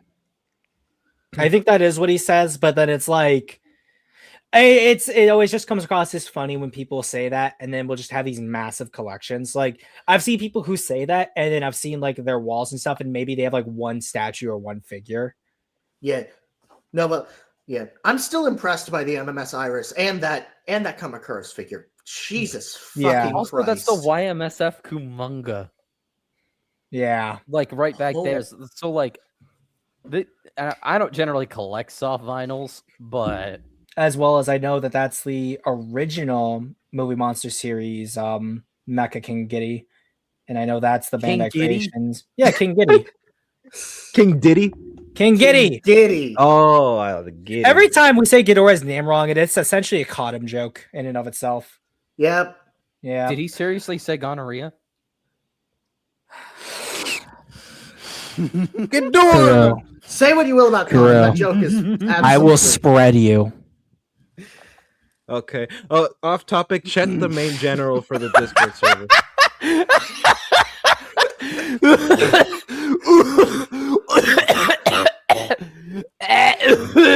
I can't breathe. I just saw main general. Holy shit. What is that? Pull up that image after. Let's Oh, that may come across as a bit mean. Took me like 2 minutes. That took me like 2 minutes to do. Fuck. That is. Why does he look? Oh God, my stomach hurt. Please wait like 5 minutes. My stomach hurt. That's If a you guys are interested, stand. the Discord is right there for you guys to join. I think we're starting to. Our sanity is just slowly breaking down. Over This like, is what happens on the Zimcast. Let's get out of here before we die. Before we have an I want aneurysm. off Mr. Zimzilla Also- 99's wild ride. Thank You you. wanna Black, show it or because no? that's gonna be. Oh, I just showed the Discord. It's in the comments for anyone interested who's still watching. But Okay. I will say, I'm gonna have to make that a meme tonight. So once my shift ends, I am gonna make that an emote on the Discord. Let's go. Oh. Anyways, let's get this show on the road. We Let's have keep 3 going. more Oh films boy, now left. he talks about what's like my second favorite Heisei film and the one that I have the most strong opinions about. It's funny. Like, he's only 30 minutes in. We've been going for about almost 4 hours. Oh now. dear La- God. and Lau is still muted. I bet he's probably asleep. He passed out. Absolutely. Wow. Wow. He's either at his job or he's asleep. One of the two. Which I respect his dedication for trying to come on for these. He's a real one. But let's keep going. Yeah, no, Lau. Trooper. Oh boy. With the dug-up remains of Mecha King Ghidorah, G-Force has now constructed the one weapon good enough to destroy Godzilla. Meanwhile, a new creature is discovered bearing a striking resemblance to the King of Monsters, revealed to be another Godzilla sword. You know Godzilla what's is cultivating funny? Godzilla throughout the entire Alive! Fucking Now you asleep. talk. Now you talk! And I just woke up. Wait, Sim, what was that? I just woke up. What? Dude, I was dreaming of you guys. I was dreaming that I was like on a date about 98. No, Dude, wait. Wait, this is what happened right here. Lau was having a dream about us, wakes up, realized it wasn't a dream. What? We're flying to Philadelphia! Oh, hell no! That's hell no! Congratulations, Lau. We're at your favorite movie. We're in your minds. Right on time for the one you have very specific opinions about. Yeah. This is Inception all over before we again. begin, is there what happened? We were literally just talking about how you were muted. We had one of the funniest bits, and you were just dead silent for the past 2 hours. And right as we said he's probably going to stay something like he's going to stay muted for the rest of the stream. I respect his dedication. I said he's probably passed out. Yeah, no, like that. He's probably passed out. I respect his dedication, blah, blah, blah, blah, blah. We started versus Mechagodzilla 2. Then you come back, 30 seconds? Like 30 seconds later? Yeah.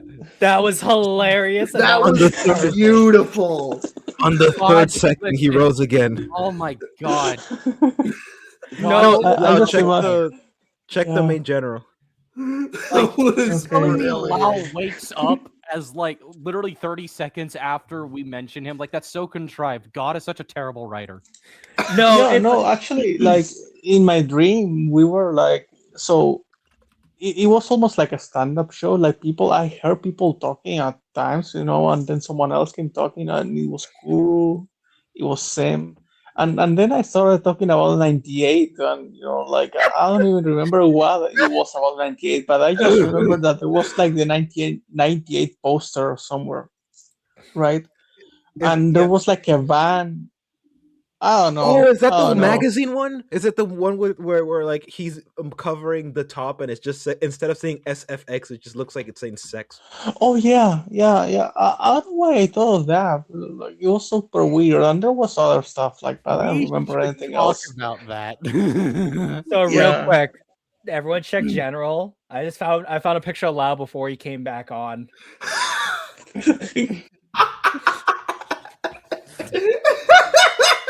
No, this GIF is what it was like. That's what. No, if there's any GIF that can describe what Lau sounds like right now, it is that. Dude, that bear had the best sleep of his life. Absolutely. He's never gonna have one like that for the next 5 years. That was oh god, that was brilliant. That was brilliant. Anyways, shall we continue? Let's keep going.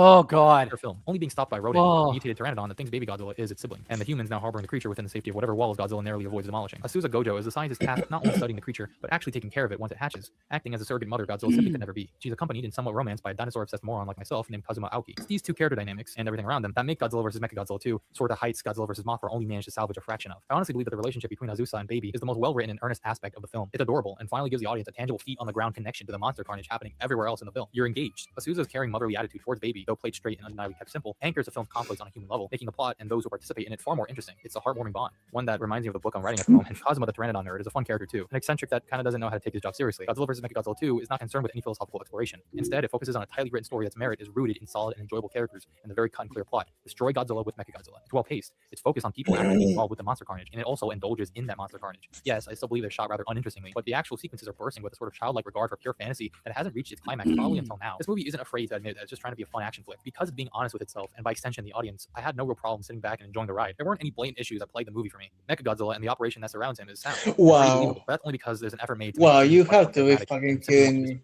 You know, I'm gonna let Lau say something just because of the fact that this man took a nap for the team. I wake up and the first thing I hear him say is, "Actually, there's not that many more issues in this movie." You know, like whatever, it's fine. I'm here, and now I'm like happy, right? So I'm not even like angry. And this guy just manages to grab me from my happy place back to neutral. And I feel like I'm going to go from neutral to angry really soon, but I'm kind of fine for now, you know. So it's not like you ain't that bad. But then this guy like says, yeah, no, hey, you know, like it's honest. Minecraft, fucking you need movie's to like honest. take out. You need to find the clip of us right before we get to this, and just do an animatic of Lau waking up. I plan to. Oh my god. That no, like But- I need to write down all of the animatic clips I need and just grab them. Oh, that was perfect. I'm still debating if I want to use our original kaiju or just the profiles. The profiles would be nice. You should. Oh, what you should do, Minecraft World, is just make you should make. Oh, God, what's it called? Oh no, I've got You one know even what, better. Even better is that instead of like doing animatics with our kaiju, just have them be stick figures so that you can animate them quicker, and our heads are just our profile pictures. Nah, I was gonna say that we could, Okay, you could but make I entire wanna try characters out of our expression. profiles. I mean, that was what I meant with the profiles. Like, make the characters out of our profiles, or just use the Yeah. characters on our profile. On it, I might try either one, and I'll see which one ends up being better. I still need to do the South America to China one. I'm dead. Let's You keep just need going. to like crumple in. You need to just have you like crumple in on yourself like a raisin. I love the fact still that we have not even gone the hour mark, and we're about 6 minutes away from hitting 4 hours. You slept through half the video. So what happened is that I didn't watch King Ghidorah and Mothra, so I just felt like me not mute myself was just like sabotaging the stream, because if I have nothing to say, then I shouldn't say anything, right? So I just muted myself, and then I fell asleep. Yeah, I love that. Zimcast, the perfect sleep aid, kids. Exactly. 1 hour of It's Zim. believable, but that's only because there's an 10 effort made hours to of make humans Zimcast. much more Fall asleep charismatic too. and simply more interesting to watch, to an extent. Again, this isn't Ava. Through this simplicity, we can just watch as Japan tries its best to circumvent the Godzilla threat, experimenting and just learning more about the creature they're trying to kill. In this effort, we see that beating the shit out of Godzilla doesn't really make people feel all that much better. There's not a tremendous amount of thought given to this, and personally, I think there should have been more exploration of the idea by Mile. There's proof for all that life always conquers. Life, sir? Yeah, life. Against artificial life. Let's get the out of here before I show you a quotation book of your fat ass. But still, there's this overarching tone of sympathy toward Godzilla that wasn't really there before. Now, as the characters learn more about what they're dealing with, they realize that as much of a douchebag Godzilla is, he's just an animal. It's like being angry at a puppy for peeing on the carpet. It doesn't know any better, or care to. Mechagodzilla's design used to be my favorite of the original three, but now I look at him with a, it's not bad. I think the concept designs were much more interesting. Having a military-grade looking Mechagodzilla that's red or camo. Okay, I like that really third unique. one. As for Godzilla himself, his suit and animatronic I like the the silver suit one has for reached my its apex. TV. And the facial design, I believe, it's really unique to me. As for Godzilla himself, his suit and animatronic have gone a facelift. The suit has reached its apex, and the facial design, I believe, is the best it gets in the Heisei series. Oh, The animatronic yeah. head is the best one. I've like honestly, probably like Radogoji, Mogogoji. I've disliked those suits compared to the earlier ones. Although I do like at least the eyes on this one more. I think the head animatronic on this one is the best, but if we're gonna talk overall proportions, 91 Shinjuku still has them all beat. This is my favorite Personally, Heisei Godzilla. I think personally, 94 is my favorite, partially because of personal connection. Like, my first ever Godzilla figure was the NECA Godzilla 94. So I think like there's some shots where 94 looks really good, but from other angles, I do not like it. Yeah. I feel like it's also because wasn't that suit kind of chimeric? I think it was. Yeah, it was like a bunch of different suits cut up and stitched together, and you can really tell because even in Space Godzilla, the tip of the tail is falling off in one. No, suit. it gets like blown off. Yeah, no. Yeah, 91 Hokkaido and 89 probably my favorites too. 89 looks really good. I think okay, this is me personally because this goes into my like taste with Godzilla designs. 89 and Hokkaido 91 are too damn skinny. Really? Yes, I He feel likes like them fat. yes, Lau. Sure, with his BBWs. I like my Godzillas with some meat on their legs, and I feel like he doesn't.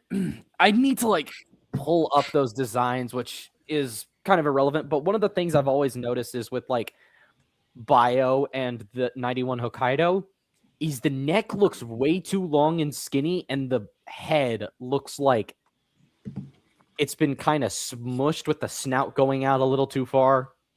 Really? Kind of like an otter. I think it Yeah, looks. I mean, it kind of right. looks like a long neck. I don't have any issues with. I mean, I much like Zim, I dick ride the Stan Winston suit, but Hey, yeah. but it's probably bronze or silver medal. But like, yeah, I think this is my second favorite.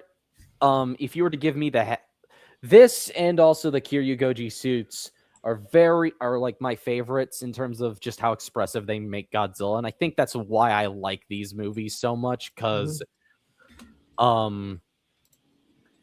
yeah. To Actually, pull just up the most recent, I was gonna say just to stop sharing that, just to show like by comparison, it's usually the other angles that I take issue with when it comes to this design. to go to a JDFVAs, I have no idea what I'd say. But okay, actually, this is a perfect one. Look at how skinny the neck is on the top one and how, like, I don't know, dinky the bottom jaw is. It looks so unnatural the way Really? it just, a hard 90-degree angle goes down.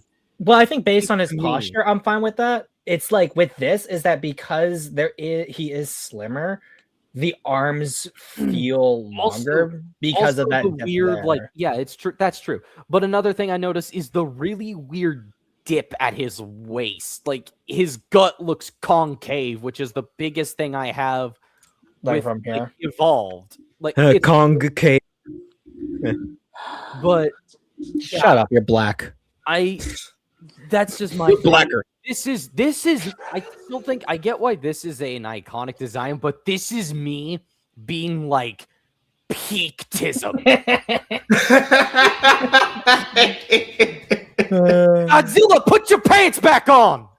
This is no. I can hear the fidget cube clicking from here, Kuru. I can hear you. I don't fidget with a fucking. I don't fidget with a cube. I fidget with a T-Rex toy. No, that's like literally me with the Godzilla toys. Like I literally have the Bandai 89. I have the. I literally have. Yeah, I don't have a figure. I have the Reborn like prehistoric planet Rex literally in my hands right now, and I'm just fiddling with the jaw. I don't have a toy on me, so I have to mess with the case for my stylus. Oh, bruh. I know the feeling. Yep. I'm chewing on a plastic bottle right now. We've all got our. Everyone has it. You know, when I was asleep, my cat like got on top of my leg, and now I just can't feel my leg, and it's like static now.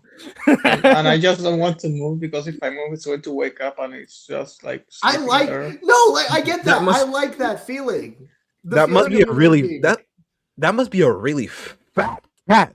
If your legs are no, it's just he's in there for. Yeah, first of all, he has his little jacket for winter, and also, like, the thing is, I don't know how long exactly I've been here and how long it's been on top of my leg, so I just 2 don't hours. feel my leg. It's been 2 and a half hours, roughly. Ish. Oh. Yeah. Let's keep going. Let's see if we can get to finish my Godzilla. The entire series has had up until this point. It's really well done. We gotta In terms of finish the Rodan, I don't video. really think his design is all that interesting. The three-pronged head just comes across as a little indistinct in comparison to the original design. It's not terrible. It's just my least favorite design of his. Rodan's animatronic is probably the worst part Really? of the effects. He's stiff and really has no true mobility. Really? No flexibility That's at all. His his animatronic least head, however, favorite? reflects the opposite. A realistic, elastic head and neck that delivers the expression needed for such a role. Baby Godzilla's animatronic, and by extension suit, is so perplexingly expressive, I'm astounded they were able to pull it off so convincingly. It's truly alive. You can feel that it feels its emotions. You can truly believe this is a character just being himself. His fugly ass self. Beautifully portrayed and beautifully patterned too. I think this might be one of the greatest special effects achievements of the Heisei run so far. Mechagodzilla's heft is portrayed so well. It's one of those instances where I'm looking at true movie magic. The Mechagodzilla suit, judging from behind the scenes footage, was made of quite light material, which is so jarring when you see how not only heavy it feels on screen, but also how mobile it is. It walks and moves exactly how you'd want it to, unmitigated by the limits of physicality. Of course, like I said before, not all the special effects are convincing. This shot of Godzilla for a Mecha G is just so fucking ridiculous to watch. But I like that they kind of stopped giving a shit. They're just having fun now. Although I think it's a little long for its pretty digestible story, I felt like Godzilla vs. Mechagodzilla 2 made for a pretty decent action movie. It made sense where it counted and entertained through and through. I think they knew not to try to achieve any sort of thematic edge here for the sake of just simplifying the story, and they worked real well with what they got. I wish I had more to say, but I honestly just liked watching this again. It doesn't try to claim to be anything above what it knows it's good at. An earnest story with characters you learn to appreciate as time goes by. This particular film was always one of my favorites as a child, and I'm actually really relieved to say that with all its imperfections, I enjoy it for what it is as an adult. Wait. Now Wait. All right.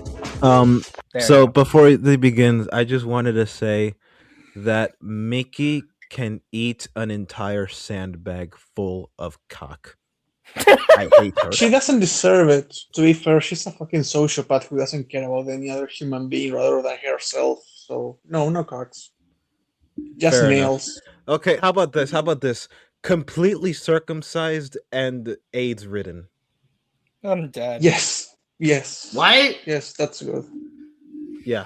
But They yeah, I they think- taste they don't taste as good if they're circumcised. You speak from Why do you know that? experience. Yeah, what? How do you know that? No comment. Actually, know what? plead We the have fifth. no. We have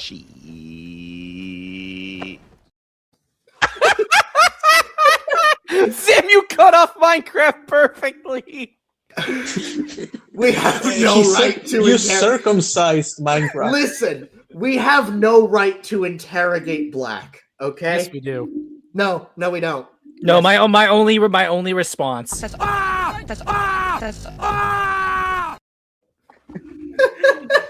But I guess like talking about the film, I think that it's more solid to me than Mothra, but I do dislike how this definitely pushes Miki towards like where she eventually is in Space Godzilla and later on Destroyer. Yeah. And isn't it funny? All it takes is a cute little monster, because back in the previous movie, she wasn't like that at all. She was advocating for the defeat of Godzilla. All it took was this fugly ass monster child Down syndrome looking lizard thing. I guess baby rabies. Baby. Baby rabies. Only for her to realize the toothless looking ass fucking. That's all Don't it took. insult Toothless like that, dude. No. I just want to say one thing. This kind of reminds me of how Sim and Black. I don't know if you guys were joking or if it's part of a meme. You guys say that like Jake Sully is like a traitor, and you like I don't know if you're like actually annoyed at him or whatever. Jake Sully is a traitor. I haven't seen No, he's Avatar. not. I just- Humanity first. I haven't seen Avatar in like a while, but I just, as long as if there's like a movie that has an anti-human sentiment, I'm probably not gonna like it, because I mean I am a human, last I checked, so I don't like So you it. take when- it personally. I don't like it. Oh, I wish I had that meme. I don't like it when a movie tells me that it's wrong for me to live. You know what I mean? I feel like that's a pretty reasonable Yeah. stance to have. So Yeah. Like I honestly do find it annoying when, for example, in King of the Monsters, it's the typical "we are the disease," and it's like, if you did that in other ways, it's okay. But the fact that you just need to like state it like that, like it's kind of annoying and simplistic to me. pull the Hassan And- clip. Like, what am I supposed to do? Die? Like, I don't understand. Oh, I don't have that one. All I have is this one. You gnome fuck. Yeah, I don't like you. I don't want to. I mean, despite contrary evidence, of which you will find plenty, I don't want to die. Off to hang myself. Off and left. I'm like the opposite of Boogie. Like, I love breathing. I love being alive. I love breathing. I love being alive. Thank you. Thank you. Thank you. That's me. Like, Zim, have you seen that Boogie clip where he goes, have "I seen hate"? that one. Oh, Yeah. shit! Oh. Somebody recognizes me. Hi. Yeah. So that's me. I like living. I like being human. I don't want to be not human. That sounds awful. What's it Andrew called? Sonata- Of course, JD. Of course, I know Peak. Andrew Sonata recognizes me. Hi, dude. So I yeah, like think I remember you. I was gonna say, like, I think that generally when it comes to like Mickey's turnabout with Godzilla, I think there needs to be more to establish that turn for her, and it is very, very whiplashy in the context of the series. Like, if there was more actually given I to think explain So why, maybe like, maybe if they had like, I guess, hypothetically another film in between this and versus Space Godzilla. yeah, like something to demonstrate that with the baby Godzilla in Godzilla's life, Godzilla actually changes. I think because maybe it's- instead of like, I think what you could have done, and granted, I love what we got in this film. This is one of my favorites, but Mm. and I'll get into why in a minute and why I like this film and think there's more worth to it is you could have had it that Mickey was the one baby imprinted upon. Yeah. And then she's like, kind of like, what's her name? The protagonist of Gayatima. Mayako. Yeah, you could have had it so that similar to what's going on with her and Gayatima, where like she kind of becomes the quote unquote mother of the creature she's come to hate. Mhm. And or you not could even have just done hate something with that. Like, if you were just like, or if anything, if they were able to explain, like, or leverage their continuity and be like, I remember like the one time I was in Godzilla's mind, or like knew about like what Godzilla was thinking from Biollante. You could have and gone into expound that too. upon Is like you yeah. could have like Mickey has been like dissecting what she saw in his head, and I think because part of the reason I really like this film is because I think it does some of the most character building for Godzilla as just a character out of most of the movies. His motivation in here is very different to, I think, most films. He is actively scrambling to find another of his own species, and I've always found that's an interesting angle to explore Godzilla, is how he is literally alone. He is the last of his kind, and they always go into this with Kong, but never Godzilla, even though that is true for both of them most of the time, is that Godzilla is well and truly alone, and the lengths that he will go to recover another of his species and to ensure its survival. Because at the end of the day, like, the climax of the film has like multiple parties in it, and none of them are really treated as evil. Godzilla just wants to ensure baby's alive. Rodan just wants to ensure that baby will survive. Baby and Asuza, is that her name? Yes, Yeah. Are just trying to like not die through all of this, and G-Force is trying to kill Godzilla, and all of this just comes together, I feel, quite naturally in the climax to what is a really I'd say satisfying. Like, I would say it's satisfying. and a really satisfying conclusion that I feel if you actually had Mickey as the one baby imprinted upon, her decision to trust Godzilla to let him take care of baby would have been very potent. I know, right? already I would like to like mention since her Another emotional thing too is that, like, in my mind, is that just going off what Kuru said with Godzilla, another thing that could be played to, like, the more thematic depth is that unlike Kong, where Kong is naturally just like he is, Godzilla isn't really a normal part of his species. So, like, you could play Godzilla searching for other members of his species for more tragedy if he's rejected by the closest thing he has to a member of his kind that rejects him because of what he is now. But like, that neither here nor there. There's a lot of there's like more you can expound upon with this theme for the character. And I would say, like, in terms of what it is trying to do, Godzilla versus Mechagodzilla is probably the most inoffensive out of these films. Yeah. I really like it for all the reasons stated previously, and I don't know. I feel like they're valid. And Like, two things. Number one, I always go when it comes to Junior. In this case, I always like to go back to Ultraman Rising because it's presented something that I've always wanted to see, even though it is dropped, which I don't think it should have been. But it presents the question like, so you have Emmy, that's her name, right? Emmy. Um, Are you talking about Rising Emmy? Yeah. Yeah. Yeah. Yeah, he's talking so- about Ultraman Rising. Oh, Yeah, I said Emmy Mickey. I'm like literally, I'm starting to fall asleep too. Yeah, so you have Ultraman, you have Ken being like, "This is the child of Gigantron." He goes to his dad, like, "You're basically asking me to raise a monster that is inevitably going to kick my butt in the future. Like, is that even right?" And although I do feel like this is an important question to ask, and it does have an answer, a satisfactory answer. I don't really think the answer that Ken actually got was very satisfactory to the actual question being posed, or does it, qualm any fears? Because this is a very rational fear to have. I think it is something that should be posited for Junior in this case. Although, like last I remember from Mechagodzilla 2 and Space Godzilla is something that's never really posited, but this is something that I've always wanted to see, but I never got that because, again, with how important the question is and how it pertains to the consequences of Godzilla's actions, really, it would definitely strengthen the writing by strengthening the bonds between movies and continuity wise. And the second thing I want to say is, Kuru, you mentioned. What were you? Okay, I'm sorry, Rooney. You're doing. I completely lost what you're trying to say with point one because it kind of became word salad. I think Okay, the point I'll that he's make it making is clear. about like. Wait, hold on. I can say it, Sim. The Whose point that I was trying to smoke make. alarm just beeped? Hey! Don't say anything. Wasn't me. Well, okay. Zim, the fact that you immediately deny it.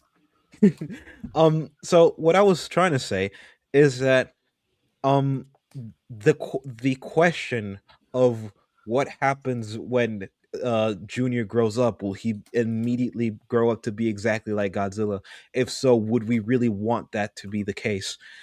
It's not a question that's really posed by either movie, and even though I do think Mechagodzilla 2 is probably one of the strongest ones in the series, I think that is uh, a huge missed opportunity. And so the next thing I want to ask, which is slightly related, although not completely, with that first point, is Kuri. You mentioned earlier that Godzilla goes to did you say extreme Desperate length or just lengths. desperate Desperate. lengths? Okay, He's like okay. he's urgently he's like urgent, desperate, kind of the same thing in this scenario. Is he realizes there's another of his species and like he doesn't care, he just wants to find it and just be around it. Yeah. Mm. So my question to you would be then, just to recap, what exactly does he do? Like, what do you mean? Yeah, like his actions, maybe like, we should summarize it like from beginning to end of the movie. yeah, what does he to do go to, like, the exactly? structure. Yeah, the structure, the mechanic. What does he do exactly? You're talking about Godzilla, correct? Yes. Well, at first he goes to the island where the egg is, fights Rodan, presumably kills him, and then follows them back to the city to search for the egg. And return and then leaves. Is it? I'm trying to remember which is it. Is that it's implied he's either like he leaves. I think it's for either he cannot detect baby anymore, or he realizes baby is scared, so he backs off. I think it's the former. It's the former. I think You it's the can't sense second them. one. No, it's Okay. yeah, no. They realize baby's scared, and he isn't able to sense baby because of how deep they go underneath the building, which is the moment Godzilla can't sense it anymore. That's why Godzilla leaves. And then as soon as he can't, he's like, all right, he's not here. I'm going to go look elsewhere. But it is he doesn't even search anywhere else. Like the moment he can't detect it, he just kind of that's even more interesting is that like once he can't detect baby in the building, he's like angry about that, destroys the building, and then just books it back into the ocean. So you could almost interpret that as he like feels like he got misled. He thought for a second that he found something, and then as soon as he gets close to it, it's gone. He's like, God damn it! Wait, what's the timestamp for that? Let me move over because I'm kind of behind on the movies. That is, I want to say it's like for Mechagodzilla 2, right? This is Mechagodzilla 2. Godzilla makes landfall at 2942, and then there's that fight first with Mechagodzilla, right? Okay. Yeah, and that fight actually goes on for quite a few minutes. Yeah, he's looking for the baby. Okay, he goes to. Wow, this fight actually is actually really long. This movie has, I think, still has the record for the most screen time. Yeah, and you can feel that, and I think they make a lot. I think they get the most out of a lot of it. I think. So he realizes. Wait, but isn't that he realizes he's scared? Right. This is a scene where he's scared. And no, baby is scared, and it's Godzilla who doesn't know where the baby is because of how deep they go underneath the building. So Godzilla can't sense him anymore. Okay, because my mind may be going back to what Max Allo said. Damn you, Max Allo! God damn it. No, to be fair, I also misunderstood this as the baby's afraid, and then he leaves. Because he feels the fear. The baby's afraid, not Godzilla, because Godzilla, it's going to be at point 4815. Godzilla stops at the building, makes a display, and you see him actually expel his atomic breath, like wondering what's up. Because that's where this has led him to. Like, he doesn't try to blow up the building with his breath. He shoots it up into the sky. It's almost like he's trying to, like, communicate with it, see if it'll show up. With the atomic breath? No, it's just his frustration. Oh, okay. Because he can't sense that it. Makes more sense. And then at 419 is, like, when the music obviously plays, and you see him just book it in the exact same direction he went. And then later, 4923, it's nighttime by then. He's just attacking the city now. No, he's not even attacking the city. He's just moving back that way. He's still destroying the city in the process. Well, no, define the term. He is. Don't you see the explosions beyond him? But there's already explosions while he was moving that direction to begin with. Because it's nighttime. It's a different location and it's nighttime. So like this is the natural. It was daytime when he made landfall. So are you saying that it would still be daytime by the point he gets back to the ocean? No, I'm saying that I'm saying that by the time if this is him leaving and he's going through a different route than when he came, then that would naturally cause destruction. Like that's just like that's the nature of every single time he just makes landfall. Even if he's not making an active effort, it would still happen. Well, yeah, exactly. I don't really get the point that's being made. Yeah, I'm not making any. I'm not making any point with that specific part. I'm not. He's just trying to point something out. That Godzilla's still destroying the city regardless of what he does. Yes, and then I want to because I would deny entirely that he's actively trying to destroy the city on his way back. I'm not saying it's intentional either. I'm just saying because the overall point that I'm trying to say is that how desperate is this? Very. Explain further. Like, what was that, Zim? I'd say elaborate further.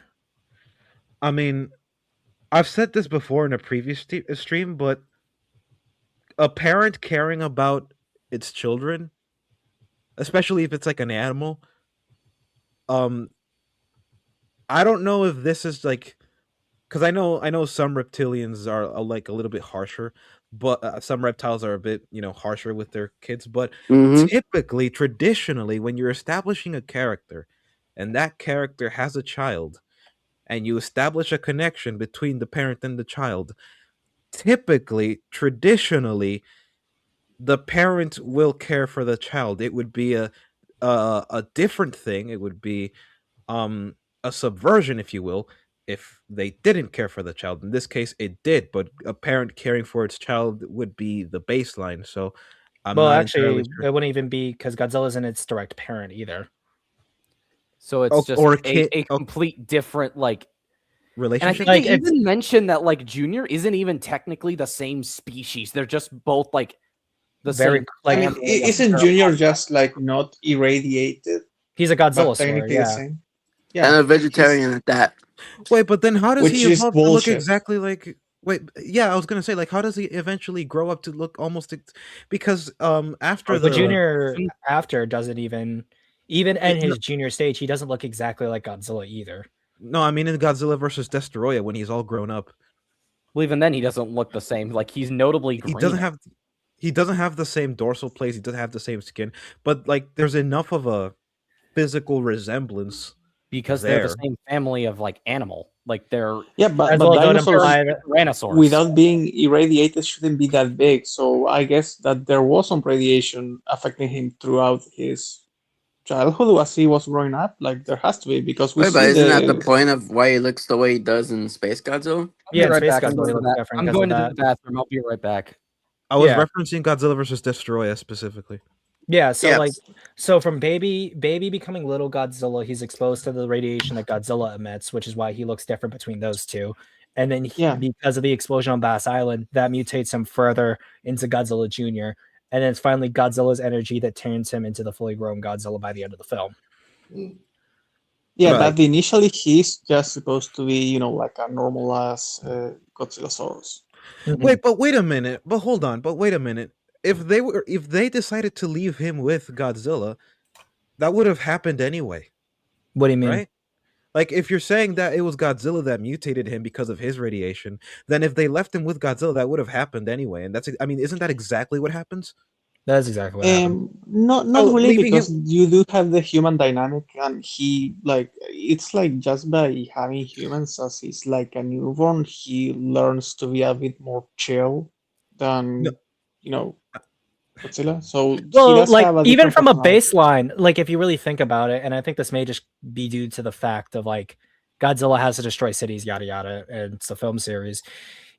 Ultimately, Godzilla's original motivation has always just been hunger. If you supplement Godzilla's hunger, Godzilla has no reason to attack human civilization. So, with another member of his species, if you're able to supplement the energy requirements to keep Godzilla away from cities, the Godzilla problem's solved.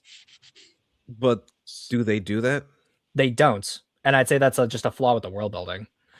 But that's part of my point. But then there's also the fact that leaving Junior with Godzilla would ultimately be a bad idea because now you have to, even if he is chill. Because if you look at Yeah, well, Godzilla versus Destoroyah, yeah, what reason would Godzilla have to attack civilization if we were able to supplement the energy requirement?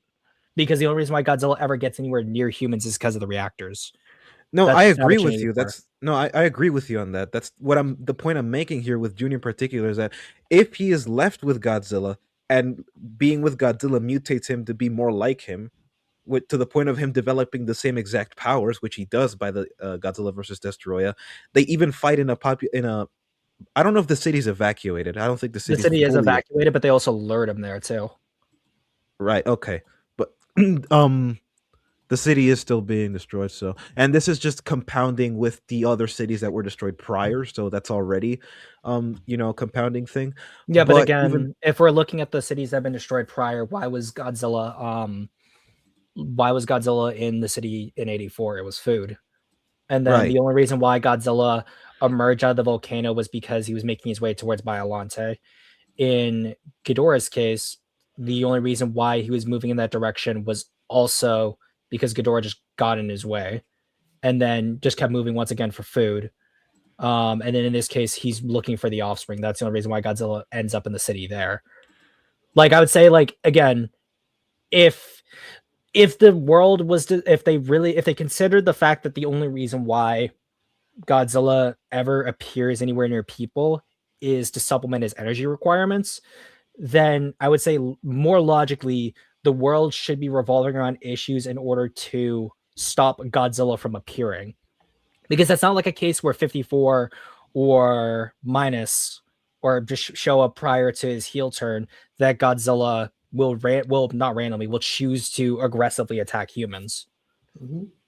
Yeah, and also like in Space Godzilla, you see that the two of them are kind of like not really doing anything bad. necessarily. Like they're just like the babies in the island, just like chilling with the bombs and the proximity mines. Yeah, And then Godzilla just walks around too, like. yeah. That's the entire I plot will. of Versus. That's the entire plot of Versus Destroy as well. They're actively searching for a new home. I will grant it to Space Godzilla and Destroyer, but you have to ultimately think what the conclusion of this would be eventually if these creatures ultimately propagate, because my argument would be Well, I would say, how would they be able to? Because, like, hypothetically, let's just say, for the sake of argument, Godzilla is male, and or let's just say, reproduces asexually, for example. it's never been shown either of them could. If I said If, but like that's never like you actually, if they could, let's even consider this. We'd have to then consider like researching Godzilla to see if he could. Like, considering the fact that they're able to X-ray baby and find that second brain in him, they probably would be able to understand the reproductive nature of a Godzillasaur as it develops. Right. So if anything, allowing Godzilla to live in peace, but then like studying baby Godzilla would give them better insight into Godzilla. And considering the advanced science and nature of technology in this world, I think it's is easily possible for them to circumvent Godzilla destroying cities and keeping the population in check as a result. But they don't. Except they do. Wait, no, they don't study him. They don't like study him to see if he can reproduce, I mean. But they don't, because that's not something that's explored in the films. They should. I would say if you want to go through I would say what makes more sense to prevent Godzilla, trying to kill him, understandable, but like seeing what you can do that minimizes casualties should be like the first thing you would do. And that would be my point. I don't follow. No, okay. The reason why I bring up the issue of reproduction and the issue of food and the issue of potentially, well, I don't say it, but that's what I'm ultimately what I'm leading to, potentially killing Godzilla if it is possible. Which, I mean, we have good weapons. They just refuse to keep using them. We have like the cadmium bullets, for example. They shown to be somewhat effective, as well as the ANEB, and they just stop by the end of Godzilla versus Biollante. They don't regroup, they don't reorganize, because the movie has to end by that point. But ultimately, my position would be that if you because you said earlier, right, the whole thing about the energy requirement thing, wouldn't you want to keep Godzilla away from the cities by giving him exactly what he wants elsewhere, away from civilizations, while you continue to study him? Because I feel like you could do both at once. Yeah, that's what I'm saying. Yeah, but do they actually like give him what he needs so that he stays away? And I don't mean Junior specifically. I mean like the food, like or radiation. No, because it's not a To plot be point that's fair, I explored. feel like maybe there's not enough time, because by the time they get, they get to Space Godzilla and they kind of like establish, like a mutual kind of respect. I think it's the first movie that actually ends in a happy ending, in the sense that, like humanity doesn't Yeah. actually get like super fucked, and they for the first time work together against, something like that, like an enemy from outer space in this case. Okay. And then, by the next movie, everything just goes to shit because of the overheating. So there's actually no time to do that. They never get the I'd say chance like it to. also comes down just like the constraints of the character itself, but like that would be a whole nother discussion. I would say like by the end of Biollante, were it not for the submarine mutating Godzilla probably would have stayed immobile. By the way, I think like I'll get back to that, Zim. But Lau, you mentioned the issue about time. Isn't that just an issue of them writing themselves into a corner? Because they didn't exactly have to write this Godzilla versus Destroyer to be the way that it was. I mean, that's also true, but like if it also just so happens that you see Space Godzilla and you think, oh, there's hope for actually coexistence, and then everything goes to shit in Destroya, that's not necessarily a problem. That's just like more tragic for Destroya, because for the first time there's like some type of hope, and now it all went to shit. Like just like it's never gonna happen. Godzilla's going to die no matter what. Before we ever get there, so you could see it as as an amplification of tragedy, I guess, for the end. If I remember correctly, because only Godzilla, because Godzilla Jr. does die and then come back, if I remember correctly. But Junior stays alive, right? Yeah. Yeah. Uh, Yeah. And so, that's huh. I That's not like to good. think that after Godzilla versus Destroyer, since Junior is someone that was raised with humans and he he understands the concept of people and that people can be good. I like to think that he will be way less chaotic than the second Godzilla, right? So I like to think that finally they actually managed to have that coexistence that they never could with the second one. I with mean, Junior grown up. I guess that's like a hopeful way of looking at it, right? But like I think that it's super possible for it to happen. I think like another thing too to consider is that there should have, I think that as a series following Godzilla, they should have done more in terms of dialogue to expound on the world building and make it feel more like they're progressively trying more ways to stop Godzilla besides just fighting him. Because like one interesting detail I like about Destroya, and I think I'll try to make this the last thing before we keep going again, and it's that it's like a bunch of uranium the uranium deposit that's underneath Boz Island that is triggered that causes Godzilla to go into the meltdown state. So like if Godzilla is just chilling somewhere and is able to find natural radioactive deposits, like expounding on that and being like, well, if Godzilla can find food without attacking people, or like other ways to minimize the problem without direct conflict that saves more lives, I think that would have been something interesting to explore. And like maybe had the Heisei series gone on, we could have seen that, but at that point, it's a lot of just personal, like us trying to write more than what was actually shown on screen. Do you think it would have improved the narrative? I think definitely had they gone more into the world building of the universe they were creating. Yes, I think Mothra versus Godzilla versus Mothra is, while a solid film, in some ways, I think it damages Godzilla's character because he has no place in that film, and like honestly feels the most out of character because they don't really expound on his actions. You can like suppose he's being territorial, but really he just kind of shows up, fights Mothra, kills Batra, gets sealed, and then that's that. Which is like very different to how he behaves in the rest of the series. Real quick, I'm gonna go grab lunch. I'll be back. You guys continue. I would say probably best to get going. Yeah, I've got about like 1 hour left free time before the stream ends. But I love the fact we're about 4 hours and 30 minutes in. The only thing I took from that convo was that Godzilla 98 is faithful because he's hungry. What? He's right. I guess. Zim said he's motivated by That's a hunger. lot of fish. That's the trait of Godzilla. Before 05 L's, they were the classic Vic L's, dating back to the Twitter days. Like nothing beats a crisp Vic L. But I guess you could call that a classic one. That is a true classic. Now, this is like, a certified to talk about like the movie. Should we like playing it or do we just keep going? Because maybe he says something else about this one, or does he's going into Space Godzilla now. Oh, okay. So we're just going to jump the part where Rodan magically. So here's the thing. Like the He doesn't even problem bring that that I have up. with him.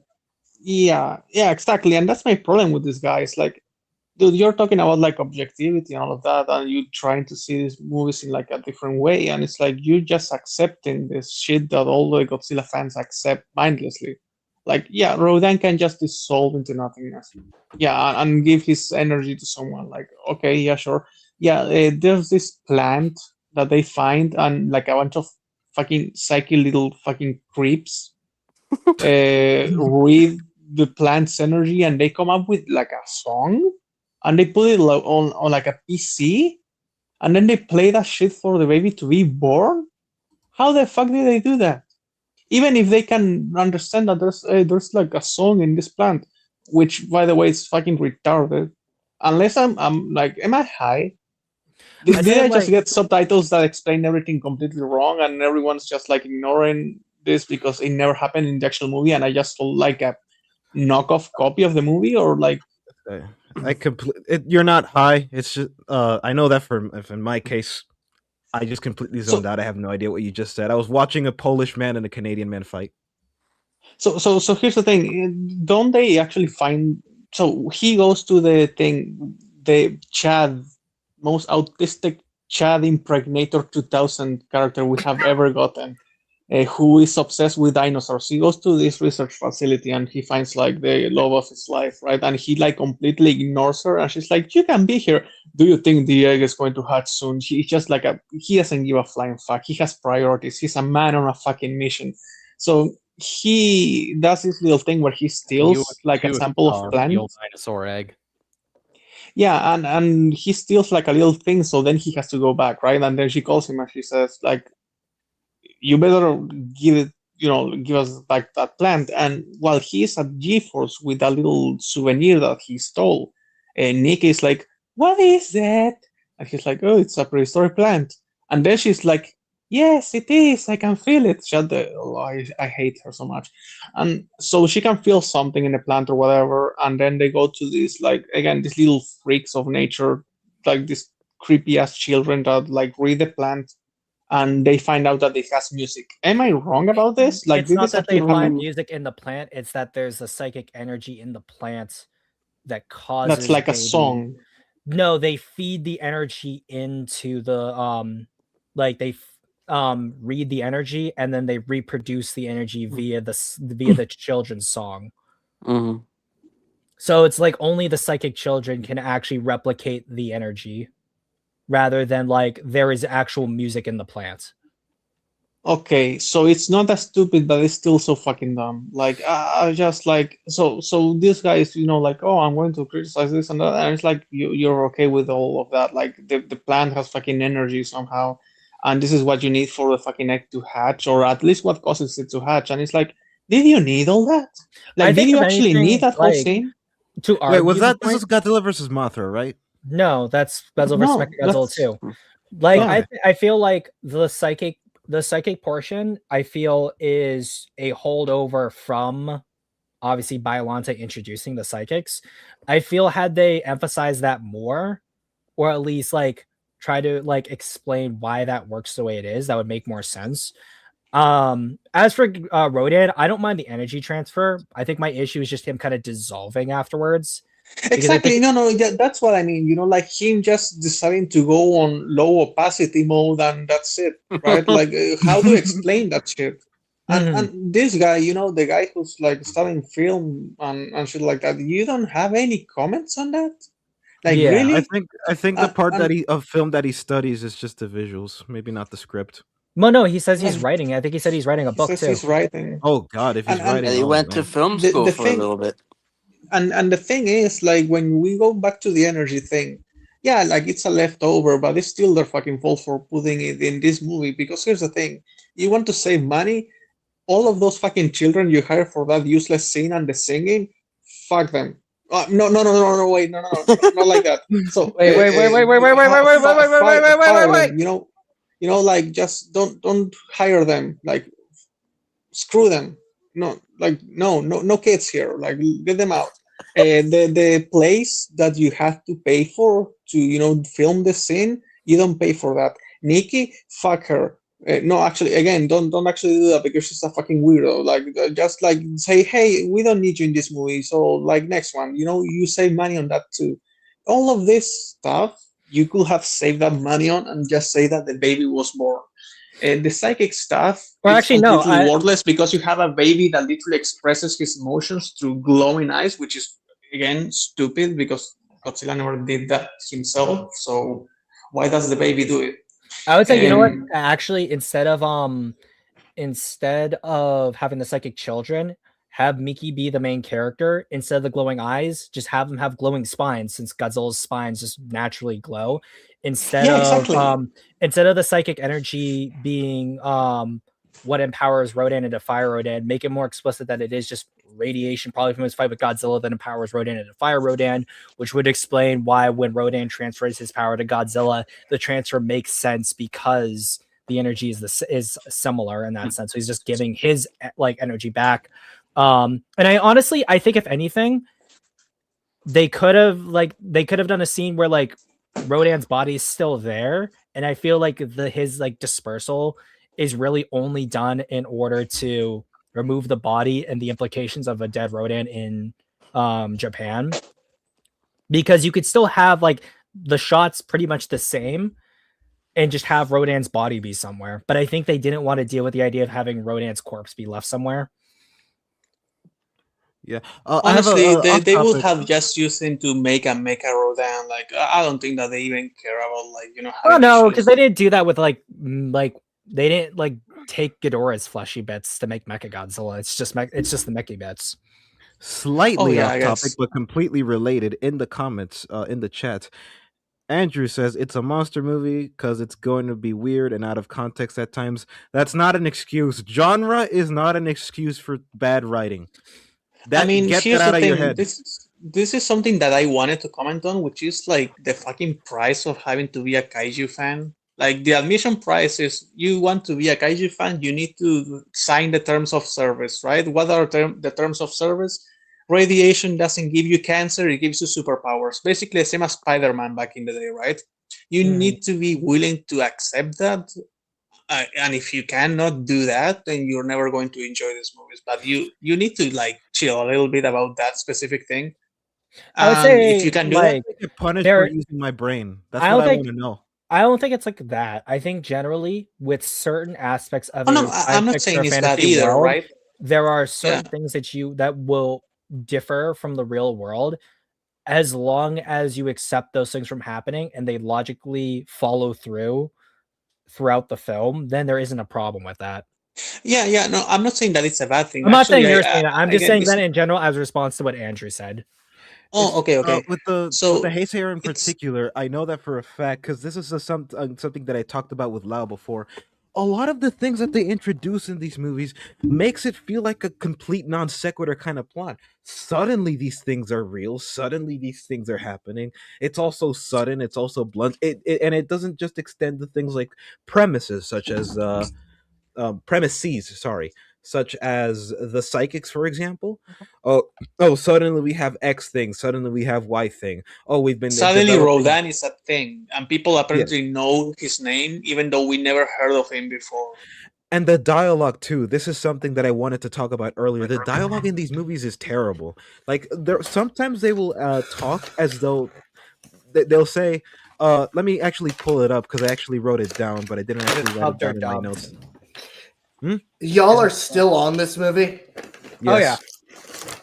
This is Minecraft. We just passed 4. Of course, we're still gonna be on this movie, guys. Zim, you have places to be. I do have places to be. Reminder, just reminding him that you have places to be. So yeah, I essentially have less than an hour for us to get through the rest of this. My point. All right, lock in, boys. Yeah. We're just going all in on the last bit. Yeah, Godzilla was chasing birds. You are right. He was chasing birds. You know what I mean? But that's just one example. Godzilla versus Space Godzilla. Or for example, when she says, "Oh yeah, your daughter is on the ground." Lau, we're moving on to Space Godzilla. Oh, sorry. The few Godzilla cells that flew up into space via the corpse of Biollante, or the remnants of his DNA on Mothra, have mutated into a giant space alien called Space Godzilla. Space Godzilla comes to Earth to assert his dominance on it and kill Godzilla. Why? I don't know. He kidnaps little Godzilla, the now grown baby from the last film, because he's an ass. Meanwhile, the humans on ground level try to find a way to control Godzilla instead of killing it. The whole plan goes wrong, which furthers plans to actually kill the beast instead, which of course don't go as planned. All these feral desires of the main characters need to be put aside so that the greater good can be served, destroying the evil Space Godzilla. Like Ghidorah, let's start with the good stuff. Space Godzilla, and the now redesigned Mogira from the 1956 film The Mysterians. Space Godzilla's dorsal fins being a real favorite design trait of mine. They don't even look like the crystals he produces. They look like polygonal, more exotic geological extract, if you will, or like polygons in a 5th-gen game. His skin, or rather the tightly wrung musculature of the creature, well distinguishes him from his earthly counterpart. Of course, this design is a reworked Super Godzilla from the game of the same name, but I find this dark blue, intelligent fortress holder takes that design and makes it a lot more interesting. The shoulder crystals are just such a unique aspect of the design. Space Godzilla is one of the coolest characters in the Godzilla franchise, one that I really wish was in a better film. Always been one of my favorites. Mogira is probably one of the most iconic redesigns of the character before Sonic Adventure. Of course, no one really really gives a shit about Mogira unless you're a G fan. So this is more of a big fish in a small pond deal. The locations they chose for the film, I think, are quite beautiful. They're wonderfully shot and give the movie a bright, nourished atmosphere. Look at these frames. Quite the enriching color palette. The island setting for the first half of the movie sets this film apart from the rest of its brethren, just like what Son of Godzilla did for its series. I think this cozy atmosphere is something I'll go into later because it's actually quite important to me. Megumi Odaka's portrayal as Miki, I think, has reached an interesting point of development. She's grown into her own woman, now responsible for the psychic department she works for. Of course, she's the only real source of thematic energy in this film. I wish she was in a better movie too. The final battle is quite long and very destructive. A little bit of a Saiyan saga for your Godzilla faithful. The picture-perfect example of a kid playing with his toys. That's where Godzilla vs. Space Godzilla's fun quirks end. I loved this all as a child, but it's really hard to say this is a good movie. The characters are worse than the last one. They're probably the most by the numbers and utterly hollow in the Heisei series. They're boring. Besides the ballsy charm of the character Akira Yuki, I frankly found nothing worth talking about concerning them. Miki's plea to Japan to stop trying to kill Godzilla is painfully simplistic, but I still like her because out of all the characters present here, she's the only one speaking some sort of sense and the only one willing to tell everyone else, yeah, I don't really give a shit about you guys, and I'm gonna watch over the baby here instead. No, Still, this love story concerning I don't even care, has literally no precedent in the movie. They have like one scene together where Miki like reprimand him, and then the last scene they share together, Miki's holding his hand and being all lovey-dovey. Miki, who is this man? Why do you even like him? The characters other than Miki barely even get introductions. The introductions we do get just scratch the surface of the bare minimum. Also, they totally kill the real tarantula. The pacing in Godzilla vs. Space Godzilla is probably the worst of the entire franchise. It drags horrendously, almost to a point of nauseum, like where I don't really think you're going to understand until you actually see it for yourself. Perfect example, the scene of Godzilla walking onto shore. Holy shit, it's way too damn long. Like minutes pass by and Godzilla isn't even off the beach yet. Look, they're still running around. This 100-meter tall creature isn't going to spot you from behind his peripheral vision. Why are you doing that? There's so much time dedicated to attempting to kill Godzilla or attempting to control him that no real time is offered to explore why that would be the wrong thing to do. Therefore, it's really easy to simply stay bored watching. Scenes where these men are meandering around the island don't do anything for the overarching storyline, really. Going back and forth over the morality about killing Godzilla, yet not much is truly derived from these conflicts, as no character besides Miki really adds that much to it. Nothing of terrible note happens besides the, of course, cool monster fights.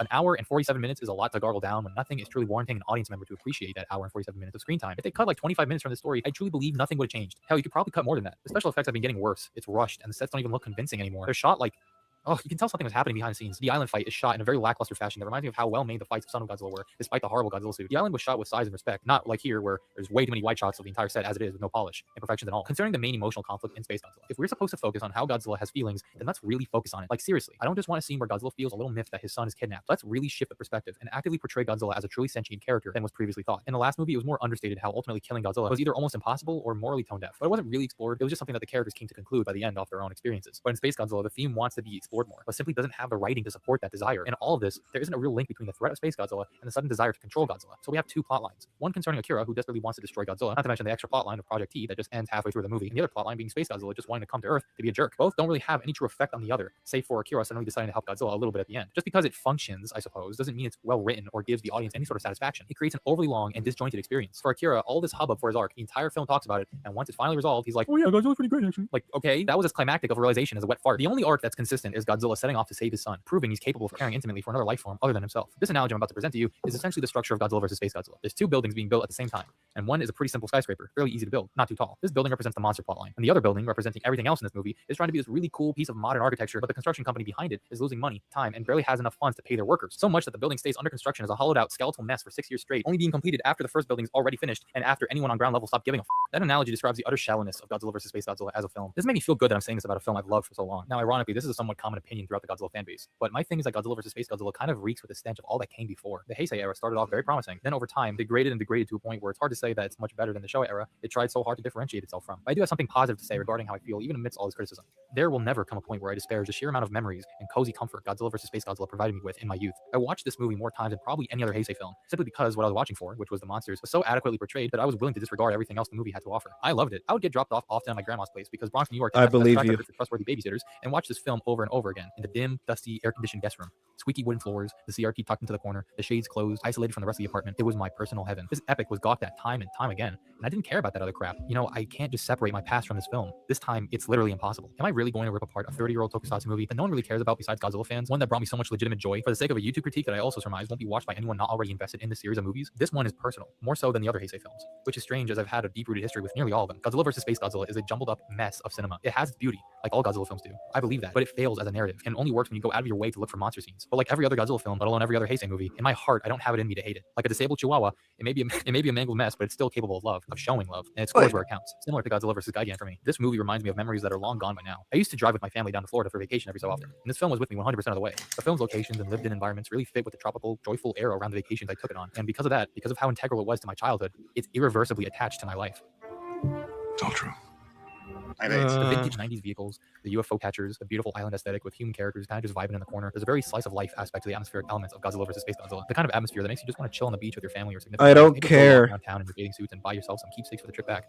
Films that are so flawed and so fucked up like Godzilla vs. Space Godzilla make me look for these small details within the film itself so much that I can't help but just want to live my life after watching. Kind of like how the characters in this film don't care. Neither should I. Life isn't that serious a lot of the time. As you can see, I'm using a lot of language from my Godzilla vs. Gigan review, and that's because these guys are like sibling films. This film did what it needed to do, and I'm grateful for that. Actually, what's like the title? Wait. What's the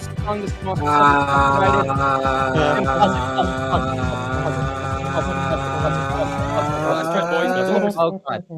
Oh, I didn't even do a title. I forgot about that. So what I'm gonna do is I'm gonna let you kids have fun, run wild. I'm just gonna mute myself and I'm gonna change for work in the meantime. Okay. Right off the bat, first of all, I don't care. Okay, I don't care.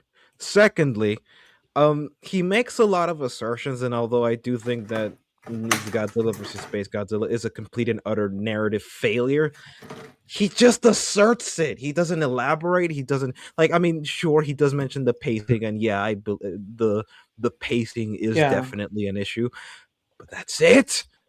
He didn't even talk about Nikki being like a complete bitch, and that this guy goes up to her and he actually asks valid questions, and she just like shuts it down because the movie doesn't have the balls to give you complexity. It needs everything to be black and white.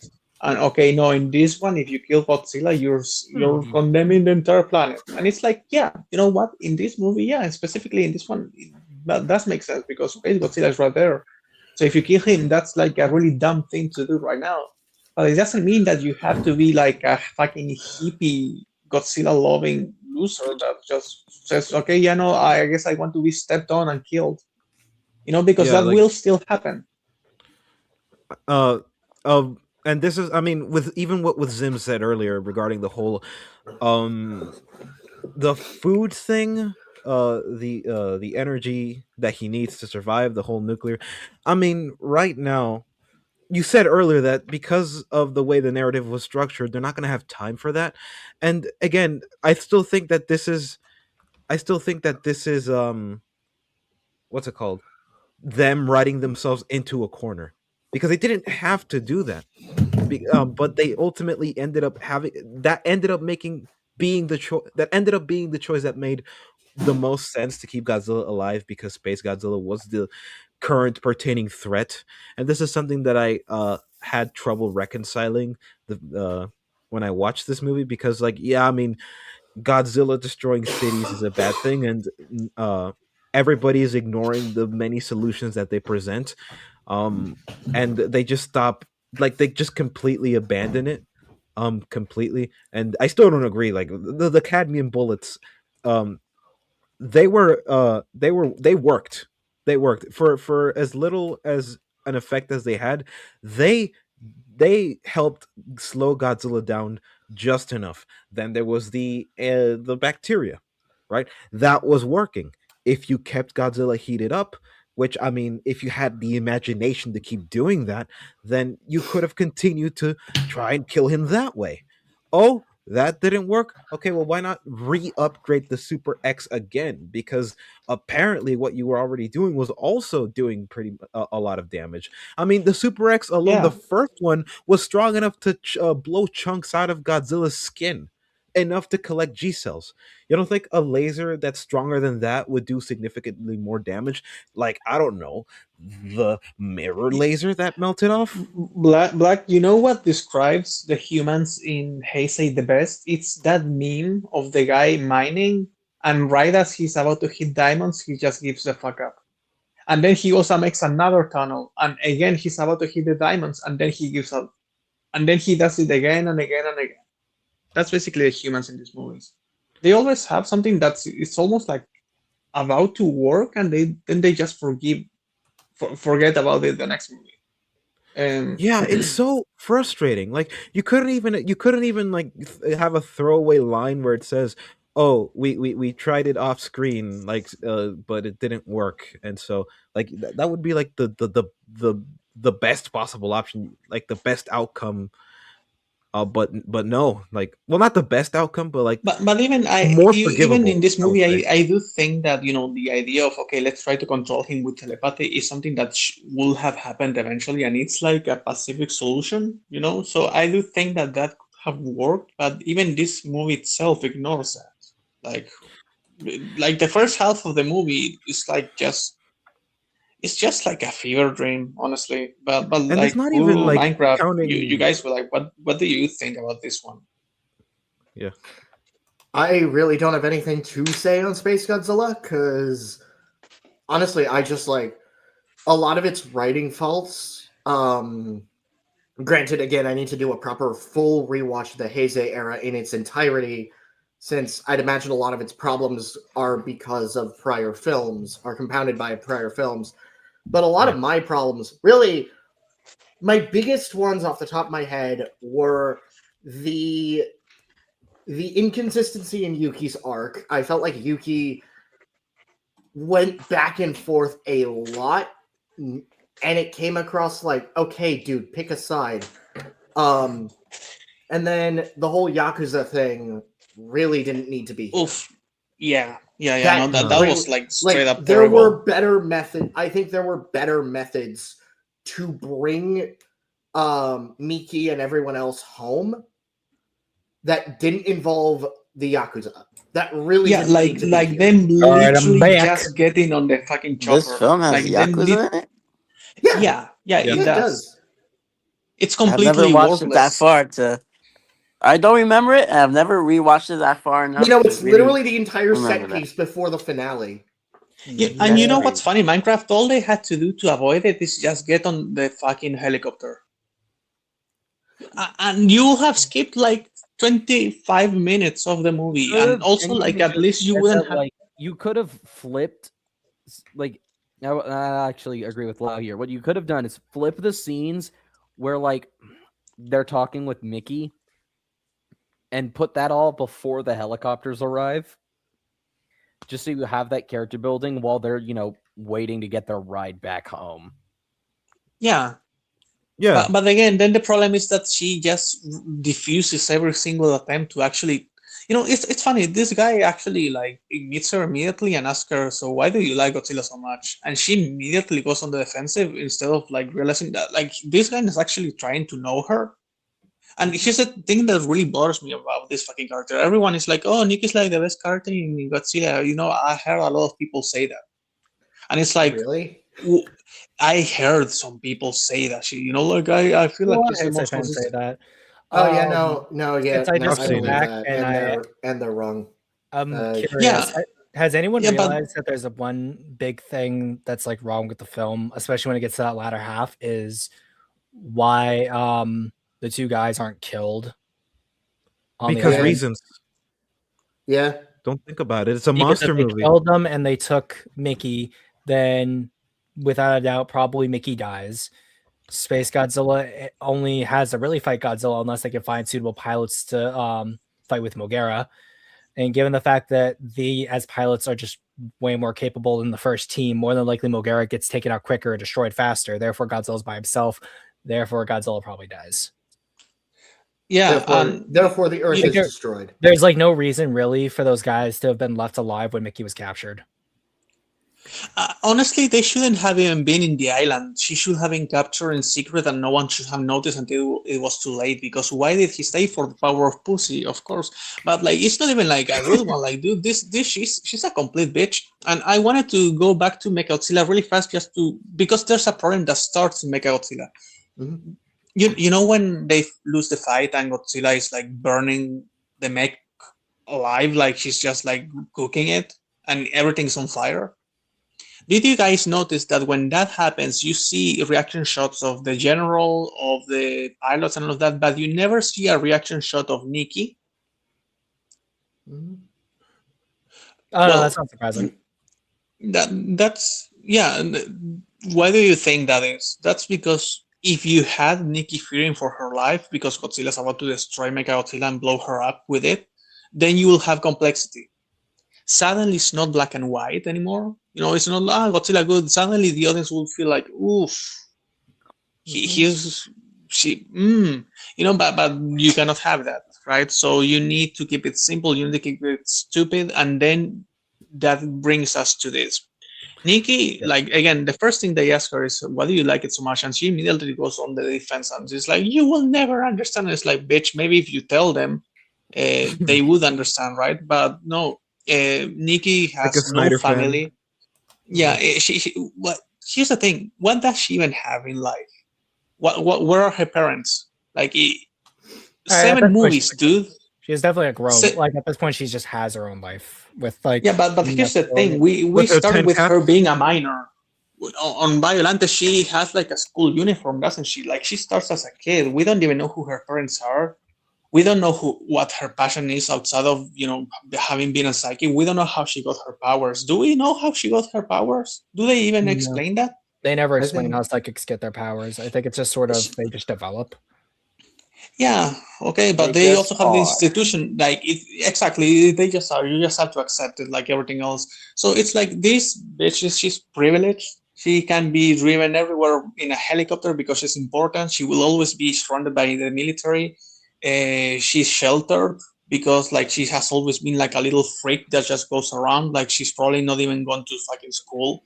So she doesn't have any connection to anyone. It's so easy to pair on Godzilla's side when you have nothing to lose. We don't even see her having actual friends. All we see her is during the couple of days that these movies take place in, and she interacts with her new co-worker of the movie. She has literally no reason to be listened to. And then when people are saying, well, then we will have to use the little kids to control Godzilla, she's like, oh, no, my kids. Also, now you care about people. She's such a fucking hypocrite. And this whole movie is not a bad movie just because they have a shitty ass character. It's a bad movie because it never calls it out. And when a character actually tries to do it in an organic way, like when this guy asks her, "Don't you have anyone you love?" She never answers any questions.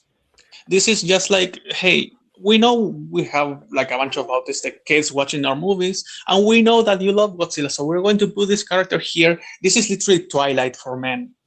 You know how Bella in Twilight has no personality, so you can self-insert? This is the same with Mickey. Same shit. She's just meant to be always right, so you can live your fantasy of, oh, if I had powers and could connect with Godzilla, but that's why she has no complexity. She's not allowed to have it, so you can just self-insert. And if you love Godzilla, you want him alive. So yeah. No, see, hate this. Lau, I agree. I agree with everything you said except for one thing.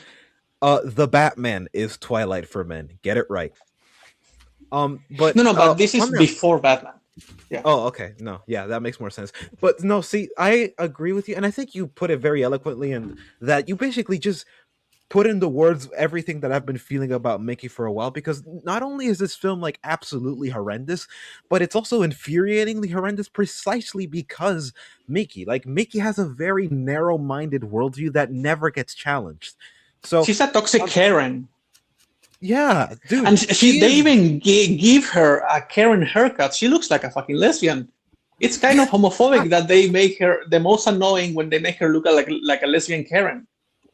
No, okay, Red and pill? also, like, if it weren't for the fact that Mickey was so annoying, because honestly, on top of the fact that I think, at least what modern environmentalism and postmodern environmentalism is ultimately fundamentally anti-human, not real environmentalism like the kind that Tolkien would probably preach. I'm talking about the other one, the bad one, the one that, because it pushes that kind of like message. Oh, humans are the monsters. Oh, well, you're relying on humans to do literally everything you want to do while you're taking a giant dump on us. You're literally biting the hand that feeds you. So this movie wouldn't be half as infuriating if it weren't for Mickey.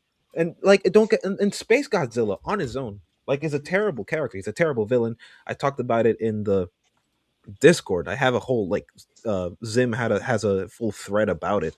I wrote like paragraphs about Space Godzilla. Like, he's absolutely overpowered. He's broken in every way. Like, the movie literally cannot function because Space Godzilla is already so OP. The movie just simply cannot function. He can travel faster than light. So yeah, no.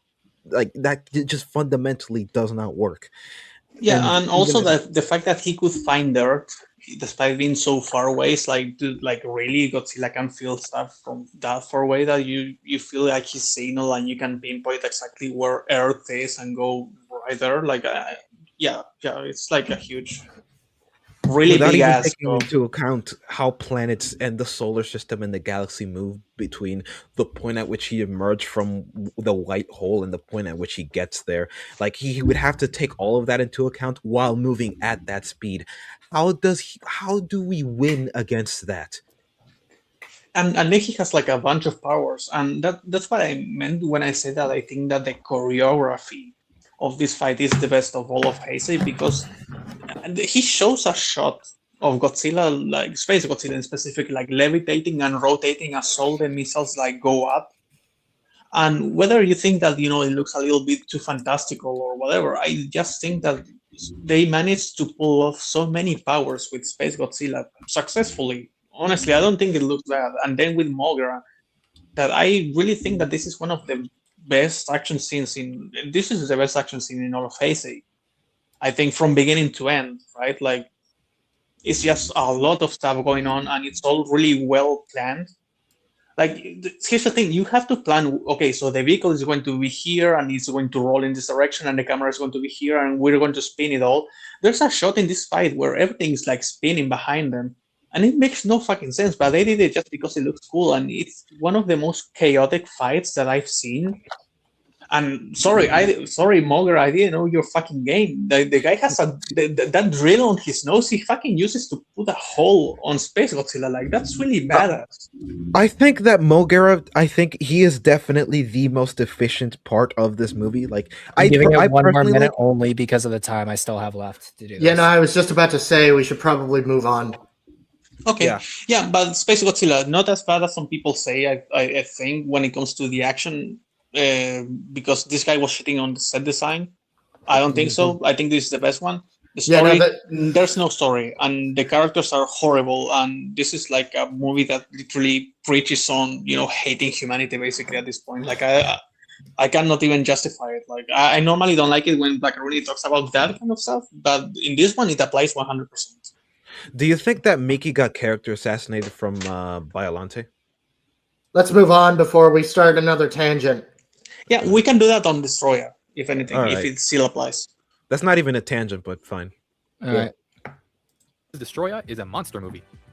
Godzilla's heart is discovered to be a nuclear reactor and is melting down. The threat of an explosion from this meltdown is so catastrophic that Godzilla can not only destroy Japan, but the entire planet at large if he's not taken care of. Meanwhile, a scientist by the name of Dr. Ijuin has rediscovered the miracles of microoxygen. The same microoxygen Dr. Sarazawa killed himself trying to hide from society. Dr. Ijuin aims to use these new discoveries for the betterment of humanity, but in his attempts to study it, the doctor discovers it's actually a Precambrian creature that mutated because of the first use of microoxygen in 1954, the same use that killed the first Godzilla. This monster, named Destroya, or Destoroya, I suppose. I personally have never said Destoroya, I've always said Destroya because I'm a American. Destoroya! Destroya rapidly evolves faster and faster, growing into human-sized crustaceans, capable of infiltrating buildings from the inside. They can combine into a singular organism across lots of interesting forms until finally culminating in its final form, a monstrously designed animal dripped in a pop of blood red highlights and gory exoskeletal armor, a masterwork of intimidation. Destroyer's design is complemented by his sheer frame, a massive monster only really rivaled by King Ghidorah or Biolante from a few movies ago. Destroyer's presence and Godzilla's imminent meltdown push the humans to use both monsters to put each other down. Destroyer could neutralize Godzilla's body, possibly killing him in the process, and Godzilla, like always, can just beat the shit out of the other party and all's well that ends well. Godzilla Jr.'s here too.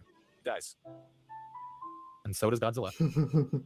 Two scenes that I feel are representative of how beautiful this franchise can be when it really wants to. Godzilla Jr.'s death still hurts to watch, as right before it, Godzilla and Jr. are reuniting after who knows how long. His piercing scream as he falls into the building does a great job accentuating the scene's frightful, gasp-worthy nature. This is echoed in Godzilla's death scene, where other sound effects are silenced except for one. With Jr., it was his yell, but with Godzilla, it's just this haunting soundtrack. I'm going to choose not to comment on it as I feel it's redundant. It's a much better idea for you to go take a listen for yourself. It goes up there with the rest of Akira Ifukube's discography. I haven't mentioned these few tidbits until now, but let's discuss them real quick. The soundtracks for the Heisei Godzilla series are the most consistently outstanding aspect of this series of films. Whether it's Reijiro Koroku, Koichi Sugiyama, or Akira Ifukube himself, all of these soundtracks deserve awards. Before I get into the nitty-gritty, I'd like to also mention that the actor for Godzilla, Kenpachiro Satsuma, has delivered all the way up until Destroya a threatening veracity to Godzilla that wasn't quite there in the Showa era. Heisei Godzilla is like an angry bear, swiping and clawing at the air, walking menacingly like he belongs where he steps. Satsuma gave Godzilla an almighty quality that could only be replicated from here on. Back to the movie at hand, Godzilla vs. Destroya does a great job getting straight to the point. Any philosophical talk about the oxygen destroyer is kept to a steady median, one that thankfully does get transferred over into the very fiber of the monster action. The question of whether to use another oxygen destroyer is plainly answered by the evolution of a creature made by the original. Destroyer's presence is a good vessel to use for the resolution of this film's thematic conflicts. In this case, it's similar to Godzilla vs. Mechagodzilla 2 in that it tells tells its own story well, making sure to keep it pretty simple for the sake of the vision. It's clear that action was the point of Mechagodzilla 2, and with Destroya, that's also the case, but with a little more focus on Godzilla's history. Luckily, whatever higher messages Godzilla vs. Destroya is attempting to tackle is handled with more focus than some of its predecessors. I believe Godzilla vs. Destroya is where the filmmakers got some of their mojo back. The scene of the soldiers infiltrating the building full of Destroyas had some great and creative camera work I know this series is capable of. Having monsters directly interact with the humans really makes the story so much more believable. It's so much more dynamic than what we've gotten for the last few movies, and therefore can keep an audience's attention no problem. Special effects are tended to for the most part.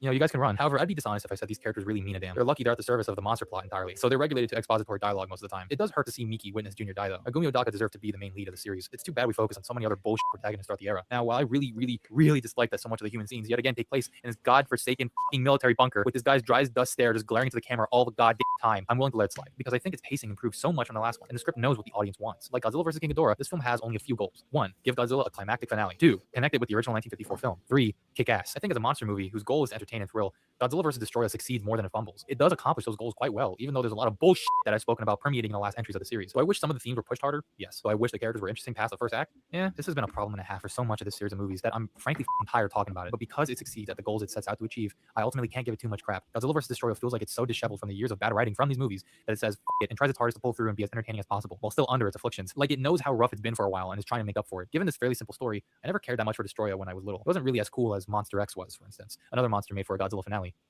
Hi, Miko. Destroya is a very flawed but well-done movie that does manage to put a cozy and fitting bow on a series that, as you've heard by now, already had a multitude of highs and lows.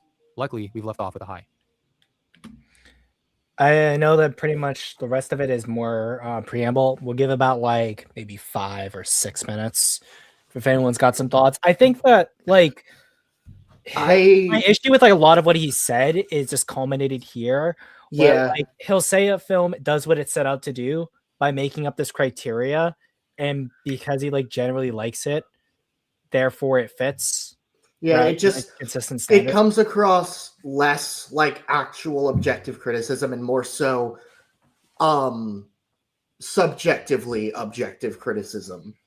Or no, just whatever, whether I've like personally liked a film. Yeah, it fits the criteria that I've established. It's not basing it off of a consistent criteria film by film.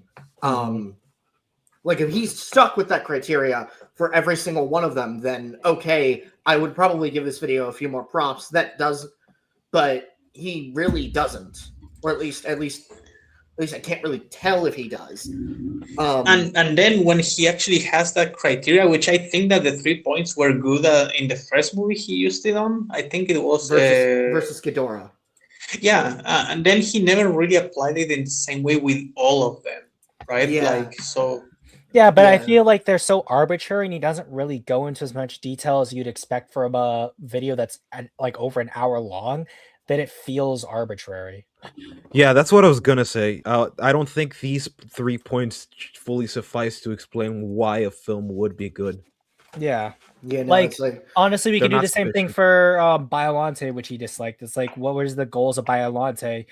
Tell us a thriller involving an emerging a new scientific discovery, be more overreaching with its political connections, and feel like larger than life. Does that, and then kick ass. There you go. Yeah. Like, yeah. like it feels just arbitrary. I just want to ask Kuro, do you have anything, since you haven't really been talking all that much? I'm exhausted. I'm tired, boss. Exhausted. This video has been exhausting, and I'm just like, this video has been more of the same stuff. I have been arguing with people saying these are not like, if you want to criticize these films, fine. I have yet to see like someone actually do that in a video of this style, and You know what? I'll do it. I'll do it. Screw it. Fine, I'll do it myself. Coward. Do it, I will coward. do it. I'm gonna. But you know what I'm going to let's do? see. I'm going to like legit just make storyboards for Yeah. Sorry, I can't Lau, by the way, Hang on. Rudy, Oh my God. please let Kuro talk. Yeah, okay. y'all. Sorry, I was really just gonna have a joke. That was it. But all I was gonna say is, let's see whether or not this is just a repeat of GVK and see if this video actually comes out. Damn, okay, I see how it is. I see how it is. Okay. All right, I was fine. typing something. Say again. What are we doing? No, he was taking a snipe at me with the GVK video. Yeah. Oh. Yeah. But yeah, Lau, given that we're talking about Destroyer here, what did you think about that scene where that one character calls out Miki for her BS? Um, I honestly I don't remember the scene. Like I'm still kind of like lightheaded from all the She bullshit calls from. how she tells Mickey not to be sentimental about Junior and that stopping Godzilla is the main priority, and that she'll Oh, redirect I think Junior that's whether he likes it or not. you know, I think that's fine. The problem is that Nikki feels like such a weird ass character. Like in Mecha Godzilla and Space Godzilla, it feels like she's on a crescendo of cuntness. And then in Burning, it's like more understandable that she's like stressed out with all the situation. She's not that much of a bitch anymore. She's not like just, yeah, no, let's let humanity die. You know, like, no, you understand that she's a little bit stressed, but I like that when they call her out on her bullshit, she doesn't get defensive and pretentious like she did in Space Godzilla, which either shows maturity or shows that the writing is completely inconsistent, which I think is actually what's really going on. Because come on, this is Heisei. Everything is inconsistent. That woman, I forgot her name, but she's an absolute Chad. She straight up tells, "With or without you, I'm gonna do it. I'm gonna do the thing that needs to be done." Absolute Chadette. Giga Chad Blackaroonie. I'm gonna have to take away your fake Chud card. Kuru or Minecraft, do either of you have anything to say? I know both of you have been pretty quiet. On versus Destroyer, personally, it's just, I mean, this is one of my favorite Godzilla movies. Period. Like, I really don't have many problems with it whatsoever. I just think it's. I love it. I think most of it. I don't have the patience right now or the stamina to argue with Rooney and Lau about versus Destroyer. We don't even need to argue. We can talk about the video. I think that we're ignoring the fact that he says he's been objective. And dude, I just don't think that every single soundtrack from the movies. That's the big thing. Agree that most of these films are bad on an objective level, and I would need to be convinced of that. And this video just does a piss poor job at explaining that, because, like I said, it's just more of the same that I've seen for years in this fandom. And maybe that's why it's doing so well. Yeah. No, it is, because it's just it's giving these people an echo chamber.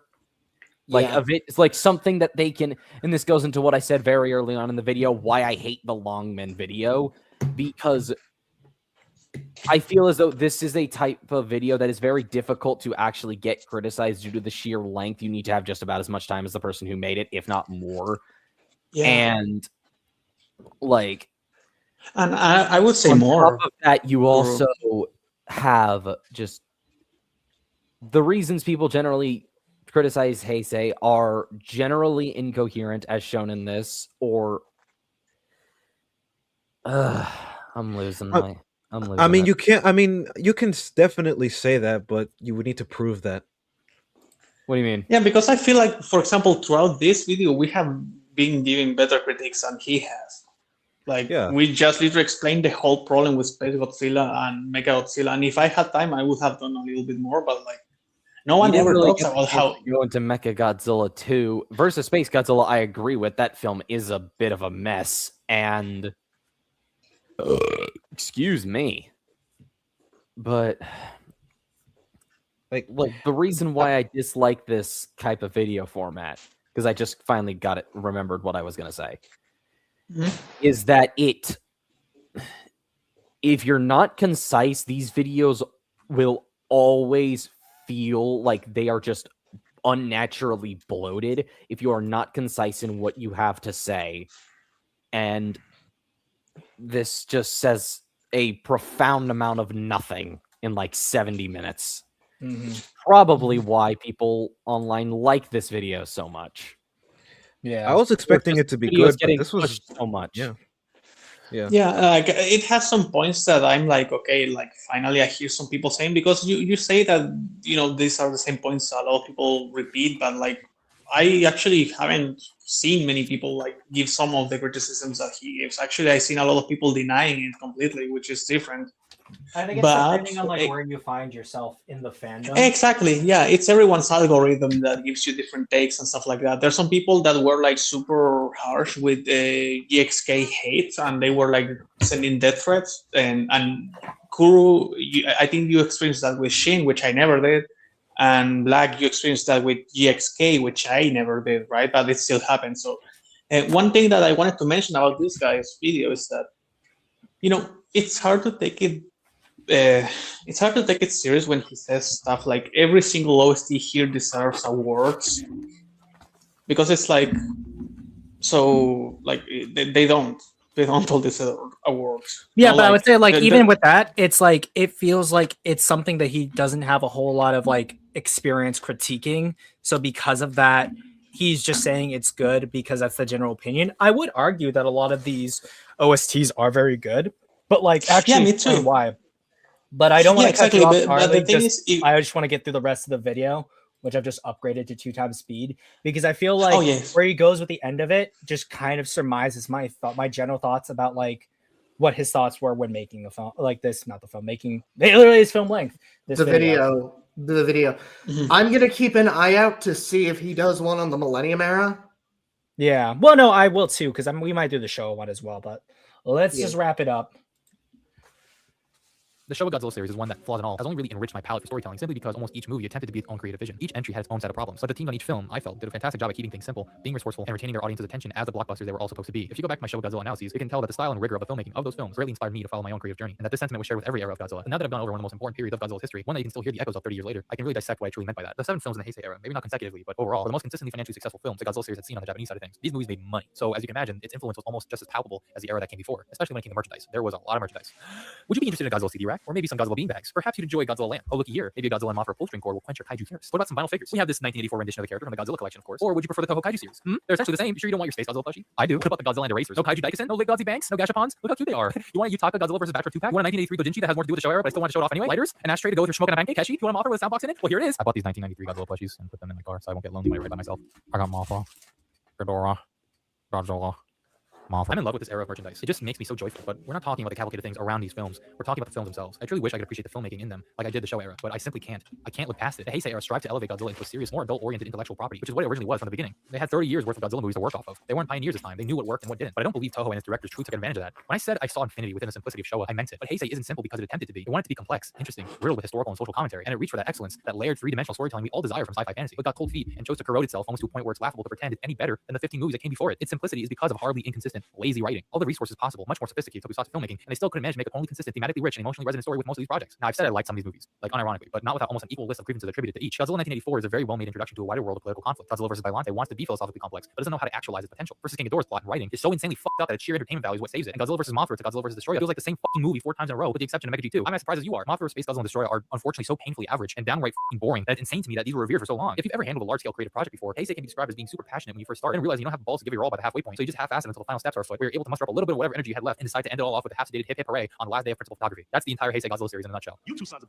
are going to college. It is a Halloween bag of candy, equally full of rocks as it is those sweet, sweet blue raspberry dum-dums. Heisei Godzilla feels like a stereotype of Godzilla movies. Boring, nothing characters written completely and utterly around the monster drama with vague themes used as a hollow excuse to see mindless destruction, instead of monsters being written to accentuate and represent the human struggles on the ground level. It really depends on the individual movie, but largely the best Godzilla films are ones that have amazing monster action, not just because it's well choreographed, but also because it's supported by a well-structured story that uses the monsters as extensions of the themes and conflicts the film is trying to explore. If the story is written around only the monsters because they're monsters, then own it and make a good story on its own that doesn't attempt to express anything terribly deep, which is what Godzilla vs. Mechagodzilla 2 did. And I loved it, but they wanted to have their cake and eat it too, weaving allegories to the storytelling, but never choosing to develop those allegories with the appropriate gravity they deserve. If you guys disagree, I swear I wish I was you. I really do, but I'm really not impressed with these movies. They're not as inventive or interesting on a filmmaking perspective as its predecessors. They're not remotely as well made as everything that came after, both technically speaking and story-wise, and I find them utterly lacking in any real energy, save for the actual subject matter they were mostly concerned with portraying anyway. What was once really, really promising in 1984 and some of Bylante was gone by 1995. However, years of growing into my own man have taught me something very valuable that I'd like to share with you. I think if you were to gain anything from this long video, before he does this, can I just point out something really fast?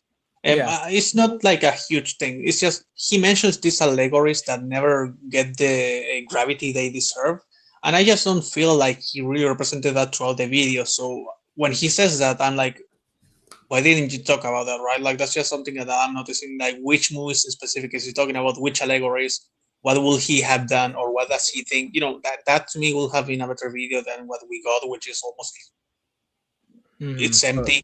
Yeah, so that's all I wanted to say. Gotcha. And I know Black said in private chat that he's got to go.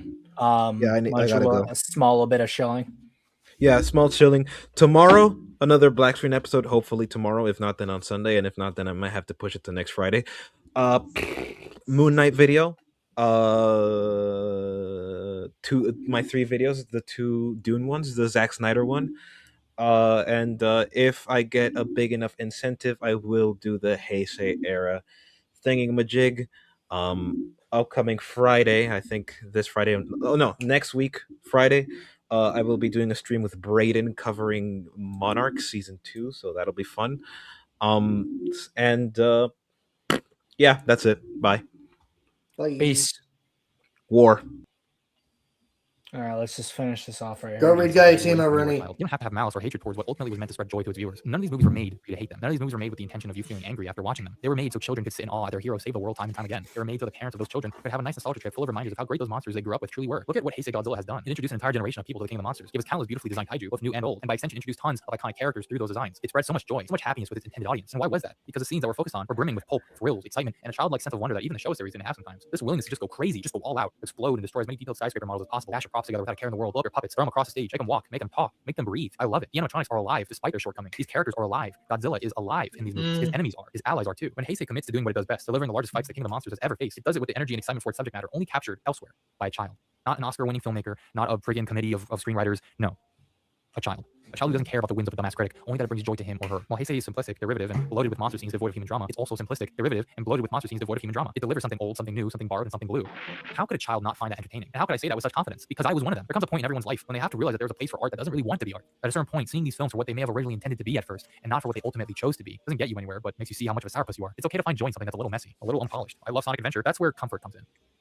Similar to how I felt about Godzilla vs. Space Godzilla, the Heisei Godzilla movies were there for me. I can recall being the only Godzilla fan I knew. Never being able to express what you love isn't a pretty feeling, but I dealt with it. Because no one really understood my love for this character or this genre, these movies, especially the Heisei set of films, became uniquely personal to me in a way no other piece of media had besides Jurassic Park. It felt like it was mine, truly mine to enjoy. A pleasure reserved for me and only me. So when you kind of don't have that many people to talk to, who's there? Well, besides my close family, Godzilla was. This version of the character was. I don't recall the big lug ever complaining about it on screen. The awesome thing about this franchise is that it's really popular, but when you look at the fan base of this stuff, you come to realize that while a lot of people gawk at the new things, the second you talk about the Japanese series, people are like, in my experience, I don't think there will ever come a point where Godzilla isn't niche. And in that way, it will always have this cozy familiarity attached to it. No one but us, Godzilla fans, will ever love it as much as we do. It's not me gatekeeping, I'm just being honest. It's so hard, so strange to admit to, I don't know how many people are going to actually watch this, how much the Heisei Godzilla series still means to me, even through everything I've said here today. This extends to all of Godzilla, but Heisei is unique as I recall watching these the most in my wonder years. I may have seen the show series first and enjoyed it as much as I did, but Heisei was the era that I watched the most. Nothing will ever be able to topple the memories of sliding these discs into my grandma's DVD player and watching away like the rest of the world didn't exist. The joy. This is longer than some of the movies he covered, I think. Exactly. They move me. And even if I might not have the same opinion about their cinematic quality anymore, they can still provide me with that joy if I just watch them the way they should be watched. Not mindlessly, but joyfully, with placidity. Just like I did when I was its target audience. I can watch these movies and get transported to a mindset that sometimes I feel had more wisdom than I do now. An unabashed lineup of pure comfort for the mind. I don't love Heisei for the same reasons I do Showa. For me, Showa reminds me of how beautiful the craft of storytelling really is. But Heisei, on the other hand, represents the utter childlike whimsy you can still attain when you choose to just have fun. Fun. Shouldn't that be enough? I earnestly challenge you all to ask yourself that. And it's okay to be honest. Are you having fun? If your answer is no, put on a Heisei Godzilla movie. And maybe you can It's like when Lord of the Rings has like 4 different endings. Like 1 sec. I think that's literally that's literally it. Like that little bit perfectly encapsulates, I think, what they like what you wanted to go It's from like- into like a video essay. But like, look at this. That's essentially like 10 minutes that you could have used. That's 10 minutes that you could have ironed out. Well, no, it's essentially like the entire critique is the hour, and that like the 11:35, it was that bit right there. And it's those 10 minutes and then the ones at the beginning, right? That you could have used. How much is that in total? Like 20 minutes? Or 15 at least? Maybe about like 12. He starts like right about there, so about 12 minutes. Still 12. Oh, okay. It's not that much, okay. Yeah. But it felt long at the beginning. No, it does feel long. Like, and the thing, and the problem, I think, is that like it feels like, again, he's trying to pacify the audience. Yeah, and it feels similar to what Up From the Depths did, and I feel like just stick to it. And again, for someone who says like he doesn't engage much in like fandom stuff, unless he took that G-Fest footage from other people, that was you at G-Fest. Like, I don't think someone who doesn't engage in the fandom that much spends the money to go to another state to go to a Godzilla convention. I mean, I guess you could say that he doesn't speak to people in the fandom. You know, he could have gone to the G-Fest thing to maybe see like some of the actors talking about it, you know, interviews with the directors, but he hasn't actually interact with people on Reddit or X or stuff I like guess, that. but like you know, even maybe at that's that what point, he like if needs. you really wanted to see what the creatives who were there said, you can still get that from like there are a bunch of people who record all the panels at G-Fest. So, Oh yeah, sure, that's true. is there any like last things anyone's got to say? Because I'm literally gonna run and jump into my car right after this. No, got nothing from me. This video was bad. Yeah. And Yeah, the no, words the- of Patrick Starr.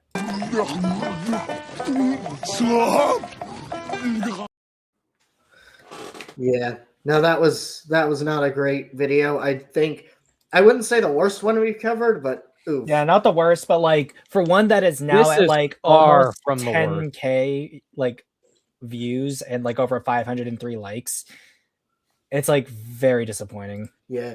Like it's not like very- completely disingenuous in the sense that I feel like this guy is just trying to lie to me actively. I believe that he believes these things at least, so it's not like that. Yeah. And clearly the guy is not like a complete fucking grifter. Like I do believe that he feels like all of these things, and he kind of helped me understand why someone could like actually like unironically something like Space Godzilla. And I think that the direction and photography of that movie kind of like it's really good, but it's just like, dude, Mhm. he needs to focus on the type of video he wants to make, like a little bit more before he makes it.